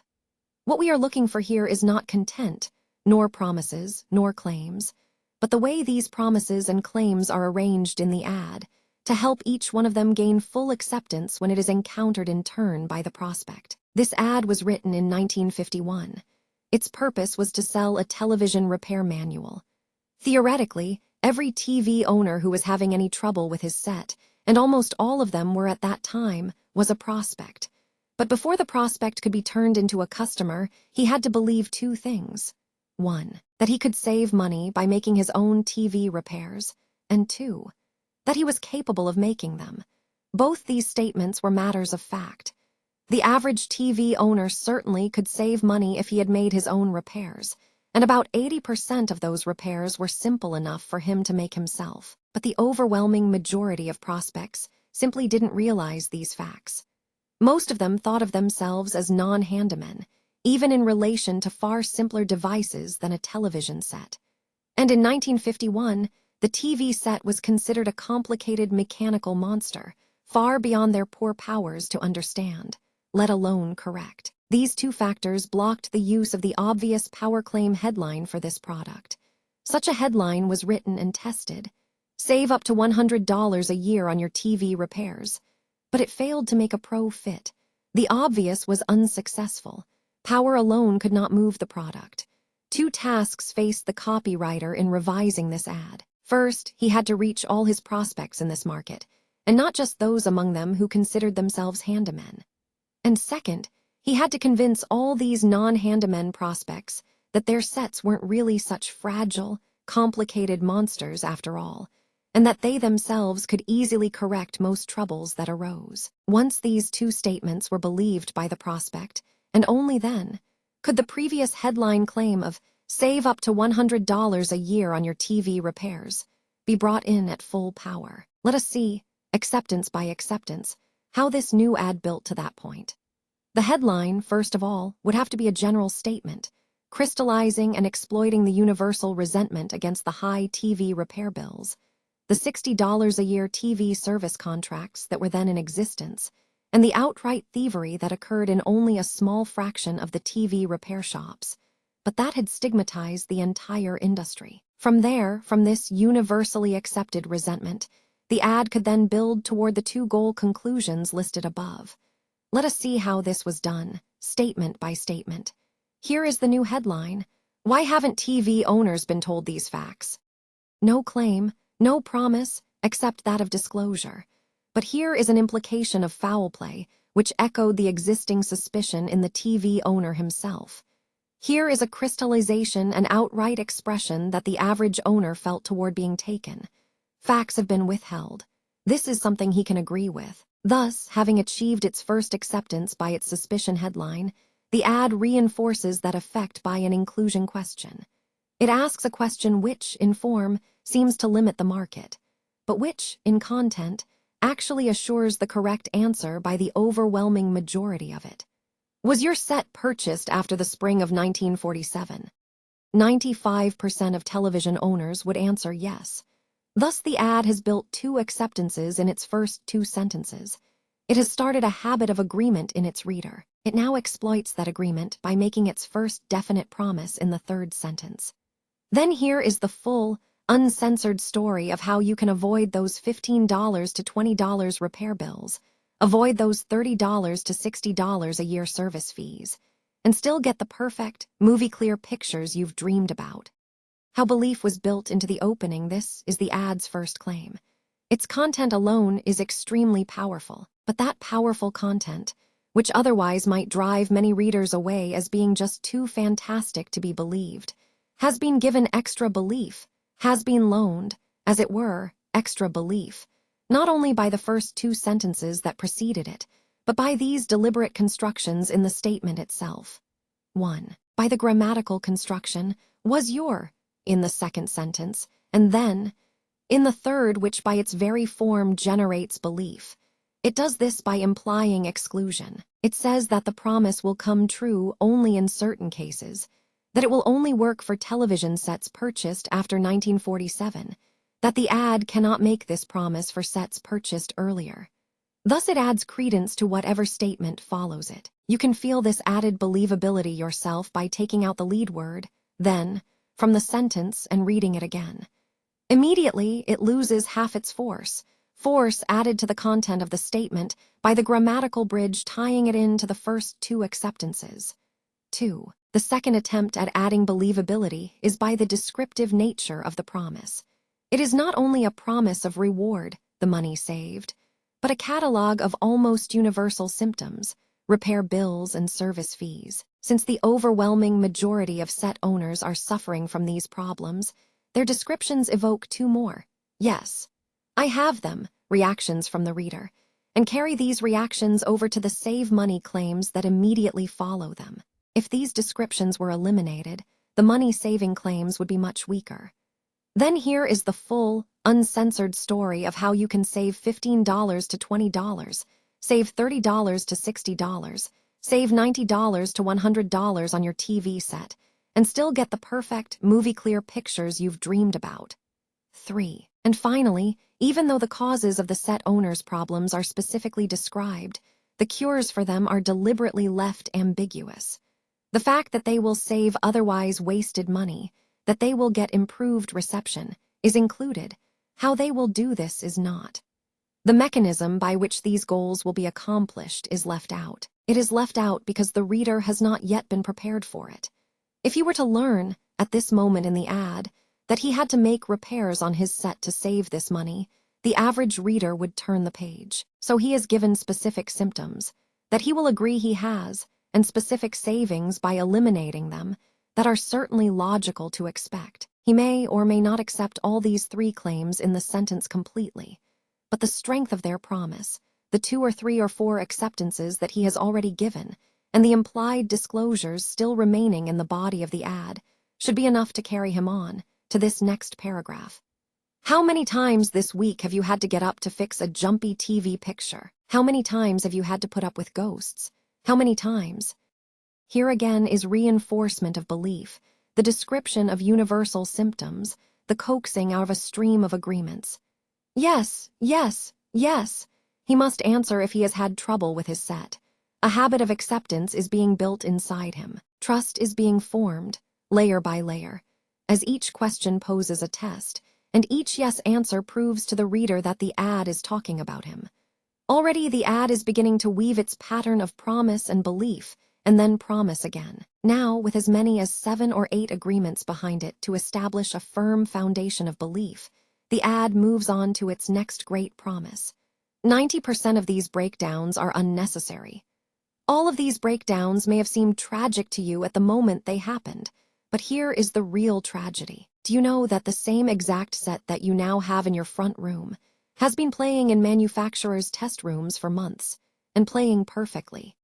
Goal conclusions. The ad is now laying the basis for the first of its 2 goal conclusions, that TV sets are not fragile, that they have amazing endurance if they are properly cared for. Only when the reader accepts this fact can the ad go on to its second conclusion, that whatever minor breakdowns do occur can be easily handled by the owner himself. But the ad is still 5 paragraphs away from any mention of the owner touching his set. First, it must establish the dependability of the set, and it does this by 2 methods. At the start, in the following 2 paragraphs, it gives graphic descriptions of the manufacturer's own tests used to establish this dependability. These sets have been subjected to breakdown tests that would seem incredible to the average owner. They have been turned on for 24 hours a day, 7 days a week, 4 weeks a month. Some of these sets have been running without a moment's pause for as much as 17 months. These sets have been tested against almost every conceivable type of viewing hazard, up to 120 miles away from the station, against the interference of an entire warehouse of electrical appliances, in special, steel-ribbed buildings, which ordinarily would produce several distinct ghosts. And in almost every one of these cases, these sets have produced perfect, movie-clear pictures, without major breakdowns, for as much as 1 full year. Here are some of the reasons why. Then, when the reader has fully visualized the impact of these test reports, the ad now turns to expert authority and logical construction to reinforce this belief. Notice, in the next few paragraphs, how the ad picks up the already accepted condition. If your set were properly cared for, as these sets were, and uses that now established condition to prove the series of statements that follow it, what TV experts have learned about your set. If your set were properly cared for, as these sets were cared for in these tests, it need break down only once during the entire year. In other words, you may actually have to call in a repairman only once during the entire year. You can save the $30 to $60 service fees you are now paying, and you can save most of the serious repair bills. If your set was properly cared for, it can actually give you perfect, movie-clear reception the other 364 days a year. It can give you this perfect reception without special electronic equipment, without the help of a repairman, up to 100 miles away from your station. Notice that in these 2 paragraphs, the ad returns to the claims made in the 3rd sentence, repeats them almost word for word, and then gives logical proof in logical form for each of them. As we have pointed out before, these claims, you can avoid those $15 to $20 repair bills, avoid those $30 to $60 a year service fees, and still get the perfect, movie-clear picture you've dreamed about. Were stated in the 3rd sentence without supporting proof at that time, but with strong implication. Here is the full, uncensored story that such proof would follow. That proof is now submitted. in an extremely formal and logical structure. Thus, the ad again weaves proof into promise, repeating previous claims in a new context of full documentation, where it could only suggest that they would be proven before. Notice also that this logical proof, if your set were cared for, it need break down only once a year. You need call a repairman only once a year. You save the service fees and most repair bills, is in itself solidly grounded in the test proof presented in the paragraphs before it, being subjected to breakdown tests against almost every type of viewing hazard, and produced perfect pictures without breakdowns for as much as 1 full year. Thus, a chain of proof upon proof is constructed, each new statement repeating the heart of the proof before it. Thus, the ad has now proved, by using the mechanism of intensification, by repeating the same theme content 7 different times in 7 different ways, that your TV set is dependable. The ultimate objective this was the first goal conclusion. At this point, the reader is convinced that it is true. The ad is now ready to go on to prove the second goal conclusion, that the owner can correct minor breakdowns himself. It begins this proof in the very next paragraph, in this way. And most important, these experts have discovered that you do not have to be a handyman or a mechanic in order to coax this performance out of your set. Here's why. Notice that it is in this paragraph that the entirely new, to the reader, assumption that you can fix your own minor breakdowns is first introduced. Yet its novelty is deliberately concealed. It is presented as though it were simply another rephrasing of the by now already accepted dependability conclusion. There is therefore no break in the logical flow of proof. Acceptance is built into this entirely new statement in these 4 different ways. 1. By paragraph parallelism. By framing the statement as the last of a series of similar paragraphs, all the others of which have already been accepted, instead of physically setting it off as a new point with its own subhead and a different construction, as the reader would ordinarily expect. 2. By the lead word and a tie-in phrase which indicates that the sentence accompanying it is the same as those that have gone before. 3. By immediately following and by a second tie-in phrase, most important, which again implies that the remainder of the statement is part of the series that has gone before. 4. And finally, by repeating the phrase, these experts have discovered, which echoes the identifying subhead at the beginning of the series and carries on the acceptance momentum of the series as a whole. All these deliberate constructions combine to give this short, but vital, transitional paragraph the acceptance, and therefore the believability, of all the careful planning that has gone before it. They allow the reader to make what otherwise might be a jarring transition from already established proof to an entirely new promise with a minimum of effort. Now the ad builds its final step, showing that the only repairs that the average owner will have to make are actually minor external adjustments on his set. Notice how it integrates this new extension of its previous thought into what has gone before by starting with the phrase, once again, these experts have discovered. Here are the next 3 paragraphs. 5 minutes a week for perfect reception. These TV experts have discovered that your TV set is a great deal like your body in this respect, that it gives you warning signals before it has a major breakdown. For instance, after your set was installed, it probably played perfectly for the first week, but then it began to suffer from the vibration, the jarring, the interference of other electrical appliances in your home. The picture might suddenly begin to flop over or flicker. Lines may appear on your screen. Now, and this is important, if you had the knowledge to quickly make a few minor adjustments on the outside controls of your set, then you could correct those symptoms, you could keep that set playing perfectly, and you could prevent major breakdowns in exactly the same way they were prevented in these manufacturers' tests. If you do not have this knowledge, if you do not make these adjustments, then your set will weaken, you will get a consistently bad picture, and you will have to call a repairman. The second goal conclusion of the ad has now been reached. At this stage of the copy, the reader now knows, 1.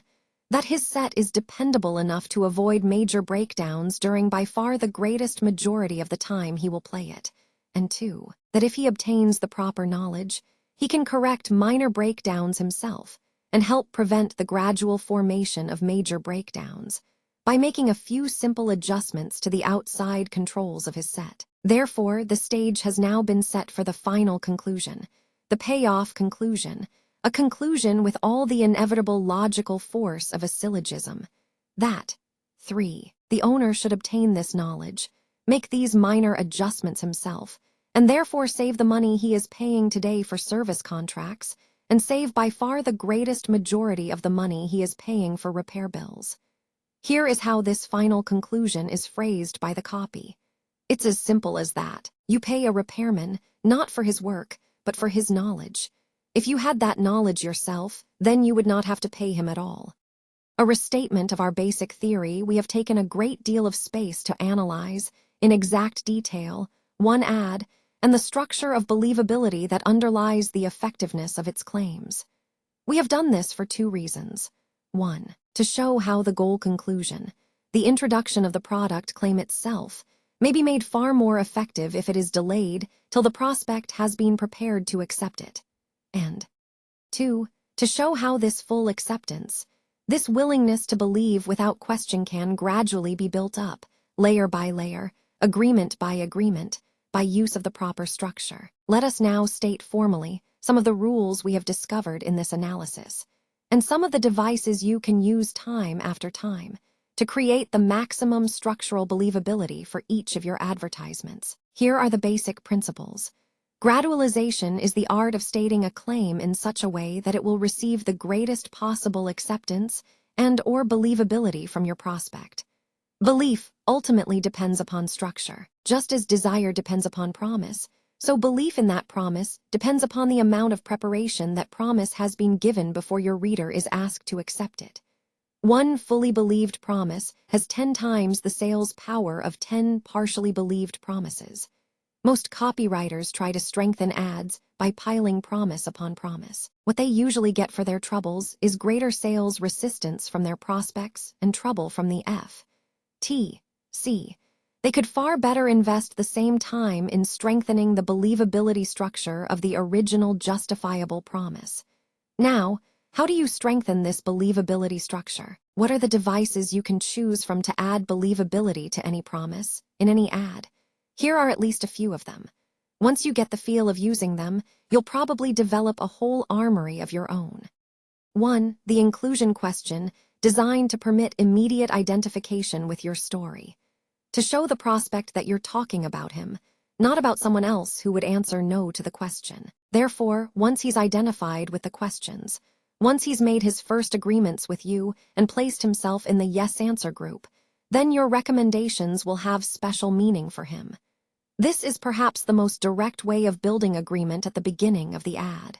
It's used every day. For example, in this advertisement, highly successful for a book called The Art of Selfishness. Ask yourself these 9 questions. 1. Do you find it increasingly difficult to cope with the world around you? 2. Is your business or career a source of annoyance and frustration? 3. Are you tormented by inadequacies, fear, and embarrassments in your sex life? And so on. 2. Detailed identification, another device used at the beginning of the ad, to establish immediate and deep agreement between the reader and the copy. Here, instead of asking questions to set up your yes train, you detail symptoms or problems that are your prospect's reasons for desiring your product. Thus, again, your reader knows that you are talking about him, that you have been there yourself, and therefore that your recommendations will help answer these problems, his problems that you have cataloged so well. For example, in this ad for a course to improve the prospect's child's grades in school, let me explain. I don't care whether your child is 6 years old or 20, boy or girl, in grade school, high school, or college. It makes no difference how badly that child is doing in school today, how difficult it is for him to concentrate, how poor his memory may be, how much a prisoner he is of crippling mental habits, how terrified he may be of mathematics or grammar or social studies or even the hardest science course. Of course, here, as in the inclusion question, your copy must be accurate. You must know enough about the reader's problems to make every word you write ring true. If you don't, you'll shatter your believability net and he'll simply turn the page. So, before you write, research. Learn to know your customer. This is always the essential first step in any kind of copy. 3. Contradiction of present false beliefs again, used at the beginning of the ad. And again, used to prepare a foundation for strong claim statements that the reader might never accept raw. Here, you come bluntly out and say, I know you think this is true, but I'm going to show you it's false. Best used, of course, in conjunction with strong authority, strong enough to contradict present unpleasant beliefs and get away with it. For example, in an ad for cosmetics invented by a famous plastic surgeon. From this moment on, forget everything you have ever heard or read about what age must do to your appearance. Forget anything you have ever believed about how old you must look at 30, 40, 50, or even 60. Here, you are not looking for agreement as much as you are for a loosening of previous beliefs. You are saying that the old limitations are passing, and your next paragraph should be your first introduction of your positive claims, in somewhat the same way that this ad goes on. Because, starting with this moment, you are about to enter into a new world of beauty. A world where ordinary fruits are transformed into anti-wrinkle cosmetics, where and so on. 4. The language of logic so far, the devices we have discussed have been used to build belief at the beginning of your ad, to serve in the crucial transition from your headline to the stream of intensified promises that you are going to use to close the sale. We have discussed the process of intensifying desire in Chapter 7. We now turn to the simultaneous and equally important task of maintaining belief in each new statement as you present it. Here again, your objective is to build belief at the same exact time that you build desire. To do this, you interlace each new promise with language signals that show that it logically follows from everything that has been proved before, and that it therefore can be believed without hesitation. What are these language signals? They are, of course, the vocabulary of logic. They are the words we use when we reason, when we argue, when we prove our point in any discussion and force others to agree with us that we are right.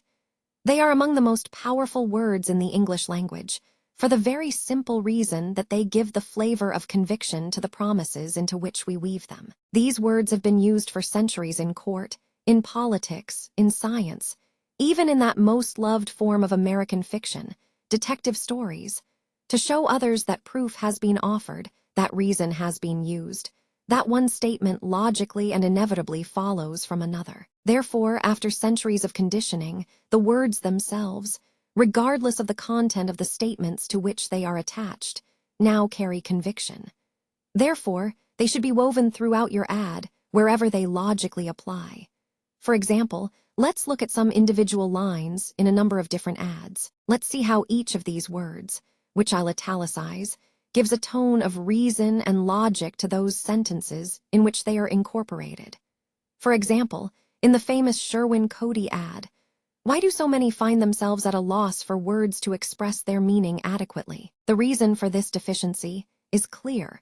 Most persons do not write or speak good English simply because they have never formed the habit of doing so. Or, in this ad for a book on how to manage difficult people, take, as an example, the man who habitually refuses to follow your instructions. There is a basic, underlying reason for this. Mr. Given shows you how to find that reason and then explains the means of correcting it. The whole solution can be surprisingly easy once you have realized the underlying causes. Or, for book on learning how to learn. But simply by putting your locked-up learning powers to work, today, as easily and logically as this. And so on. There are dozens of such phrases for you to use. Among them are, this has been proved by thousands, sound impossible, not at all, it's actually as simple, here's why, and most important of all is the fact that, therefore, this was without a doubt the most thorough they discovered in case after case that. This, again, is the language of logic. It is a language equally as filled with emotion as the language of desire. Interwoven into your promises, so subtly that the reader never even notices that it is there, it gives your claims the invaluable air of conviction. 5. Syllogistic thinking. Now we go from the language of logic to the mechanisms of logic. This is the role that reason plays in your ad. This is the moment when you prove that your product works through the mechanism of logical reasoning. For example, in one of the most successful automotive accessory ads of all time, the copywriter wanted to prove that his spark plug was superior to the ordinary plug, even though it costs twice as much. Since the point of difference was simply that his plug delivered a larger spark, the copywriter built up his case in this way. Your car runs because gasoline is fed into the cylinders where a spark causes it to fire. This action causes the gas to explode. This explosion pushes down the piston. Now here is the important thing to you. The larger the spark is, the more powerful the explosion. The more powerful the explosion, the more power you get from your gasoline. Poor explosion means wasted gas, loss of power, poor getaway, bad starting, a sluggish car. Good explosion means more miles per gallon, more horsepower, a more exciting car to drive. Notice the power of these 3 simple paragraphs. Power derived as much from their underlying formal structure as from their claims. One statement inevitably leads into another. Every word is logical. There is a constant process of equation. Spark to power, power to performance. Size equals power, and his plug delivers the largest size. Such structure, and the copy based on such a structure, develops the feeling of inevitability. The reader feels that the product must work. He has not only been told it works, he has been shown proof that it works. Such structure, though hidden behind the words it clothes itself in, is actually a physical entity. You can seek it out of hundreds of ads if you look beneath the words themselves. You can trace it, codify it, and then repeat it. Once learned, it becomes a powerful tool in selling hundreds of products. We will explore these structures in more depth in the next 2 chapters on redefinition and mechanization. 6. Other belief forms. Once you grasp the fundamental idea that form, structure, determines believability, then all sorts of opportunities open up to you. You realize that simply by the arrangement of your claims, you can add to their believability. For example, contingency structures such as if, then, or is your then. Repetition of proof, echoing such as these experts found, these experts found, these experts found, promise, belief, promise variation, where every sentence of promise is followed, ideally with another of proof or verification or documentation, so that the reader never has the breathing space to question. Paragraph parallelism, where the same word structure used in an accepted statement is then picked up exactly and used to borrow acceptance for a fresh claim. There are many more, of course. Some are words, some are chains of reasoning, some are merely the physical arrangement of the copy on the page.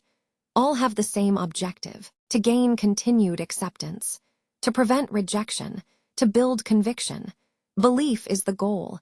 Now let us look at some other methods of reinforcing it. Chapter 10. The 4th technique of breakthrough copy, redefinition. How to remove objections to your product. Time and time again, you are going to have to sell a product that has built-in handicaps. That, along with its promises and its functions, also has certain aspects to it that actually repel the prospect. No product, of course, is perfect, if only for the reason that he must pay money for what you have to sell. Your prospect starts with a basic minimum of resistance against buying your product, but this resistance is intensified by certain drawbacks in some products, often to the point where, unless you take definite action in your ad to redefine them, these drawbacks will actually kill your sale. Let us now look at the 3 general categories of drawback, and then at the 3 types of redefinition that eliminates them. First, of course, there is the product that is, or that sounds, too complicated, too hard to use. Second, there is the product that is not important enough, whose basic appeal doesn't have a statistically broad enough market. And third, there is the product that just costs too much. Its price is so much above the price of other products in its class that people simply turn away when it's mentioned. It's amazing how many products fall into one or all of these categories. Fortunately, the same mechanism, redefinition, helps you deal with all 3. Redefinition is the process of giving a new definition to your product. It says that the product is this rather than that. Its objective is to remove a roadblock to your sale if possible, before the prospect even knows it exists. Perhaps the classic case of redefinition is that of Lifebuoy soap in the 30s. Lifebuoy was a good soap that did a good cleaning job, but it had one overwhelming drawback: a horrible medicinal odor. Since the odor couldn't be removed without removing the cleaning power, the problem became one of redefinition. Put simply, how do we change this odor from a liability into an asset? The answer, of course, was the famous B.O. campaign. The prospect's attention was focused on the odor of his own body, an odor which he was told would drive away people, and which does. He was then told this odor must be eradicated, not with an ordinary soap, which was not powerful enough to do the job, but with a soap with the odor-destroying power to make a longshoreman acceptable at a society ball. Lifebuoy was this super-powerful soap, and the overwhelming proof that you could smell the moment you opened the wrapper was the strong medicinal odor built into every cake.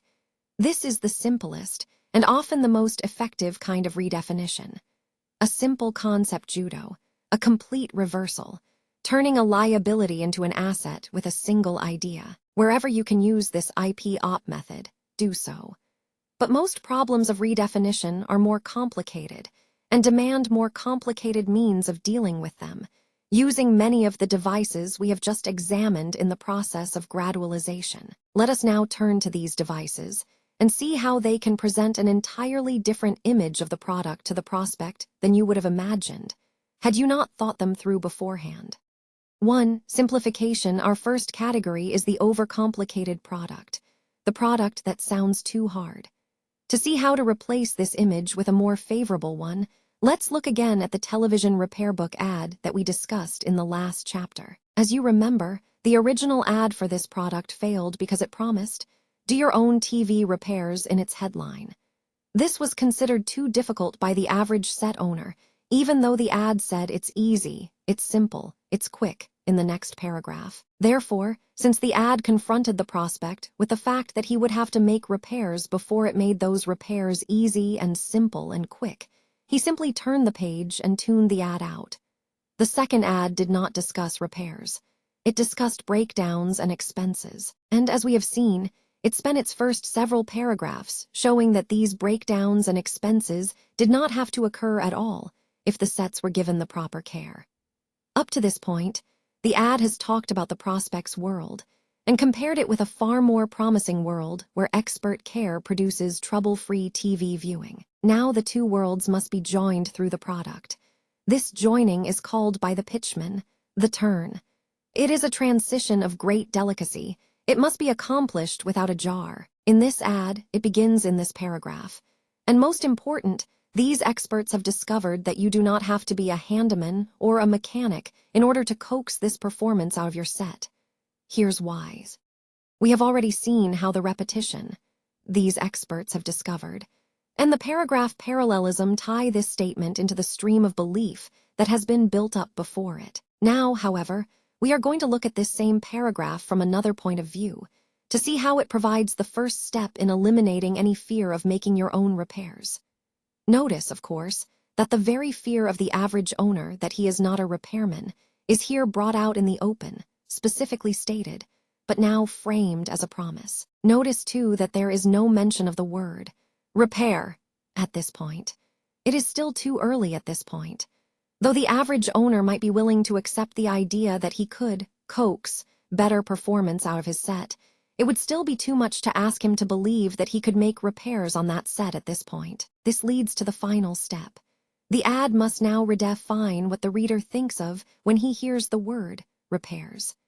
It must now lay a new foundation of facts, showing that almost all the repairs the owner will have to make are actually only minor external adjustments. It now proceeds to do this in the following 3 paragraphs, which we have already studied in the last chapter, and which we will now look at again to see the second process of persuasion redefinition, which is also occurring in them.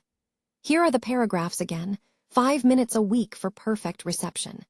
These TV experts have discovered that your TV set is a great deal like your body in this respect, that it gives you warning signals before it has a major breakdown. For instance, after your set was installed, it probably played perfectly for the first week, but then it began to suffer from the vibration, the jarring, the interference of other electrical appliances in your home. The picture might suddenly begin to flop over or flicker. Lines may appear on your screen. Now, and this is important, If you had the knowledge to quickly make a few minor adjustments on the outside controls of your set, then you could correct those symptoms, you could keep that set playing perfectly, and you could prevent major breakdowns in exactly the same way they were prevented in these manufacturers' tests. If you do not have this knowledge, if you do not make these adjustments, then your set will weaken, you will get a consistently bad picture, and you will have to call a repairman. Now, what occurs in these 4 paragraphs is actually a redefinition of the term, repairs in the reader's mind. This is done in 3 separate but integrated ways.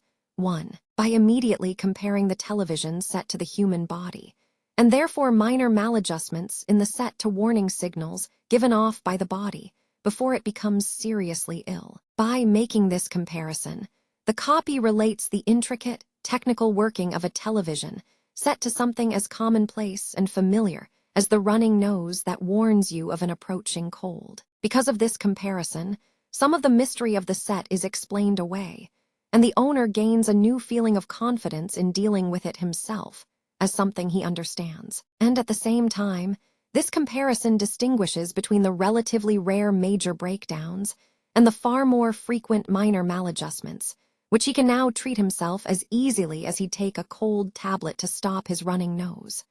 2. By continuously describing these minor maladjustments as warning signals and symptoms rather than breakdowns or repairs. This makes them sound easily corrected before real trouble, which might require technical skill and complicated tools, can develop out of them. 3. And finally, by stating outright that these minor adjustments can be corrected by making a few minor adjustments on the outside controls of your set. Therefore, repairs are redefined as adjustments. Troubles on the TV screen are redefined as warning signals, or symptoms, and repair calls, or breakdowns, are carefully segregated into the least likely to occur 5% of all possible TV troubles. Therefore, with this redefinition in mind, with this reorganization of facts accomplished by the copy, there is no longer any reason for the average set owner not to make his own minor adjustments, rather than pay a repairman to make them for him.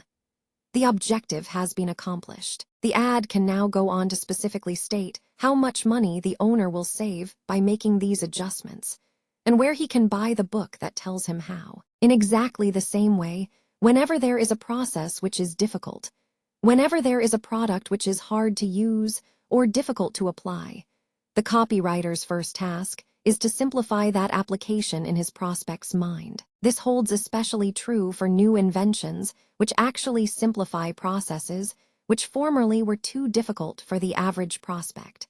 A new breakthrough is not merely accepted because its manufacturer says so. Its claims for ease and simplicity must be proved in the ad, or the reader will simply shrug his shoulders and say it's just another copywriter gone wild. Such a situation is one of the most frustrating experiences you can have. Here is a product which you know is far easier to use than anything ever introduced in this field before, because you've used it. But no matter how loud you scream easy in your ads, people just seem to ignore you. What do? The answer is twofold. 1. Redefine, as this chapter shows you. 2.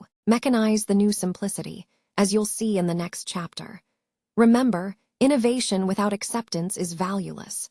The more people know that something is difficult, and the more revolutionary and therefore different your product is, the more resistance you will meet from them in accepting it. You must therefore lay a base for acceptance by redefining the entire field for them before you bring in your product. Let's look at one more example of such breakthrough advertising and see the solutions the copy offered that made the product a success. One of the great ads of all times, of course, is the Sherwin-Cody ad. Though most advertising men are familiar with the ad, they do not realize that the course itself was a tremendous departure for the times, far easier and simpler than anything else that had gone before. But the prospects for such a course were absolutely convinced that good English was too hard for them. They had tried to learn it before and had failed. Therefore, any new course that could be successfully sold to them would have to redefine English for them, redefine mistakes in English for them, and certainly redefine the process of turning bad English into good English for them. The Cody ad is a masterpiece of gradualization. It should be memorized, not merely studied, by every copywriter. However, within it, in 4 paragraphs, is contained another masterpiece of breakthrough redefinition. From hard to easy with a few simple ideas, that goes like this. Only 15 minutes a day. Nor is there very much to learn. In Mr. Cody's years of experimenting, he brought to light some highly astonishing facts about English. For instance, statistics show that a list of 69 words, with their repetitions, make up more than half of all our speech and letter writing. Obviously, if we could learn to spell, use, and pronounce these words correctly, we would go far toward eliminating incorrect spelling and pronunciation. Similarly, Mr.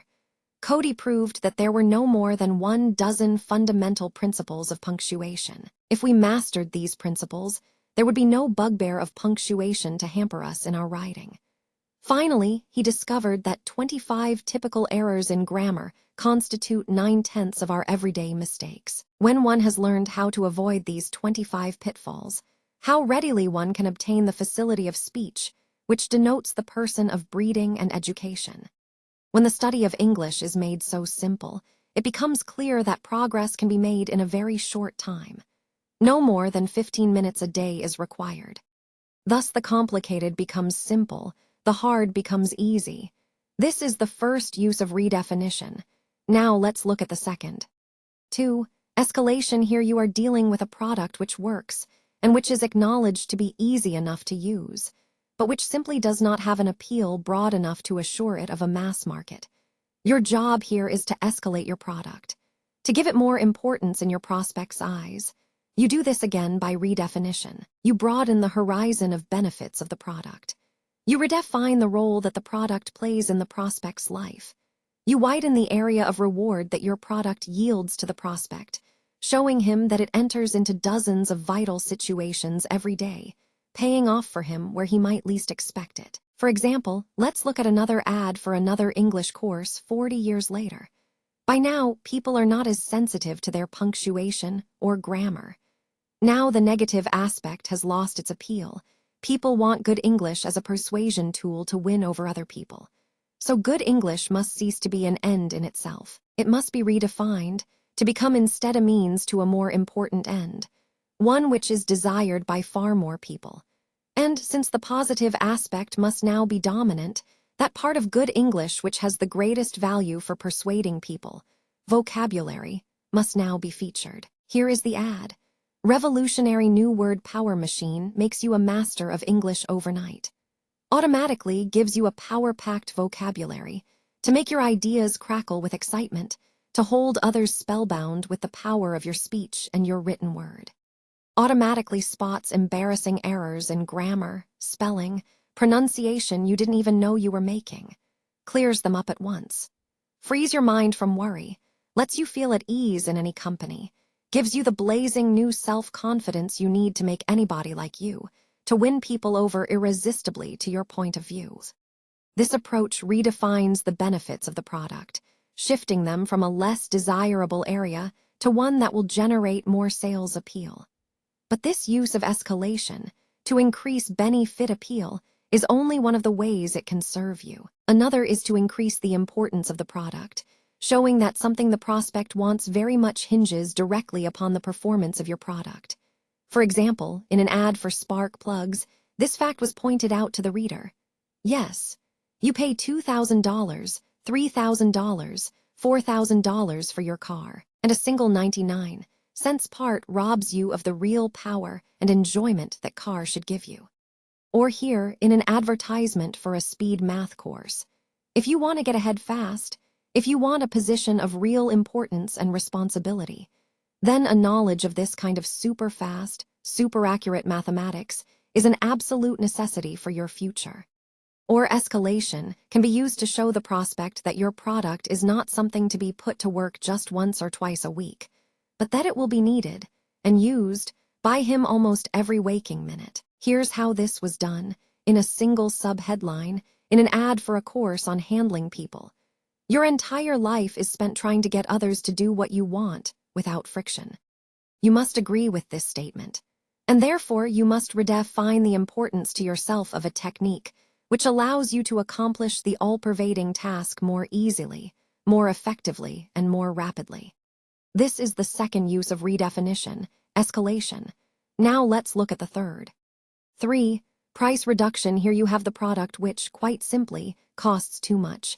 Your job is to make that price seem less. You do it by a very simple act of redefinition, like this. Why does the product cost too much? Because it's being compared with other products in the same field. And how do you whittle away psychologically at this price? By switching the comparison and relating it to some other, more expensive standard.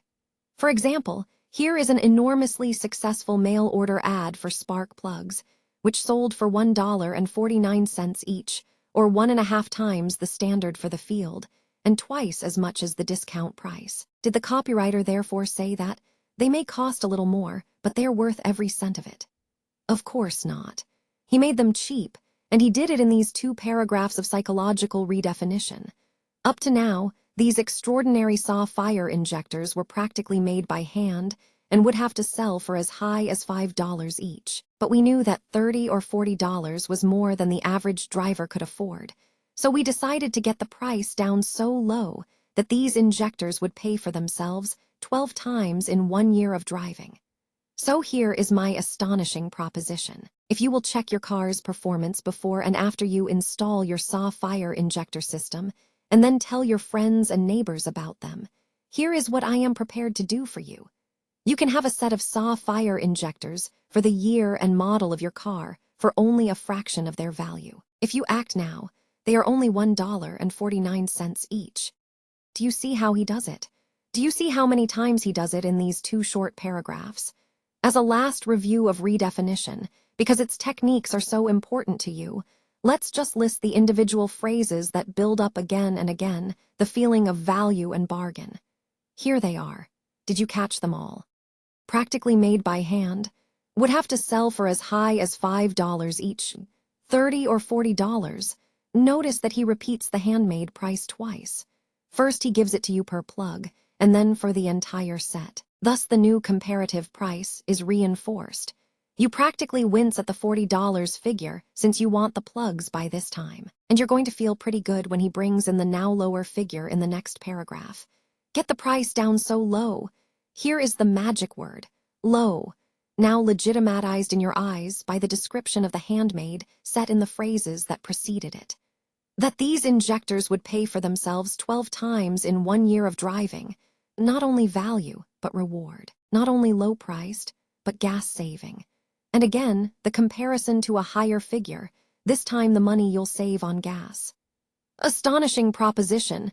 Now the price becomes so low that the mere statement of it may cause you surprise. It may sound slightly corny as we dissect it here, but it is incredibly effective in the context of the ad. And most of it, perhaps all of it, is never consciously noticed by the prospect. He simply realizes that he feels that a bargain is being offered to him.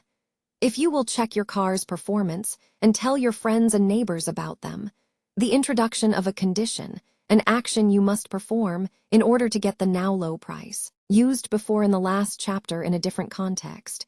Here we see how the same device works again to substantiate with equal power the feeling of value. Prepared to do, again the connotation of favor, of allowance, of discount.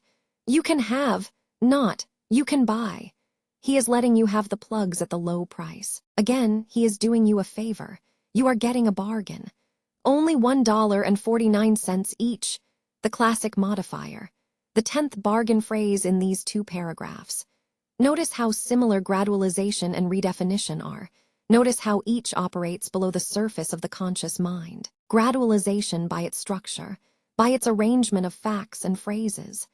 Redefinition by its rearrangement of perspective.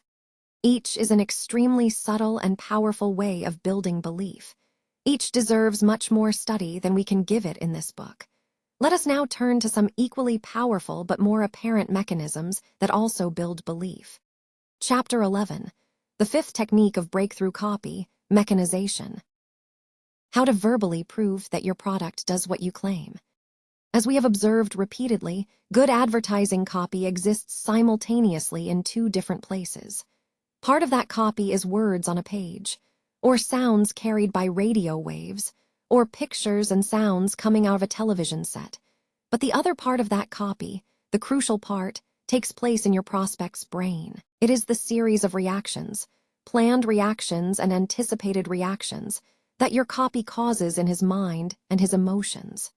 Actually, when your prospect reads your copy, he is engaging in a silent dialogue with you. You are feeding him ideas and images and emotions in a planned pattern, and he is feeding back to you reactions to these ideas and images and emotions. You hope, you plan, that these reactions will be favorable, that they will be controlled reactions, that he will see the images you are projecting, that he will understand and agree with the ideas that you are advocating, that he will share the emotions you are suggesting he feel, and even embellish and intensify them. But also, at the same moment, you must be aware of the fact that included among these reactions are also a number of inevitable anticipations or demands or questions on his part. And you must answer these questions or your copy will fail. What are these demands he is going to make from time to time on your copy? Basically, they fall into three classes. 1. Demands for more information, more image, more desire. You have whetted his appetite, now you've got to satisfy it. He is saying to you, tell me more. 2. Demands for proof. He knows he wants it, now he wants to know that it's true. He is telling you, oh yeah, who says so? 3. Demands for a mechanism. He knows he wants the end result, now he wants to know how you're going to give it to him. He is saying, how does it work? To write good copy, you have to play a dual role. At the same time, you have to be copywriter and prospect. You have to develop an almost foolproof sensitivity to these inevitable reactions. You have to know the exact point that they are going to come in. You have to anticipate them. You have to switch copy direction, fill in the wanted material, at the precise point that your prospect loses interest in one theme and demands the other. This is one of the most difficult parts of writing copy, and the exact spot where many good ads break down and lose their prospect. And since such anticipation points occur several times in a single ad, you will find yourself working over the same paragraph of unimportant copy hour after hour. All you know is that at this point, something went wrong. At this point, your prospect is dissatisfied. We will discuss these problems of copy direction, anticipation points, etc. in Chapter 14 on interweaving. At this point, however, let's look more closely at the third demand, the demand for mechanism. Verbal proof. This is the vital question. How does it work? Your prospect is asking you here to give him a mechanism. He likes what you promise. He wants what you promise. But he has to be convinced that your product can actually give it to him. You have to demonstrate your product, in words, logically, so that he can understand exactly how it gives him the end result you promise. Since the beginning of advertising, of course, the copy that furnishes this information, that provides this mechanism, has been called reason why copy. Claude Hopkins was its master, but there have been few great-selling ads of any period that do not use it to convince their prospect that their product actually works. In fact, the basic question you must ask yourself about this device when you sit down to write a piece of copy is not, should I use it? Or should I build a mechanism into this copy? But simply, how much? How much mechanism does this copy need? This, of course, depends, as so many other things in your copy, on the state of awareness of your prospect. Is he familiar with the mechanism by which this product works? Does he accept it? If so, then this part of your job is done for you. Other advertisers have spent their money to make this mechanism familiar to your prospect. Stage 1. Name the mechanism. You may now take advantage of their investment by simply naming the mechanism and going on to beat them with your price or other features. For instance, in the conventional camera ad, to back the headline claim, all that you'd have to do is name your mechanisms, like this. Take foolproof photos with the Zenofin 1750 with electronic light setter, push-button zoomer lens, magazine load only $135. Here, the three mechanisms which ensure the perfect pictures are simply named and not described at all. The prospect is already familiar with the way they work from the other ads he has seen, and any further detailing of their nuts and bolts would simply bore him. Therefore, you name them in as bold type as possible and go on to compete with your price. Most catalog copy and retail copy needs to assume only this abbreviated form. It deals with products which are already known and whose mechanisms are already understood and accepted. Therefore, any further wordage on these points would only be wasted. But now we come to that vast array of products whose mechanism cannot simply be named. Why? For two basic reasons. Stage 2, describe the mechanism. 1, because the prospect doesn't understand their mechanism. And 2, because everybody else has the same mechanism and the same promise and the same price.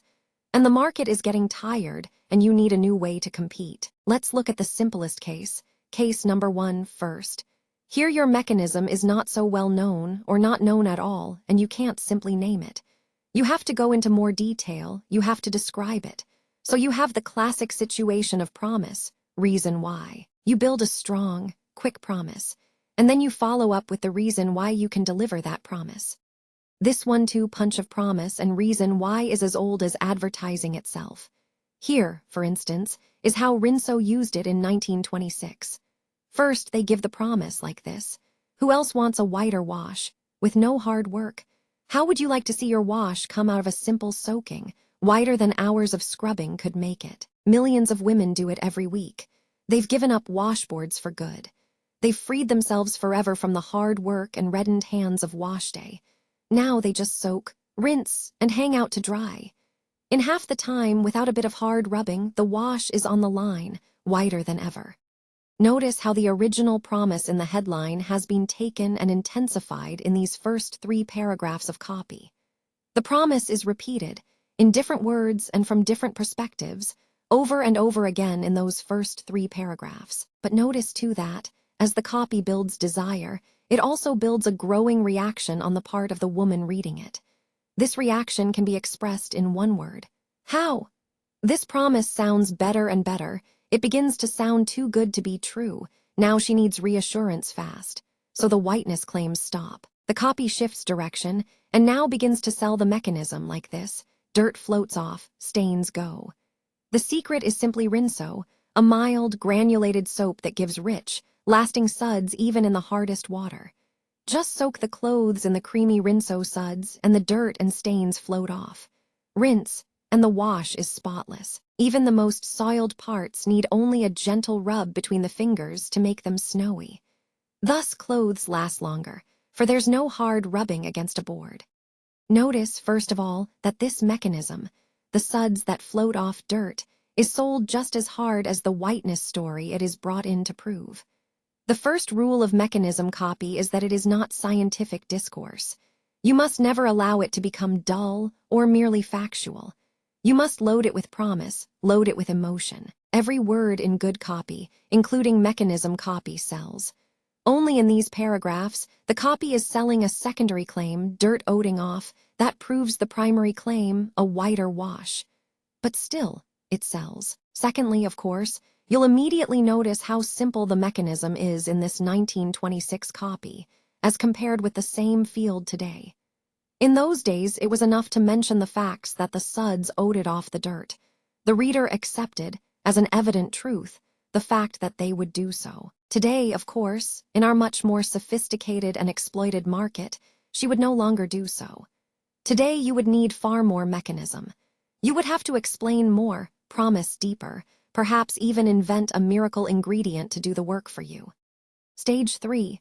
Feature the mechanism, which brings us to case number 2 and the difficult problem of what to do when your market is highly sophisticated, when promises sound alike, when price competition becomes suicidal. This takes us back to Chapter 3, where we discussed market sophistication from another perspective. Here we discovered that mechanism, strong mechanism, saleable mechanism, is not only a way to build belief, but may actually become so important to the success of your product that you must put it into the headline. These headlines are all mechanism headlines. Floats fat right out of your body. First wonder drug for reducing. Run your car without spark plugs. Shrinks hemorrhoids without surgery. Tommy Armour says smack hell out of the ball with your right hand. And hundreds more. Every one of them offers you a new way to get what you've been wanting. A new way, a new mechanism, a new chance to satisfy your desire, even if everything else you've tried has failed you. Mechanism, therefore, can be inside your ad, to prove your main claim, or on top of the ad, elevated by the state of your market to becoming the main claim. If people assume that they know how your product works, or if your claim is so new that they don't care, then all the mechanism you need can be summed up in a word or a phrase. If people are not quite sure how it works, describe the mechanism, in selling language, until they have enough reason why to believe you. If you have, however, an exceptionally strong or dramatic mechanism, or if you want to establish definite superiority to other competing products, then sell hell out of that mechanism. We'll see some expert examples of how to do this in our next chapter, on concentration, when we're shown how to compare your product with the rest of your field.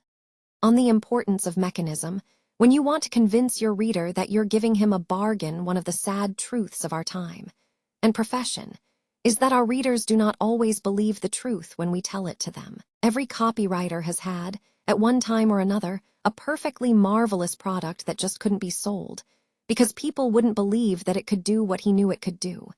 In the same way, many manufacturers and their agencies are startled when they cut a price, advertise the reduction, and see no increase in sales. What happened? No one believed them. A price cut, like a product advantage, is only as good as your words and your strategy makes it. Price cuts must be justified.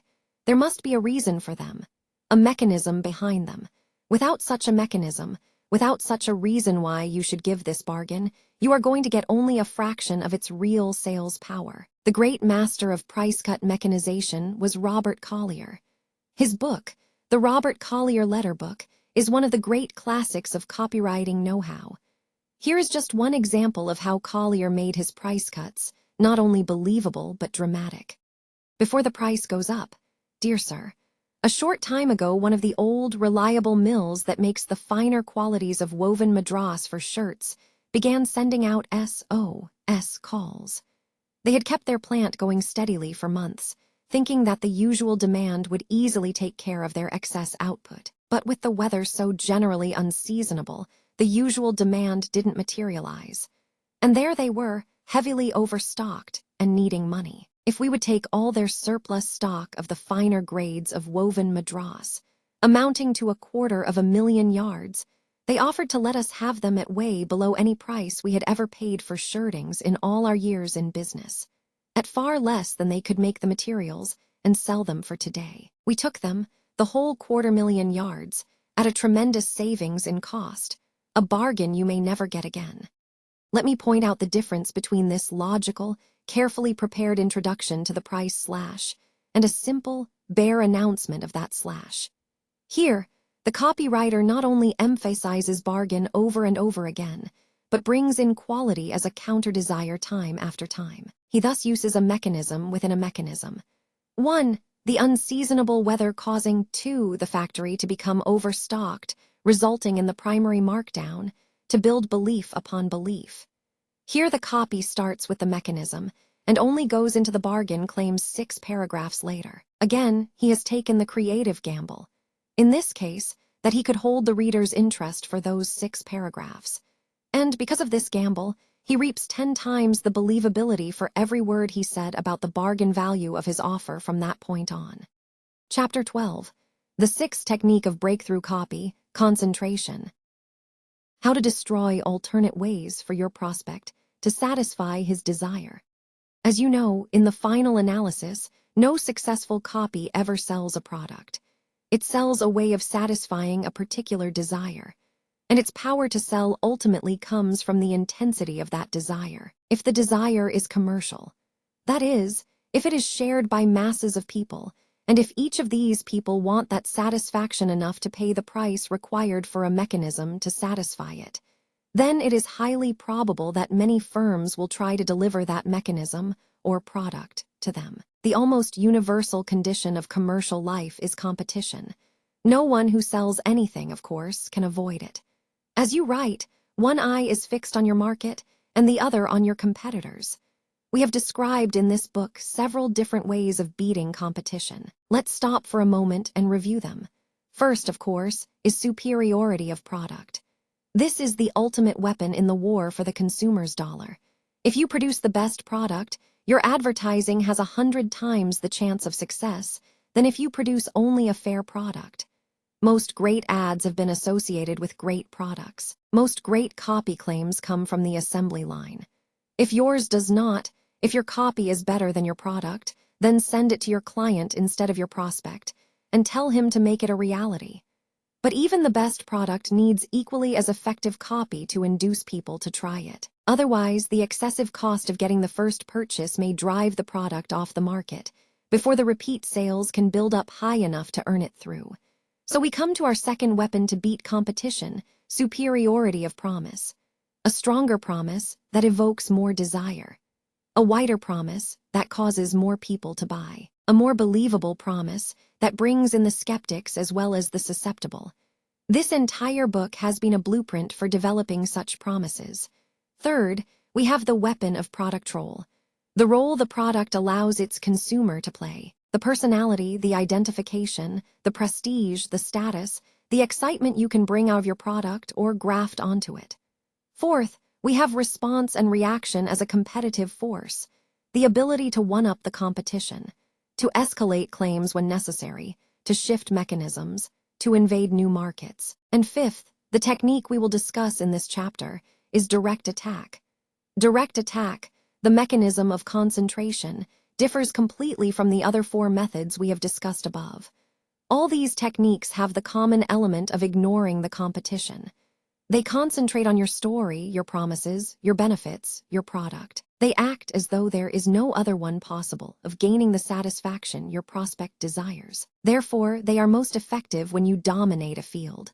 When your primary problem is to protect your customer's loyalty against the claims of your competitor, or when your story is so powerful, so different, or so fresh, that the competition has nothing to match it. In these cases, it's better not to give him the prestige of attack, not to mention his claims or his product, even invidiously, in the space which costs you such a dear dollar. But in many other cases, especially where your advertising budget is much less than his, especially where the bulk of your prospects are already customers of his, your first problem may be to crack his image, to shatter their loyalty, before you can rechannel their desire around to you.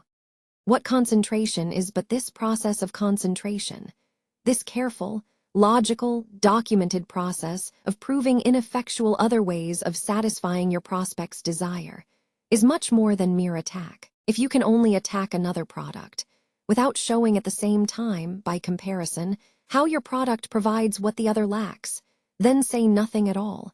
Never attack a weakness unless you can provide the solution to that weakness at the same time. The reason for this is simple.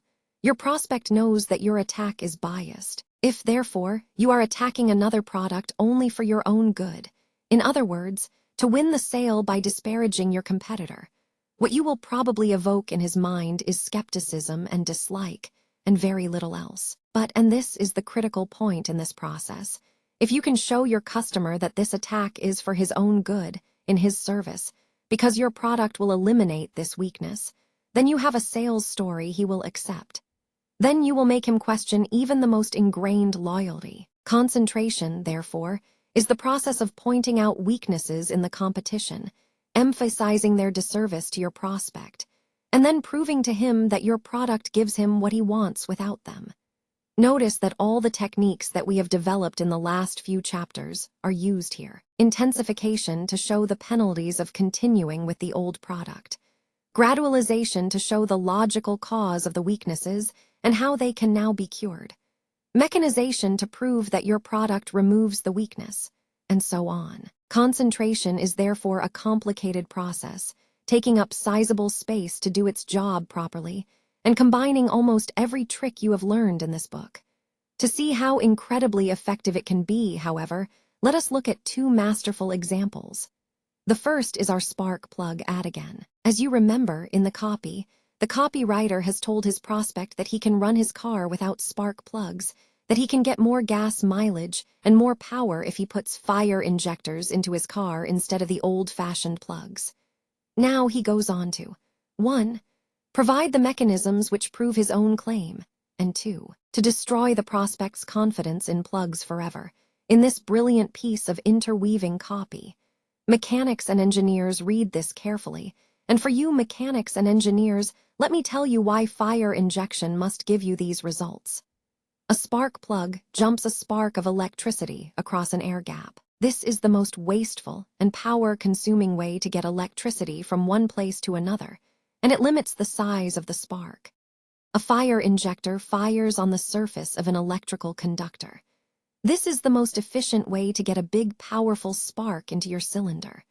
An ordinary spark plugs the air gap between the electrode, and the firing point is always getting bigger because the electrode is always burning away. This means you have misfiring, which means loss of power plus wasted gas plus raw gas to damage the cylinders and piston rings.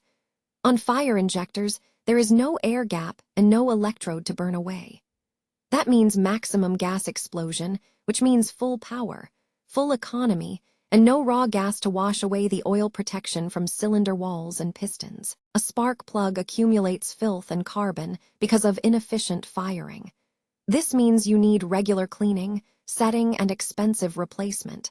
A fire injector never needs cleaning or setting. It actually breaks in and becomes more efficient with use. It will actually outlast your car, delivering maximum efficiency without servicing or replacement.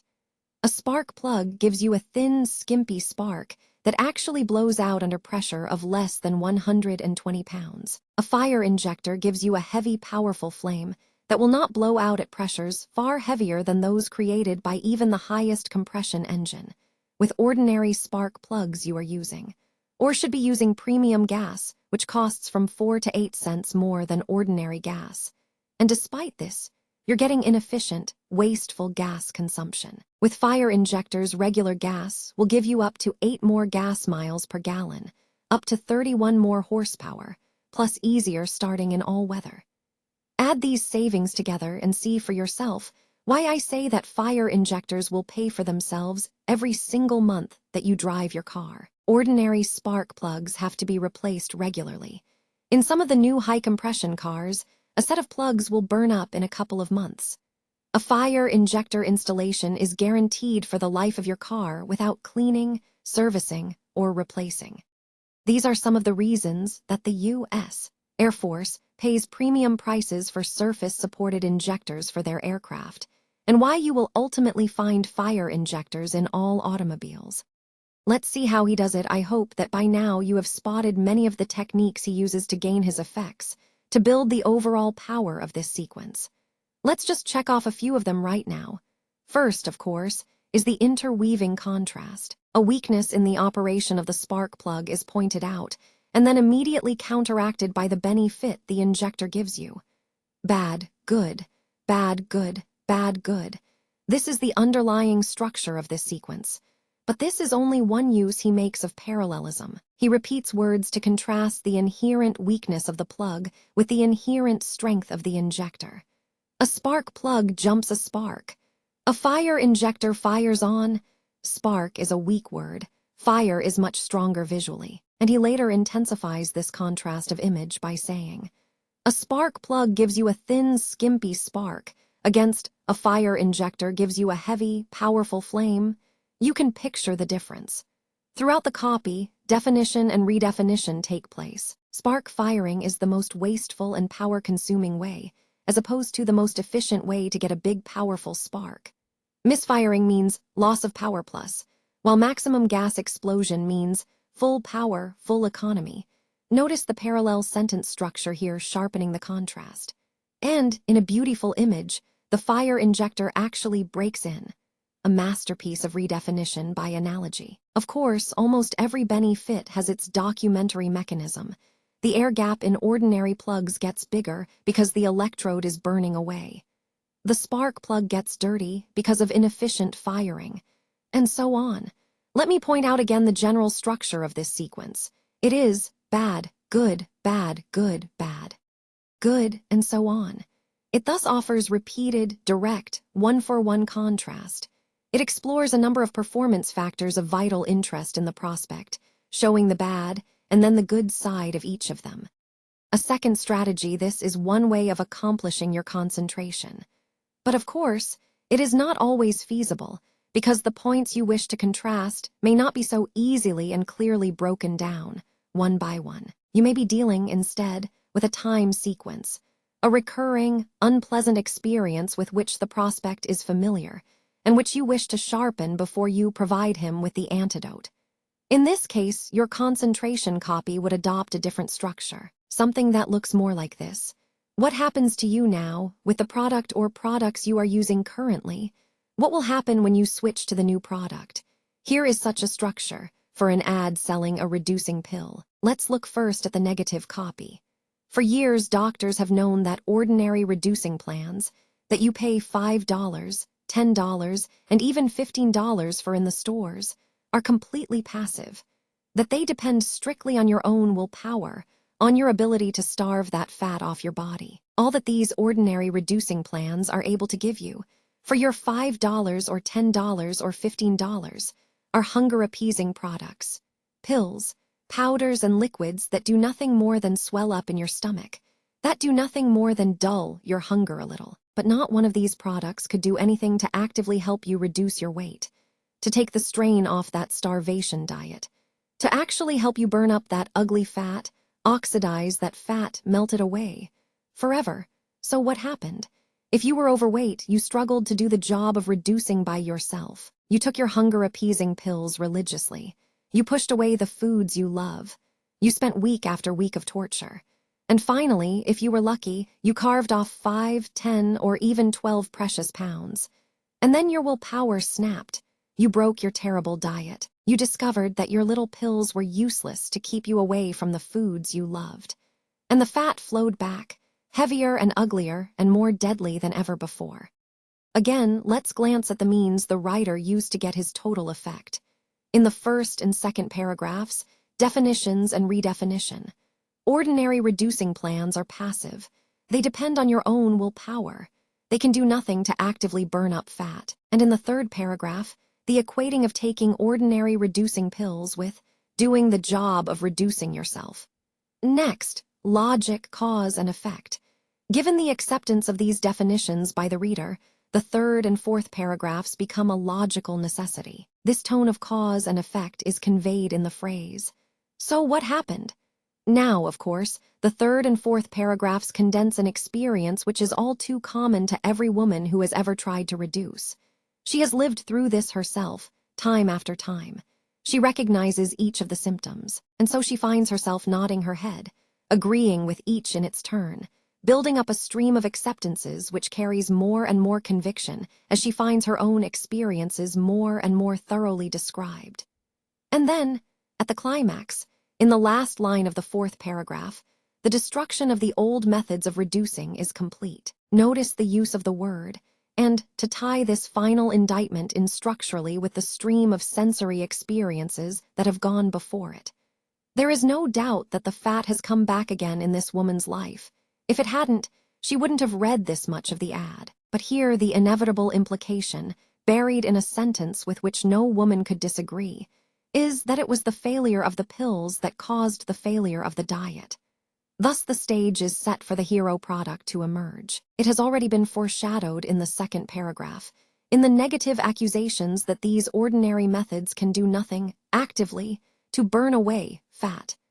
Now the copy goes on, from failure to promise like this. And so you tried another passive plan, and another, and another. And then if you were like the men and women whose fantastic case histories were reported by leading medical journals, perhaps you went to your doctor and asked him for an easy way out, without torture, and without sliding back. These doctors had the answer in a tiny gray pill and a common-sense plan.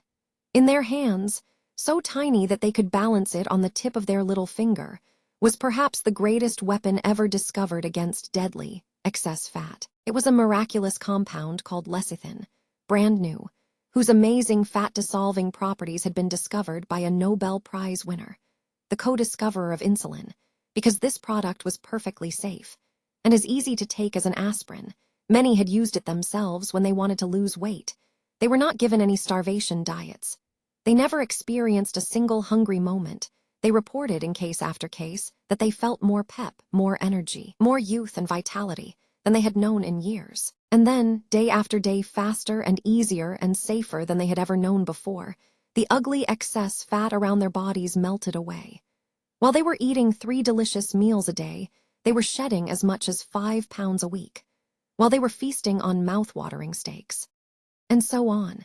Right back into intensification copy with its strong picture-image cell. Here are your contrast, your mechanization, your documentation, your reference to authority. And then your return to promise in the form of case history, which now has many times its original power, based on both the elimination of alternate channels of fulfillment and the strong supporting mechanism which documents its claims.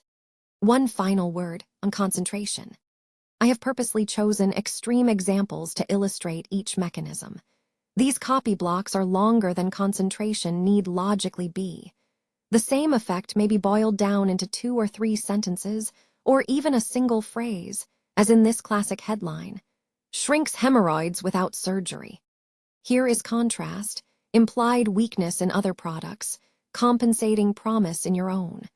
Again, it is not the content, nor is it the length of copy used in a mechanism that makes it effective. It is simply and solely the problem it solves for you in the development of your copy, by the emotional reaction it produces on your reader when he encounters it. If, in this case, you have caused him to question a habit, shift a loyalty, take a chance on your product, you have done your job, no matter how few or how many words you have used to do it. Chapter 13. The 7th technique of breakthrough copy, camouflage. How to borrow conviction for your copy. We have now discussed 5 separate ways to build believability into your copy. I do not think we should leave this subject without at least mentioning one other, entirely different, approach, that of borrowing believability from all the places in our society where it is stored up. The process by which you do this is quite simple. As you know, people do not buy a newspaper or a magazine or any other medium of communication for its ads at all. They buy this publication, or they turn on their radio and television set to keep in touch with the world around them, to learn what's happening and why it's happening, to be entertained or enlightened or simply kept up to date. Now, when a person chooses one of the publications, and for a moment will disregard radio and television, he does so because he believes that that publication is telling him the truth. He has faith in that publication. He believes in it. And as long as he has faith in that publication, as any space buyer can tell you, it remains an excellent medium for advertising, because some of his trust carries over from the editorial pages to the advertising pages. He simply assumes that his publication wouldn't carry the ad if it weren't true. And on the other hand, when he loses faith in that publication, the effectiveness of its advertising just goes to pieces. If he no longer believes in the publication, he won't believe in the advertising it carries. This factor, the believability in the medium itself, I think is a far more important consideration in buying space than mere circulation. All this is of vital interest to the space buyer, of course, but we have to go a step further. You see, not only does this reader come to believe in the publication which he buys repeatedly, but after a while he becomes used to receiving his truth couched in the style and format and phraseology of that particular publication. In other words, a conditioned fire X has been formed here. The man believes in the publication. The publication phrases its material in a certain way. After a while, that phraseology begins to carry an aura of truth all by itself, no matter what material it embraces. Thus, you have waiting for your ad, if it is adapted the right way, a stored believability. A believability fire X, which you can tap by adopting this particular publication's phraseology when you address its audience. Let's look at a few examples. I'll try to show you the 3 different ways you can borrow this built-up believability. First, of course, and most obvious, is format. Each publication has its own look. You have your copy. Your job is to merge both of them into a combination that will 1. Allow the reader to enter into your ad with the least possible mental shifting of gears from editorial to advertisement. 2. Carry along the greatest possible amount of believability through every sentence of the ad. I have not discussed layout in this book, because I do not believe layout is nearly as effective as copy in determining the results of your ad. Here, however, layout is important. A single change in format can add 50% to your readership and your results. Your job here, once again, is to approximate as closely as possible the format of the medium in which you are advertising. This means, ideally, letting them set your ad, using their kind of headline-to-body copy transition, using their illustrations, their subheads, their breakup of space. On the following pages are 2 ads for the same book on handling people. The first is an all-purpose, house-set magazine ad that was shotgunned over 12 or 15 media. It was mildly successful. The second is the same ad, adapted feature for the Wall Street Journal. It was enormously successful, so much so that it has been repeated, at the time of this writing, 19 times once a month, with no drop-off in pull. Let's look at the changes that give this adapted format such continued believability. 1. The headline, set by the journal in journal type. There is no difference between this old-fashioned, upper and lowercase headline and any other headline in the editorial content of this issue. Therefore, it does not immediately signal the reader. This is an ad, beware. To have made it bolder or more modern or in all caps would simply diminish its effectiveness. 2. The sub-headlines, 2 of them, one following directly on the other. Very 19th century, really. Abandoned years ago by 99% of all American newspapers. But the journal uses it, and therefore the ad uses the same treatment. And the very fact that it is so unusual and so old-fashioned makes its adaptation that much more belief-carrying in this context. 3. The 2 bars directly above and below the first subhead. One of those small touches that defines individuality. The ad would lose some of its atmosphere without them. And atmosphere, believability, trust, is what you're seeking with these adaptations. 4. The placement of subheads to the extreme left of the column. Another minute detail. Bad layout according to the agency art director. But again, in perfect harmony with the format of the editorial content. 5. The line drawing of the author. An ugly rendering. Far less attractive than the photograph of the same man in the magazine ad. And yet the journal does not use photographs of the men they picture in their editorial columns. And so this ad must do the same, even at the cost of harrowing screams of pain from its authors, until they see their royalty checks. Thus, what has been done by these adaptations is that a corny, old-fashioned, rather ugly advertisement has been developed for this specific medium, which has about twice the believability, twice the pulling power, and twice the staying power of the same exact copy and illustration presented the mass-produced way. Is it worth the extra cost? Yes. Should it be done for each important medium in turn? Yes. Why? Because in so doing, you are tapping the ingrained trust that the reader has for each medium in turn, and channeling at least part of it unconsciously onto your product.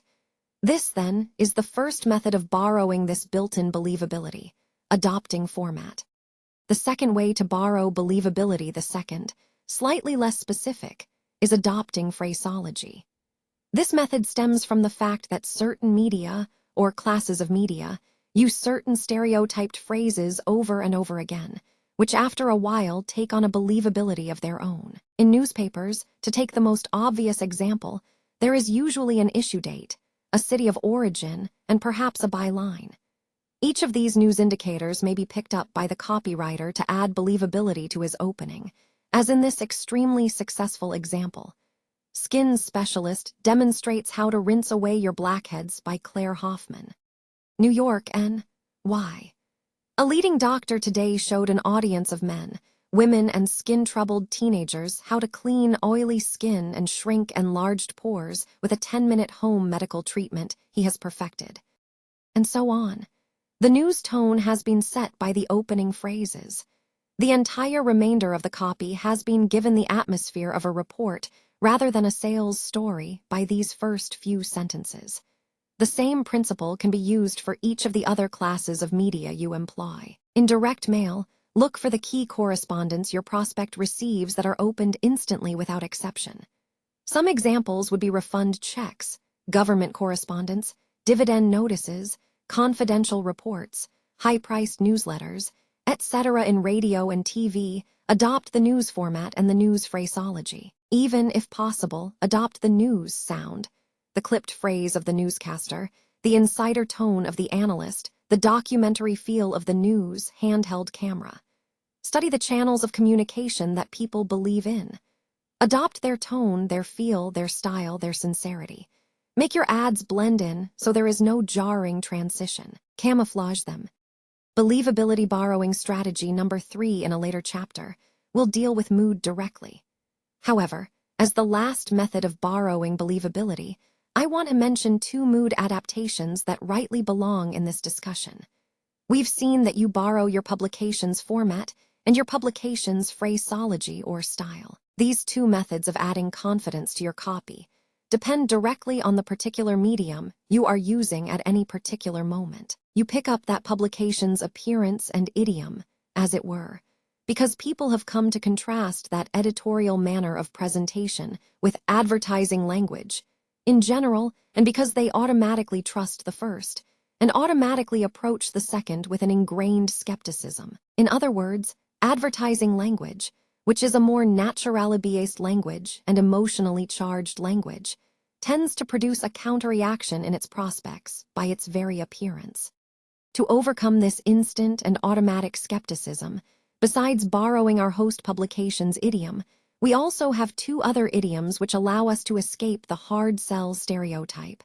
The first is understatement, simplicity, a lack of color words, fewer adjectives than the reader would expect to superlatives, short sentences that fall rather than rise in tone at their end. For example, take any Volkswagen ad. Count the number of nouns per sentence and compare it to the number of adjectives. See how the ad kids itself, never takes itself too seriously. Notice how it makes its point quietly and then stops. Even how the extremely short, extremely simple sentence structure adds to the feeling of sincerity. Here is a complete Volkswagen ad, which features one superiority of the car over competitive models. Could you have told the story as well, even if you used 10 times as many words? You never run out of air. You also won't have worries about draining or flushing the radiator in spring. There is no radiator, or hoses, or water pump, or rust. And so there are no worries about antifreeze in the fall or cracked blocks in the winter. If you feel that you owe your Volkswagen engine a little something special every spring and fall, you can do this much. Just run it once around the block and let it air itself out. This is great copy because of its simplicity and its image and its sell, all of which interact to give a very powerful argument to anyone looking for a new car. Also, I'd suggest that you study any of the old Claude Hopkins ads or John E. Kennedy from the old Lord and Thomas days to get the same power of sincerity without the limiting whimsy, or the great radio and TV pitches of the 50s. There is little advertising being written this way, and its very rarity makes it even more effective. It will not solve every selling problem, but where it is effective, especially in continuous campaigns, it is very effective indeed. The second mood you may employ to break away from the advertising stereotype is what I call deadly sincerity. This is the technique of leaning over backwards to point out the flaws in an offer, so that the benefits, when you bring them in, will be believed that much more deeply. Since this is not done in ordinary advertising, since ordinary copy does not knock its product as well as praise it, it carries great emotional impact, especially in highly competitive fields. Here is an example. For a book on getting ahead on your job, which had to run after 100 books on the same subject, had already appeared in the same publication. To the man who will settle for nothing less than the presidency of his firm, and who is willing to make the incredible sacrifices necessary to get there in the shortest possible time. Here is the most realistic handbook ever written for you, and you alone. This is a private advertisement. It is not meant for 99 men out of every 100. These men do not have the drive, the impossible pride, the absolute compulsion to succeed that this advertisement demands. And so on. You can see immediately, in the first few paragraphs of this ad, how the tone of utter frankness is set. The use of such non-advertising phraseology as incredible sacrifice, impossible pride, absolute compulsion.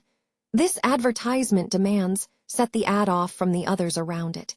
Give it an air of unpredictability that induces the reader to go on. In our next chapter, when we discuss reinforcement, we shall see how this tone of complete fairness, and even criticism, can make a comparatively minor claim take on immense emotional impact. But for now, it is sufficient to point out that this is one more way to break out of the hard sell stereotype and gain almost the same type of believability that would be given to a factual report. Chapter 14. The Final Touches. Let's now review what we've done up to this point and the last few problems that we have to consider. We started this book with the idea that there was a definite technique that could produce better headlines than the ones you were using yesterday. And since the headline is so vitally important to the success or failure of your ads, we devoted the first part of our book to this creative search. Then, in the second part, we investigated the equally important problem of how to exploit that headline, how to lead the prospect from the feeding of interest and curiosity that your headline had aroused in him into a constantly mounting conviction that this product has what he wants and that it is absolutely capable of giving it to him. You use body copy to accomplish this second objective, perhaps a lot of it, perhaps very little. In either case, we've examined the three interlocking paths by which this effective demand is created. First, the intensification of desire, then the creation of an acceptable product personality or role with which the prospect will want to identify, and then the rather abstract structure underlying your copy arrangement that produces believability of your story. So now we've seen how to reach out to your prospect's mind on all three emotional levels: desire, identification, and believability. Now, as our last problem, we have to put all these elements together. We have to take all these promises, these images, these devices, these structures, and weave them together into one cohesive unit that holds your prospect's attention from beginning to end. In other words, having broken down the ad to analyze the elements that make it work, we now have to deal with the reverse problem, tying it together once again. We have several additional devices that help us do this. We've already touched on them in passing in previous chapters. Now let's examine them more closely, see what makes them operate, formalize them into working rules. Like this. Verification, how to offer authorities and proof. Now, of course, comes the most obvious kind of believability copy. Your proof, your statistics, your tests, your testimonials, your authorities, your trends, your documentation, your seals of approval, your awards won. Any fact at all that you can use, anywhere in the copy, to show that your product does what you says it does. The key words here are anywhere in your copy, because, as I have tried to show in the last 4 chapters, the placement of your proof is as important to its overall effect as the content itself. I can't tell you anything about gathering proof that your own research department doesn't know 100 times better. Or, if you have no research department, that good hard digging won't give you. There are no special rules to phrasing proof, except, perhaps, to keep it as short as possible, as dramatic as possible, as specific as possible. And above all, remember that proof copy, like every other word in your ad, is selling copy. It cannot merely offer proof alone. It must offer the kind of proof that makes the prospect hungry to read every word of it, and it must make him want the product more and more at the end of every line. Fine, but the next question is, where do you place the proof in your ad? At what point or points will it be most effective? And next, how many different proofs or tests or testimonials or what have you should you include in the ad? When do you put them in, and when, if ever, do you leave them out? When do they make the ad too heavy? When do they make it dull? When do they make it too much to be believed? We have been discussing these questions, though not in this context, for the last 4 chapters. For the last 4 chapters, we have been discussing the placement and structure of claims, of promises. We have found that the more you prepare for those claims, and the more agreeable you have made your reader to accepting them, the more powerful they become. The same exact rules hold for your proof. Proof, like claims, is most effective when the reader unconsciously demands it, and when he is ready to accept its content as necessary and logical. This is the rule, as simple and concrete as this. All the rest is application. We've gone over, quite carefully, the 4 processes that determine position in your ad. They are, once again, 1. Gradualization, the development of a stream of acceptances from your reader to your statements, leading finally to an inevitable demand on the part of that reader for your product. 2.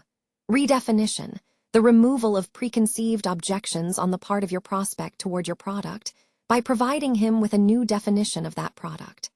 3. Mechanization, the verbal proof that your product works, that it does what you say it does.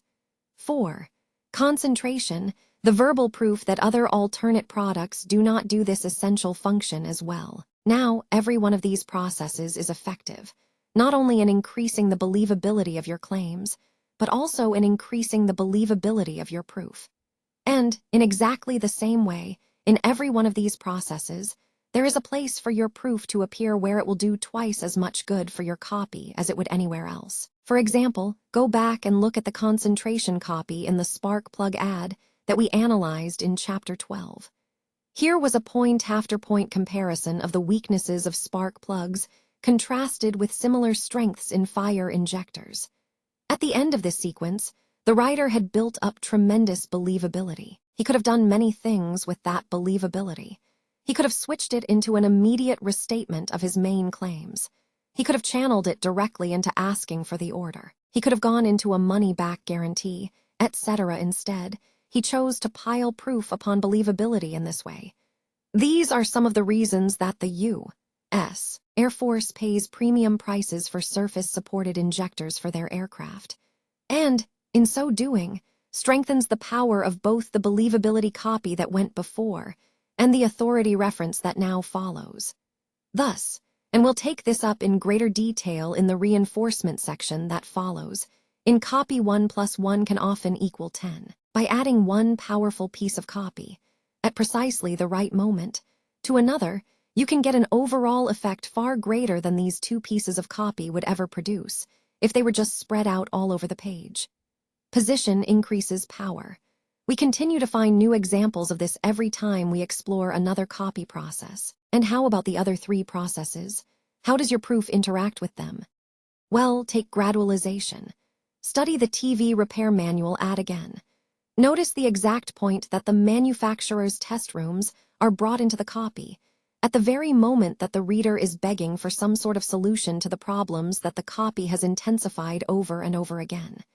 Here, at this point, the reader is searching for an answer. Here the exact same proof, which might be merely dull statistics if it were presented earlier, suddenly takes on a sharpened drama, because the reader now is fully aware of its importance and is ready to explore every word.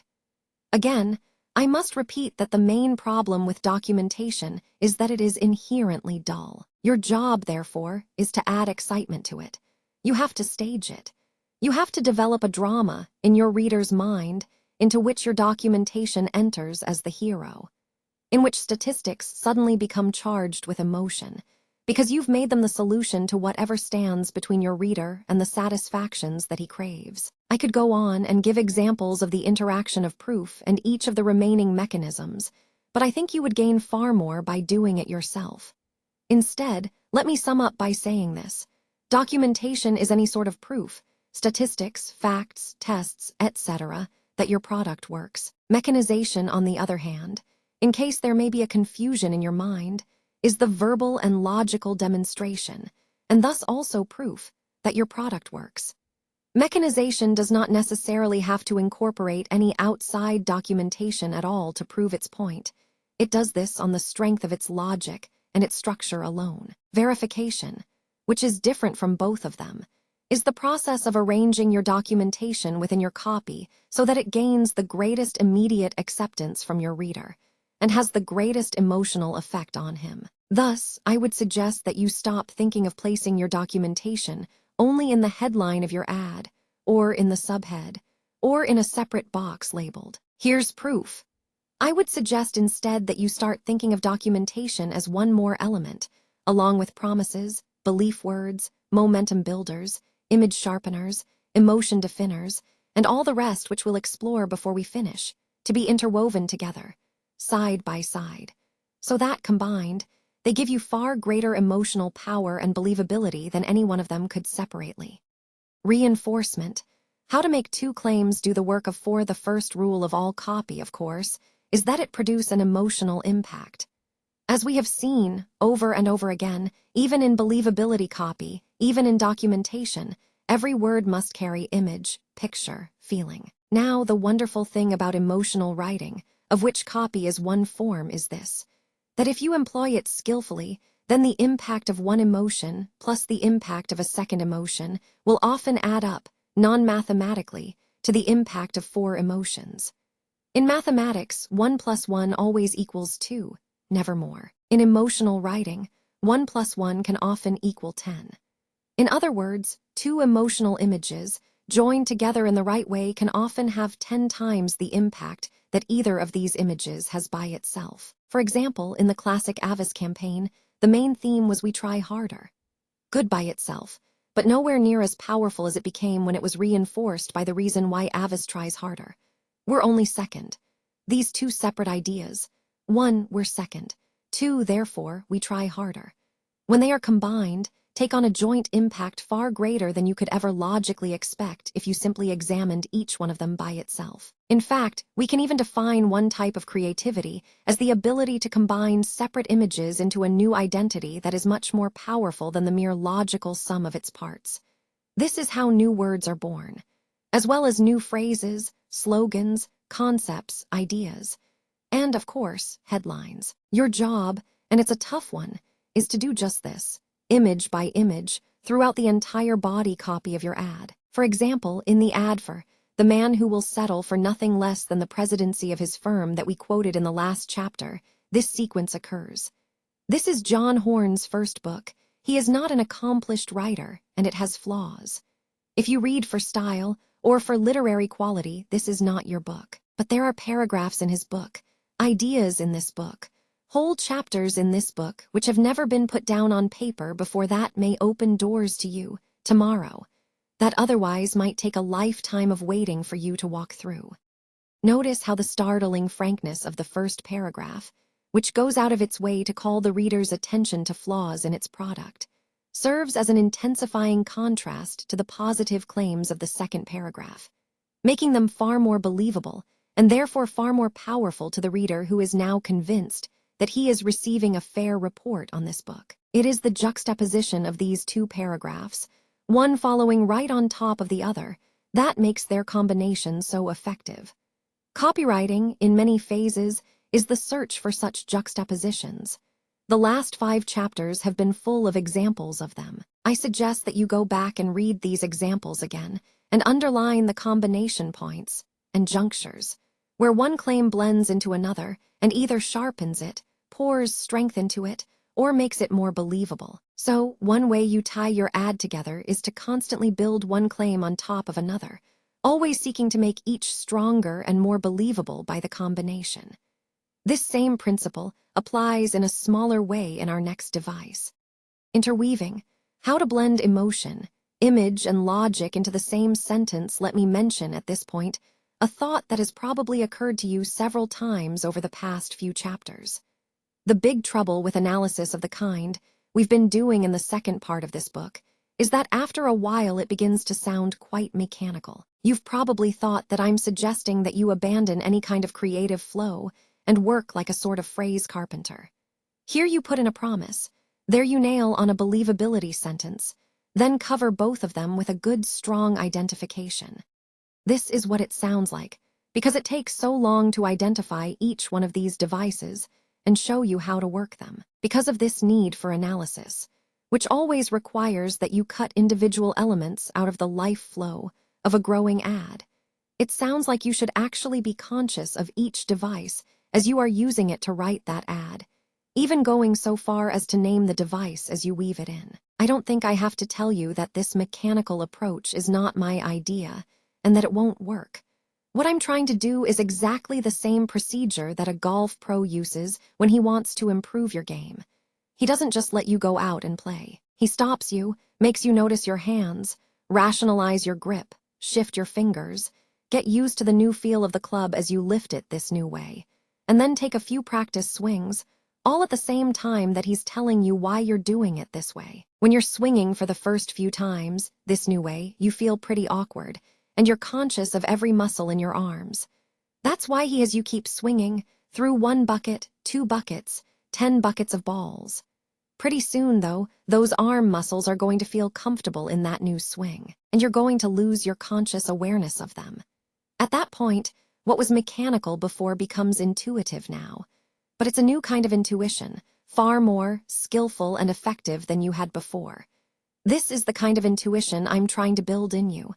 I'm trying to take you from creativity number 1 to creativity number 2. Both are intuitive states, where you write from the full depths of your emotions as well as your mind, and when you are no more conscious of the mechanisms and devices that you are employing to gain your effects, than you are of the movements of your fingers on the typewriter keys.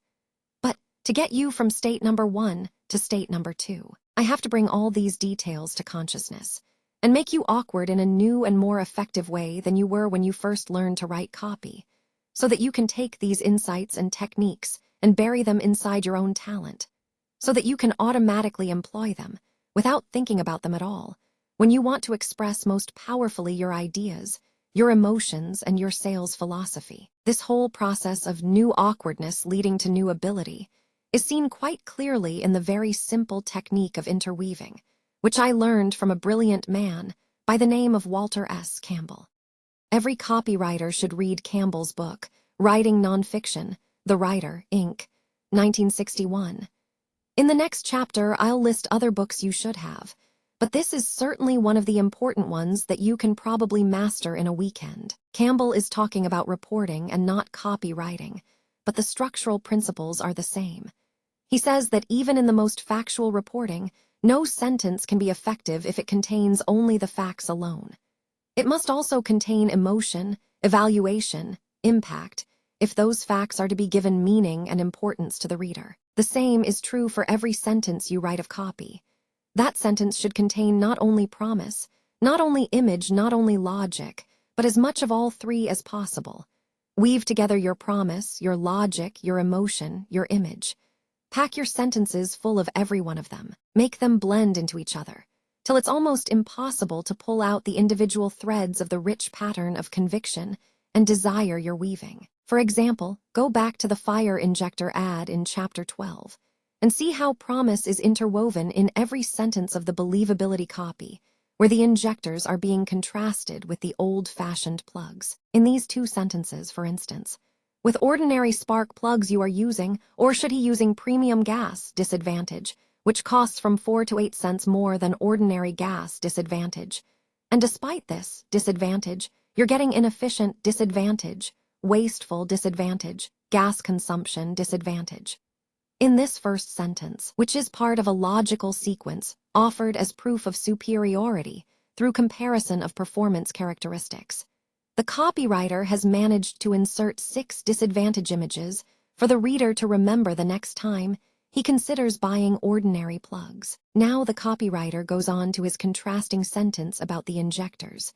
With fire injectors, regular gas promise will give you up to 8 miles more per gallon, promise, up to 31 more horsepower, promise, plus easier starting, promise, in all weather, promise. 5 promises in this second sentence, the packing in of image upon image to build an overwhelming effect. Or, as an even more complicated example, involving the interweaving of almost every copy element in the book, let's look at this sentence. And most important, a mood builder, indicating the value to the reader of the promises which are about to follow. These experts, reference to authority to build believability, have discovered more believability through the use of the scientific idiom that you do not have to be a handyman, the core promise, or a mechanic, restatement of the core promise, in order to coax, promise of ease, this performance, promise, condensing all the claims of superior reception that have already been detailed in the previous copy, out of your set. Now, is this done consciously? Not at all. But the copywriter knew the principle of interest building, has experimented with it before, and had it stored away in his unconscious as one more tool to be used, intuitively, to bring in the effect he wanted, at the exact moment he needed it. Try it yourself. See how many different emotions you can pack into a single sentence, paragraph, sequence. See how much richer and more powerful your copy becomes. How much more you can say in the same space. How you begin to build reinforcement multiplied impact into more and more of your copy. Sensitivity, how to give your reader what he demands step in step throughout the copy now. If you continue to pile promise upon promise, Identification upon identification, documentation upon documentation, element upon element. Where do you stop? Where does it become too much? Where does the reader become satiated or bored and want to go on to a new image or new promise or even the close? At what point are you starting to oversell? How do you catch yourself and switch off? We have already touched on this problem before in Chapter 11. I suggest that you reread that discussion now, even though we're going to expand on it at this point. Here you are relying on your own powers of empathy.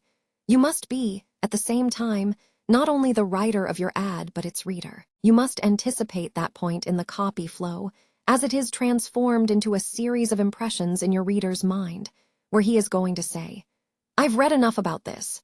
Give me this instead." And then you must shift the direction of the copy to meet his new direction of interest. In other words, what we are talking about now is the overall structure of your ad. Not a sentence or a paragraph or a sequence, but the architecture of the ad as a whole. Every ad has an architecture, as I'm sure you know. This is the overall pattern of the ad, including when and where, and how many times you shift from one type of copy to another. It is the ability to recognize these shift points and to change when you encounter them from, say, promise copy to mechanism copy to documentation copy to promise copy again. That makes your ad stick together or fall apart. This is an almost impossible skill to communicate, since it relies so much on the feel of each individual situation. However, I can show it to you after it's occurred, in a series of 4 ads on the same general type of product, books, and how each differs from the others in the way large blocks of copy elements are blended in and out of the overall cell. As I've said before, I use mail order as my example because mail order is the longest general form of copy, because it usually sells the hardest, and because the techniques I'm talking about are usually outlined most clearly in this type of copy. Let's look at our 4 ads and see how each approaches the basic task of selling a similar product in a different way and with a different blend of elements. Sample ad number 1. This is the friend-winning ad we looked at in our last chapter. I've indicated each major block of copy in sequence by a letter of the alphabet and each of the shift points by a number. I am using as examples all direct promise headlines. The promise in this headline is almost universal, A, that you can make anybody like you. Instead of intensifying the promise immediately, however, as many other ads in this category have done, this copy starts out by restating the original headline promise, making anybody like you becomes popularity, and by defining the previously unrecognized fact that this popularity can be taught. B. Why was this done? For 2 reasons. 1, because this novel, almost paradoxical redefinition, can popularity be purchased?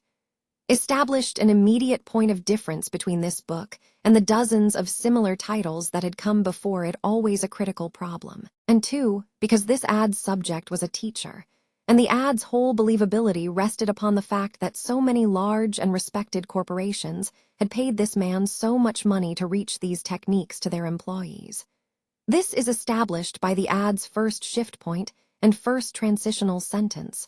1. This has been proved by leads directly into the first documentation block in which the corporations are named. Thus, we have the developing pattern of the ad as promise definition documentation right up to the next transition sentence, 2, which brings in the first detailed promise block, D, and which then echoes again the documentation E and price comparison. Now, after a brief transitional promise, F, the ad defines again the importance of the overall promise, G, backs it up with a third restatement of the documentation, H, and then states directly the price comparison and money-back guarantee, I. Then, with the classic transition, 3, it goes on to devote the rest of the ad to a detailed cataloging of the promise, J, a recitation of promises that are far stronger now, because of the preparation of definition and documentation that has been laid for them, than they would have ever been had they simply been put at the beginning of the ad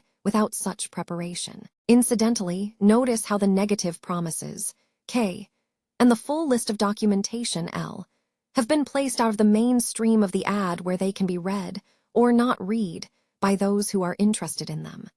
Sample ad number 2, an ad for a book on improving the power of your mind.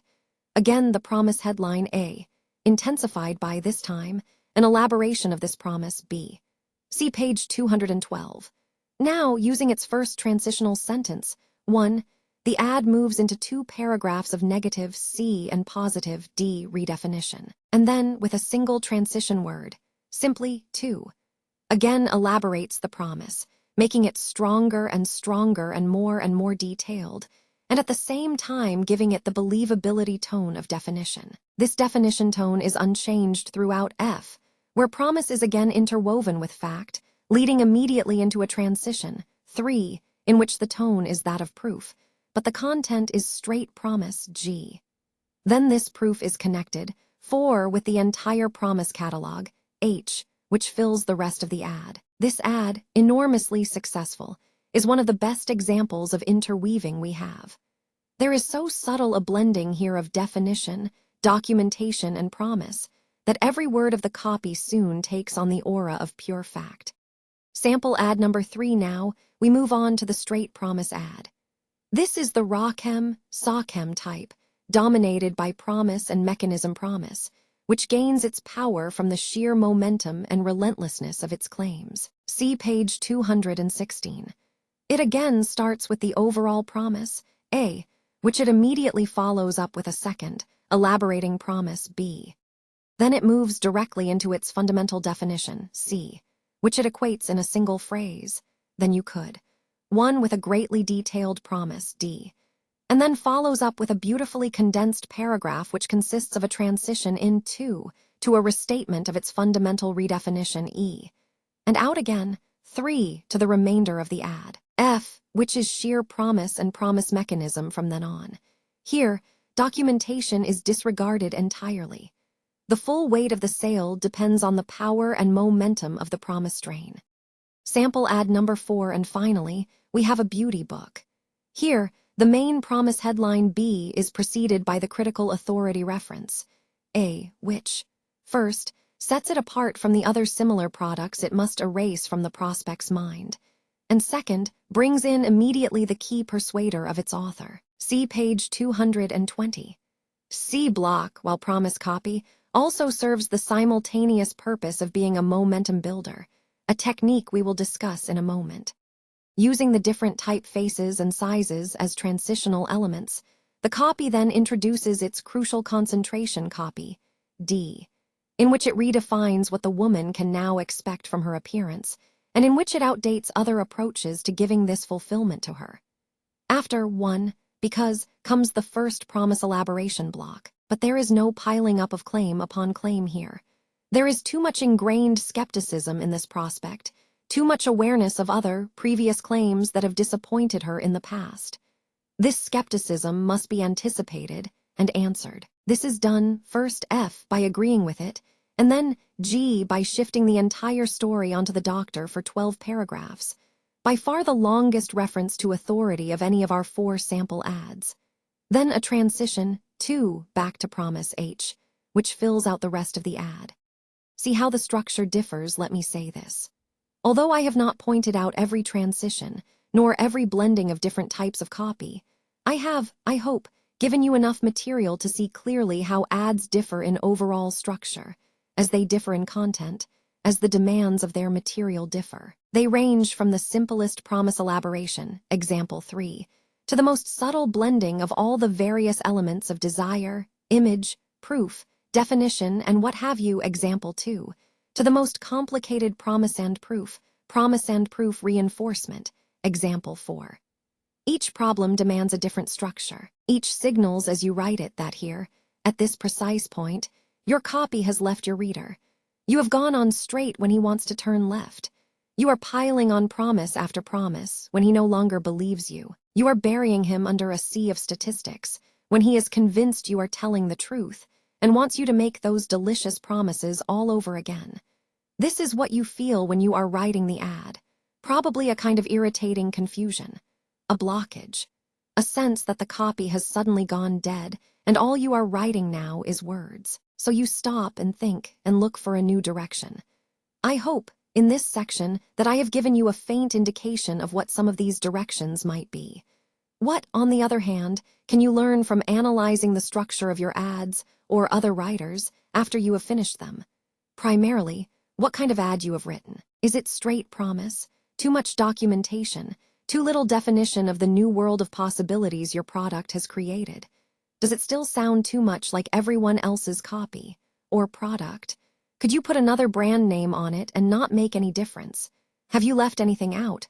Will this bare promise carry the sale? Or could you increase its impact by paving its way with some mechanism or believability copy? How about a proof section? A use photo? A fuller description of the way it works? Mind you, this is not content alone that we are discussing. If you take the same content and give it a new structure, you are going to create a new ad. Try it. See for yourself. If you're stuck sometime, throw away your headline, throw away your rough copy flow, and start off again 180 degrees away from where you started before. I want to repeat this again. A new structure is a new ad. It brings out new ideas, gives your promises new sharpness, new flavor, new believability, and even begins to create whole new sections that you never dreamed were there in the product before. So we've come full circle. You start your ad by creating your headline. You develop your copy story from that headline. But if the copy story doesn't develop, if you gradually find that the headline isn't really that good after all, then perhaps the very elements that are begging to come out of your 6-point type should be at the top of your ad. This is what makes this copy writing so interesting. You're always being surprised with ideas from the most ungodly places. Just make sure you've got your eyes open wide enough to catch all of them. Momentum, how to draw your reader deeper and deeper into your copy. There are two other devices we should discuss. Both of them help tie your ad together, though that's not their primary function. The first is momentum. How to draw your reader into your copy, keep him reading, making sure he doesn't quit you in the middle. Copy's first job, of course, is to be read. If it's not read, it can't sell. And if you take some time to make your points, to intensify your desire, to build and rebuild your believability, to reinforce one claim with another, then you'd better make darn sure that you've put plenty of momentum builders into your copy. There are two types. 1. Actual momentum phrases, and 2. Incomplete statements or teasers that draw the reader further into the copy in order to complete them. The first type, the momentum phrases, are time-honored. They are used in almost any sort of persuasive or educational writing. You insert them in your copy primarily in your transition sentences, to keep interest from flagging, to indicate to your reader the general type of material that's going to follow. They are addy, but they work. Here are a few examples, taken from the 4 book ads we looked at in the last section. They paid up to $22.50 a person to learn priceless techniques like these. You can learn them all in your own home next weekend without risking a penny. Here's how. Here is the information you will find in this book. Let me explain. All I ask from you is this. What you are going to do in the very first hour that you receive the book is this. And yet it's only the beginning.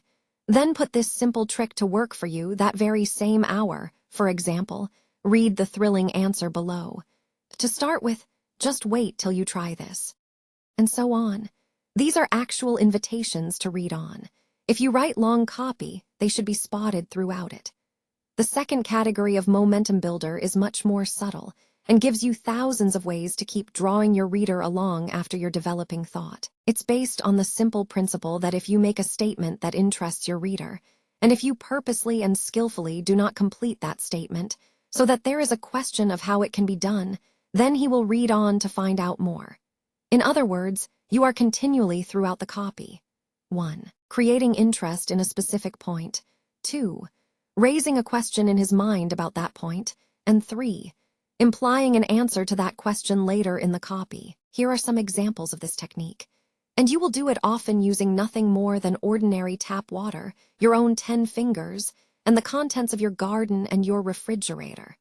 But now, when you turn on the ignition, a modern miracle of engineering science comes to life underneath your hood. Yes, here at last is the engineering miracle you've been hearing rumors about for months. The fantastic power booster that continental millionaires used to soup up the performance of $12,000 cars. The revolutionary new gas saver that actually gives compact car economy to Fords, Chevrolets, Plymouths and dozens of other American cars now driving in Europe. The 60-second attachment that had to be banned from the great European raceways because it gave so much added power, so much added efficiency to any car that used it, that the officials were forced to rule that it gave these cars an unfair advantage over those drivers who couldn't obtain it. How to grow thousands of flowers without dirtying your hands. Here it is at last, authoritative medical proof that men in their 40s and 50s and 60s can enjoy a sex life in many ways as satisfying as when they were in their 20s, if they are only shown how to combat the hidden forces within their minds and bodies that literally drive them impotent. Caught 120 fish in 1 hour. Just picture the scene as these college horticulturists began this amazing flowering test of roses. For here gathered in a test field were all the highly prized queens of rosedom. Rose blends that today sell for as high as $3.75 for a single plant. Row upon row of roses, prize winners in international competition, the best the world has to offer. And then, nearly wild started to bloom. And so on. The objective here is to keep the reader going for one more sentence, one more paragraph, one more sequence. Notice, of course, that every one of these examples not only produces momentum, not only raises questions in the reader's mind that he virtually must read on to answer, but is also, at exactly the same time, loaded with sell. Again, interweaving, making each element in the ad accomplish two objectives. No waste words. Mood, how to pack your copy with drama, excitement, sincerity, or any other emotion you wish. Now we come to the matter of words, and the color which words create. I have given you dozens of different examples in this book of selling copy. All these examples had certain elements in common. They were strong, successful, convincing, and so on. But at the same time, each of these copy blocks differed from the others in one immediately apparent way, in the mood that each set, simply by the rhythm and words that the copywriter used to express his thoughts. Words and rhythms. They are to the copywriter what line and color are to the painter. They set the mood of your story, carry the emotion so subtly that your reader never really realizes where the excitement or the image or the conviction is actually coming from. For example, here are several of the passages we've looked at before. Now let's italicize the mood builders within them that make each so different from the others. Objective. To emphasize color, beauty, excitement, visual image. And when that third precious ingredient reaches those buds, then that very morning you will open the door to your house, and you will be blinded by the explosion of color that greets you in your garden. You will see rose bushes weighted down by masses of blossoms, of a richness and perfume and color you have never imagined before. You will walk past solid, blazing rows of chrysanthemums so thick that you can't even see a leaf in between. Notice that you don't even distinguish many of the separate images until they are called to your attention. Notice also that some of the words are primarily visual image sharpeners, weighted down solid, blazing rows so thick you can't even see a leaf in between, while others convey, not image, but emotion, precious, that very morning, blinded, greets, you never imagined before. These words are emotion definers. They tell the reader what to feel about the images and ideas you are presenting to him. Their very essence is that they are so subtle that he does not see them, that they do not call attention to themselves, but simply flavor and evaluate the images your copy is forming in his mind. Certain classes of readers will notice these emotion definers. When they do, your copy becomes either questionable or corny to them, and you have lost them. Therefore, you have to know always whom you are writing for, what their level of sophistication is, in tone as well as product awareness. And you may have to change your tone when you take the same ad from one class of media to another, down as well as up. Of course, when everybody sees your emotion words, then you've got a bad ad, and you'd better rewrite fast. And don't forget the rhythms. Read the ad out loud. See how you can almost scan it, as though it were close to blank verse. This richness of rhythm parallels the richness of image, helps build the excitement and sensuousness of the mood. Now let's look at another piece of pounding copy, and see how words and rhythms add to the power and momentum that are put behind its staccato stream of claims. This letter says that if you could only liberate the exact same talent and intelligence and ability that you have tied up inside you today, then you could. Read anything you wish, twice as fast as you can read it today. Absorb facts like a sponge and repeat them almost word for word years later. Flash through math, business, financial problems that have you stopped cold today. Hold people spellbound with the power of your speech and your written word. Outthink others when you have to, tower over them in judgment, outshine them completely in imagination.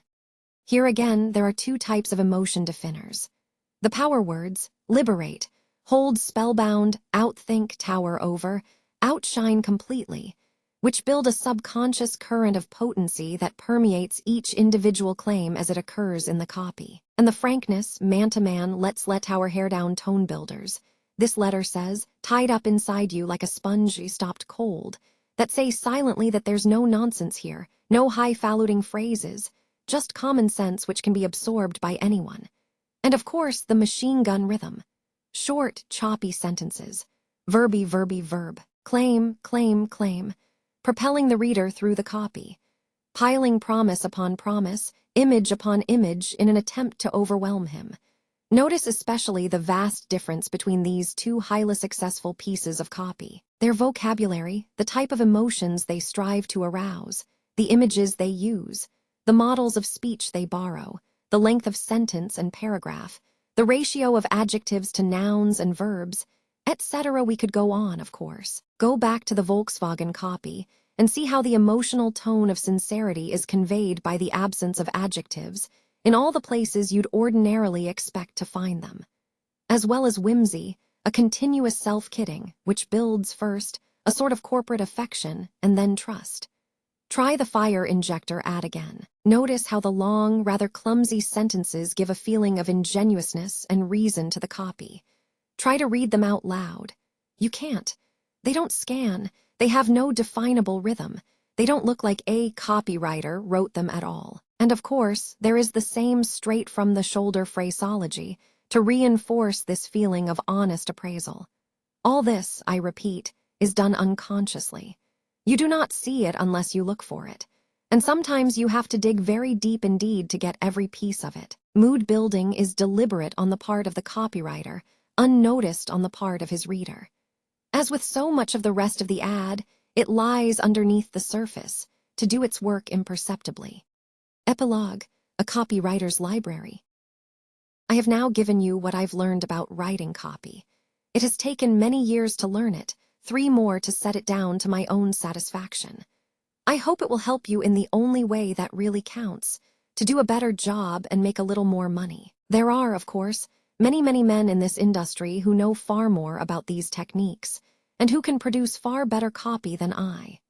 My excuse for writing this book is that they don't seem to have included, at least to my present knowledge, many of the specific techniques which I've discussed with you here. Some of them have written books on the subject, great books, and I'd like to list them here for you.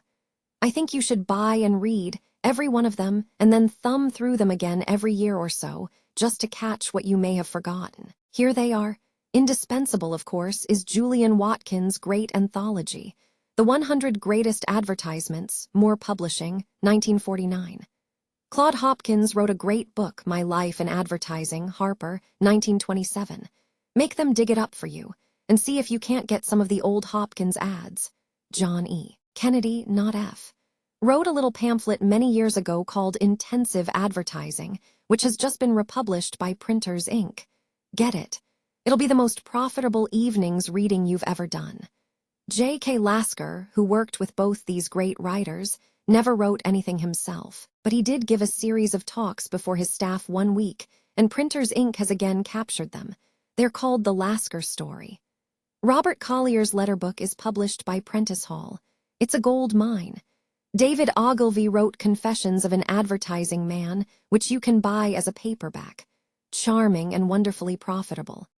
Rosser Reeves' very short book, Reality in Advertising, is published by Knopf, and must be read several times before you get everything out of it you should.